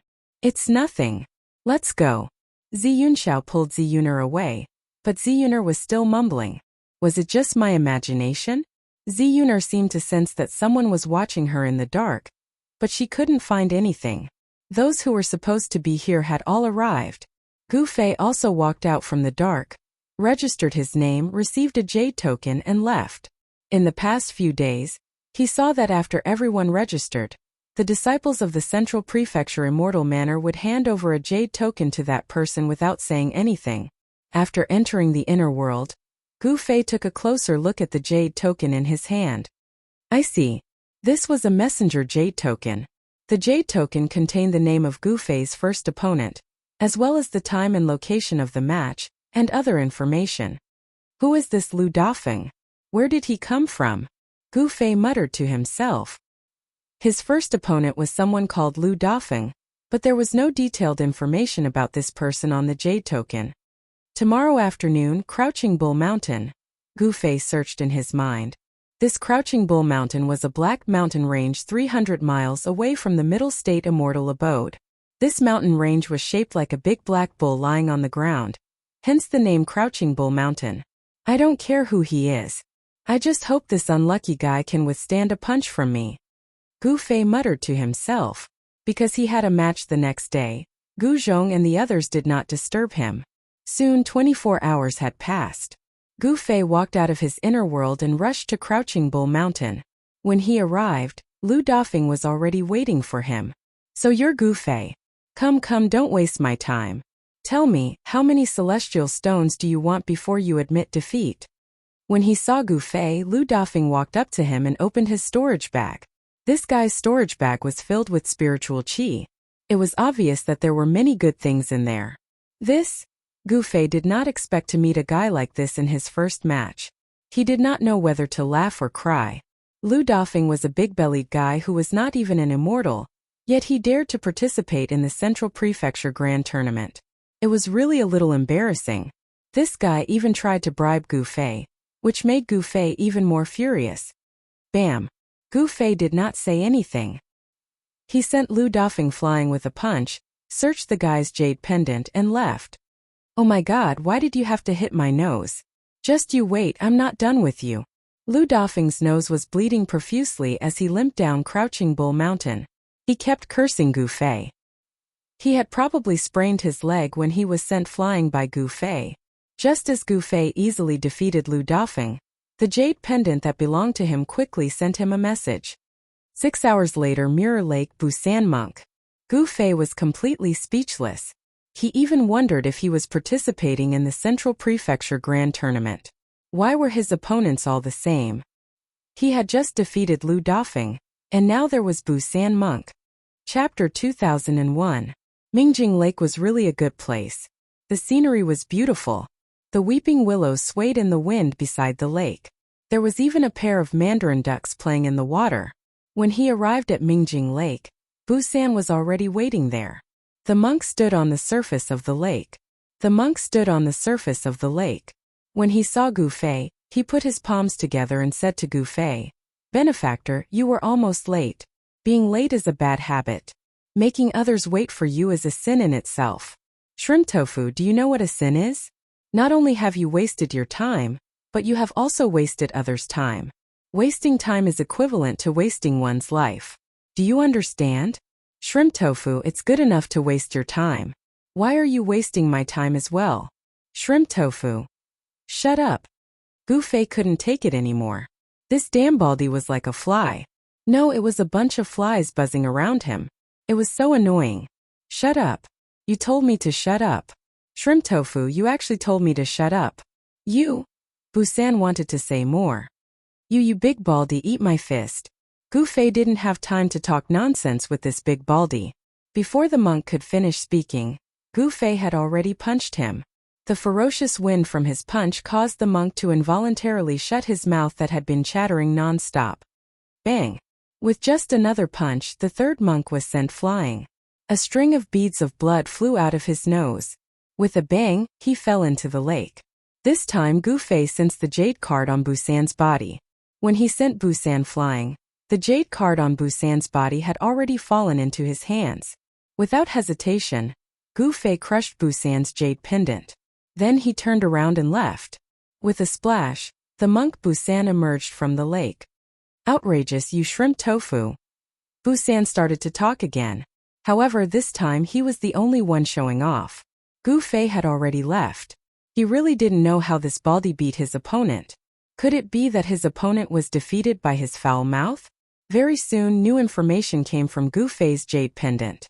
2 hours later, Wu Yun Peak, Yu Xiaochuan, a girl. Gu Fei was a little surprised. His third opponent was actually a girl. It was an unfair victory. However, in order to step on the human race's ancient path, he had to kill whoever he met. Wu Yun Peak was 1,000 miles away from the Central Prefecture immortal abode. It was a mountain that was thousands of miles high. The peak was usually surrounded by clouds. To Gu Fei, he had enough time to travel 1,000 miles in 2 hours. When he arrived at Wu Yun Peak, Yu Xiaochuan was still nowhere to be seen.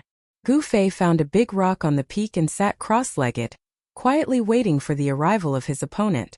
Just as the time was almost up, a sword light flew over from afar and landed on Five Clouds Peak. The sword light dissipated and a person appeared. What? When Gu Fei saw this person, he was even more surprised. This Yu Xiaochuan was actually a man. Damn, was there a mistake? A man actually had a girl's name. You are Gu Fei. Yu Xiaochuan's voice was gentle and delicate. It was a woman's voice. Moreover, he took out an embroidered handkerchief from his body and wiped the beads of sweat off his forehead. The orchid fingers that were pinching the handkerchief almost made Gu Fei vomit out the food he had eaten the night before. Damn, it was disgusting enough for a man to have a girl's name, but this man was also a sissy. That was really disgusting. Oh heavens, oh earth, what kind of people came to participate in the Central Prefecture competition? Gu Fei had the urge to go crazy. Be careful, I practiced the Jade Maiden sword technique. I'm coming. Yu Xiaochuan directly used the Imperial sword technique and attacked Gu Fei. Although this guy was a tall and sturdy man, his movements seemed to be even gentler than a real woman's. It can't be that he practiced the Jade Maiden sword technique and became like this, right? Gu Fei thought that it was most likely because of this. What a sin, who was this sissy's master? A young man actually became like this. His master should be dragged to be fed to the beasts.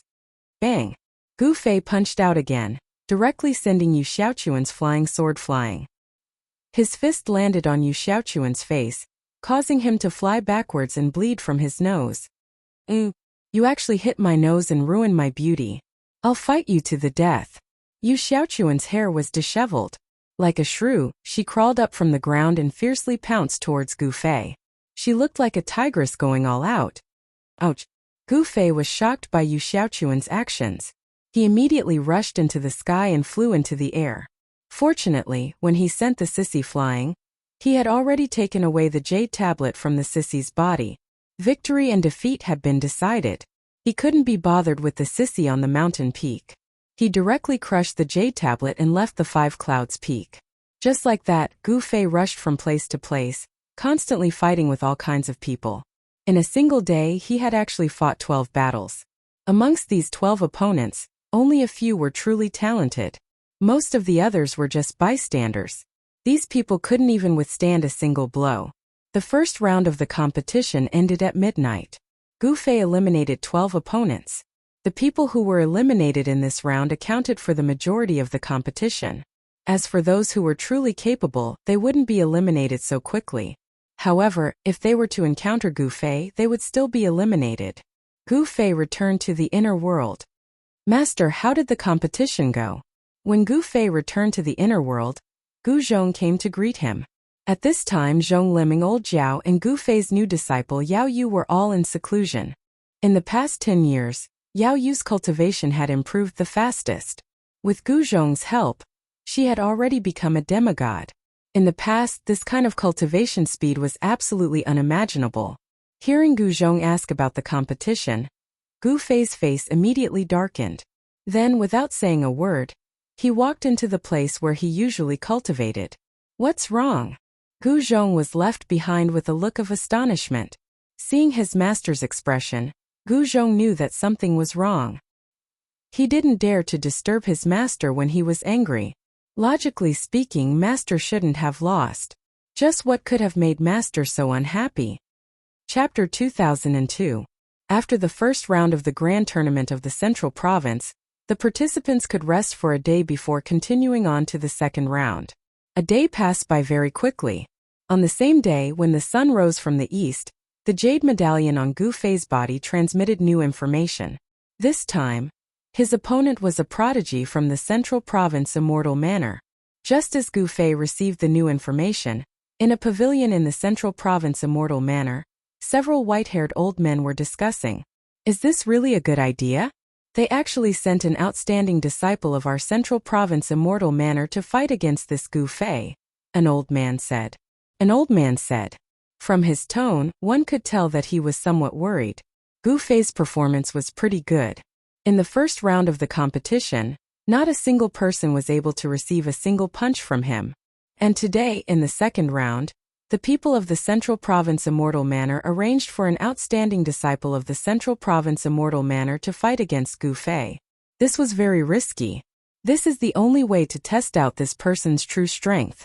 The reason we organize the grand tournament is to uncover the limitless potential of the human race. Another white-haired old man said. Eldest senior brother is right. The other old men agreed. This Gu Fei isn't a nobody. He rose to fame in the southern region and once defeated Zi Yunxiao. I want to see exactly how strong he is. The eldest senior brother said. What? This person actually defeated Zi Yunxiao of the Ziyun clan? The other old men were all shocked when they heard this. In the Central Province Immortal Manor, there were 3 most famous geniuses. However, other than those 3, there were also many less famous geniuses. the cultivation and strength of these geniuses weren't too far off from those 3 geniuses. Jun Wuya was one of the 10 prodigies of the Central Province Immortal Manor. He knew that his cultivation was definitely not weaker than those 3 senior brothers, but he wasn't as famous as them. Gu Fei, why did the elders of the sect arrange for Gu Fei to be my opponent in the second round? Jun Wuya mumbled to himself. He did not understand. He knew about Gu Fei. 10 years ago, this person had defeated Zi Yunxiao of the Ziyun clan. Such a battle record could be considered extremely glorious. One must know that Zi Yunxiao was publicly acknowledged as the #1 person amongst the younger generation of the southern region 10 years ago. Zi Yunxiao came from the Violet Cloud clan, a sovereign clan. He possessed the bloodline of the Violet Cloud sovereign and was blessed by the heavens. His strength was without a doubt. For Gu Fei to be able to defeat Zi Yunxiao, it was enough to prove his strength. Thousandjiang Cliff, Jun Wuya. At this moment, Gu Fei had already left his inner world and was rushing towards the Thousandjiang Cliff. The Thousandjiang Cliff wasn't very far from the Middle Prefecture Immortal Abode. It was only 800 li away. Soon Gu Fei arrived at the Thousandjiang Cliff. This Thousandjiang Cliff was just an ordinary cliff. Not a single blade of grass grew on the top of the cliff. The top of the cliff was only 100 jiang in circumference, and it was filled with yellow sand and stones. By the time Gu Fei arrived at the Thousandjiang Cliff, Jun Wuya was already waiting for him there. So you're Gu Fei, the one who defeated Zi Yunxiao back then. Seeing Gu Fei's arrival, Jun Wuya's eyes flashed as a strong battle intent was emitted from his body. So you're one of the top 10 heroes of the Middle Prefecture. Jun Wuya. Gu Fei came to a spot about 3 zhang away from Jun Wuya and sized up his opponent. Let's begin, Gu Fei said. This was a decent opponent with the strength of a quasi-saint. However, he was unlucky to have met Gu Fei. The outcome of this battle had long been decided. There was no suspense in the following battle. Jun Wuya still couldn't withstand a single punch from Gu Fei. Jun Wuya was defeated. Thoroughly defeated. He was thrown off the Thousandjiang Cliff by a single punch from Gu Fei. Gu Fei did not kill Jun Wuya. Jun Wuya was only injured but not killed. It's still one move. The few elders of the Middle Prefecture Immortal Mansion were shocked by Gu Fei's methods. From the dazzling light mirror, they could clearly see every move Gu Fei made when he defeated Jun Wuya on the Thousandjiang Cliff. How is this possible? Jun Wuya is one of the top 10 heroes of our Middle Prefecture Immortal Mansion. Jun Wuya was defeated by Gu Fei with a single punch. The few elders of the Middle Prefecture Immortal Mansion in the pavilion were dumbfounded. They couldn't believe that Gu Fei's battle strength was too strong. Who could defeat Jun Wuya with a single move? Gu Fei did it.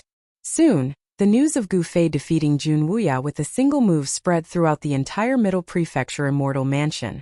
The entire Middle Prefecture Immortal Mansion was shaken.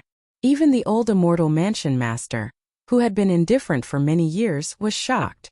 The initiative of the Central Province Grand Tournament was in the hands of the Central Province Immortal Mansion.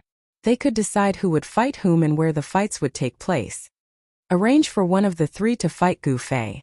The old Immortal Mansion Master personally oversaw the competition pavilion. Yes, the few elders immediately got busy. Those who could attract the attention of the elders were the absolute minority in the grand competition. The elders couldn't be bothered to pay attention to the others, and left them to their disciples to deal with. What a pity. I thought the top 10 heroes of our Middle Prefecture Immortal Mansion would be on the list. The old Immortal Mansion Master let out a long sigh. A defeat was a defeat. Although Jun Wuxia had good potential, as long as he was defeated in the grand competition, he would still be eliminated and lose the qualification to step on the ancient road of the human clan. Jun Wuxia was defeated. I'm looking forward to fighting with you. In the Middle Prefecture Immortal Mansion, a white-robed young man sitting cross-legged in a stone room said, Wu Daoi, 800 Li Black Demon Ridge. After defeating Jun Wuya, Gu Fei's Jade Token soon received a message from the Middle Prefecture Immortal Mansion. When he read the message, he couldn't help but feel a little surprised. Whether it was the opponent or the location of the competition, both surprised him. Wu Daoi was one of the 3 sons of the Middle Prefecture, the most outstanding disciples of the Middle Prefecture Immortal Mansion. Wu Daoi's cultivation and strength were definitely at the top of the top. To be able to fight such an expert was also a good thing for Gu Fei. Among the top 10 heroes of the Middle Prefecture, Jun Wuya's cultivation was below average, but Wu Daoi's cultivation was definitely in the top 3, or even higher. As for the location of the competition, Gu Fei was also surprised. The Black Demon Ridge was not an ordinary place. It was a demonic mountain that had an indescribable demonic aura. Legend had it that in ancient times, it was the place where the great sage of the human clan had slain a demon. The mountains of the Black Demon Ridge were all black, very different from other places. Some people said that it was dyed with the demonic blood of a great demon that had been slain by the great sage of the human clan. In short, the Black Demon Ridge was an ominous place. Even birds wouldn't fly there, and no animals could be seen on the Black Demon Ridge. Moreover, the Black Demon Ridge was very far from the Middle Prefecture Immortal Mansion. Of course, a distance of 10,000 li was nothing to an expert like Gu Fei. When Gu Fei reached the Black Demon Ridge, Wu Daoi had yet to arrive. He possessed the world's fastest speed, and no demisage could catch up to him. There's something strange about this place. Could a great demon really have been slain by the great sage of the human clan here? When Gu Fei ascended the Black Demon Ridge, he could clearly sense the faintly discernible demonic aura exuding from the ridge. Although the demonic aura here was very weak, it was definitely there. Just as Gu Fei was about to carefully sense the demonic aura on the mountain and find its source, a powerful aura suddenly appeared in the sky. He's here. Gu Fei lifted his head and saw a white-robed man walking in the air towards the Black Demon Ridge. With every step this person took, a Dao pattern emerged under his feet. Wu Daoi. When Gu Fei saw this person, his pupils involuntarily contracted. This was a young man, a handsome and radiant young man with a perpetual smile on his face. So you're Gu Fei. Wu Daoi smiled and stopped about 15 feet away from Gu Fei. I heard that you defeated Jun Wuya in one move. You're really powerful. Wu Daoi gave a thumbs up to Gu Fei. This is nothing. If you were to fight, I'm afraid you could also defeat Jun Wuxia in one move. Gu Fei said seriously. The difference in strength between the top 10 heroes of the Central Prefecture was indeed huge. This Wu Daoi was very strong, at least much stronger than Jun Wuya. If Wu Daoi were to fight Jun Wuxia, he would also be able to defeat him easily. He Dao friend must be joking. Wu Daoi said with a smile. Let's begin. Gu Fei didn't want to say anything more. He had already guessed that this so-called Central Prefecture Grand Tournament was actually controlled by the Central Prefecture Immortal Manor. His opponents would only get stronger and stronger. He was very much looking forward to which experts the Central Prefecture Immortal Manor would arrange to fight against him. Alright then. Wu Daoi smiled, and after that, his entire person suddenly disappeared from the spot. What? Gu Fei was taken aback. He instinctively took a step to the left, and with this step, he evaded a cold ray of light from Wu Daoi. It was a silver needle. This? Gu Fei's heart pounded. These silver needles were almost transparent. If it wasn't for his good eyesight, he wouldn't have been able to see the trajectory of these silver needles. Other people hide daggers in their smiles, but this guy is hiding needles in his smile. Gu Fei didn't dare to be careless. It wasn't a good thing to be pierced by these needles. Great Sky Covering Palm. Gu Fei directly displayed his martial arts battle technique. A giant chaotic palm appeared in the void, emitting an unparalleled energy fluctuation, and slammed down on Wu Daoi's head. The giant chaotic palm shrouded in all directions.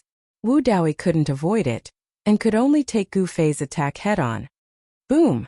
With a loud bang, Wu Daoi was slammed into the mountain by the chaotic palm.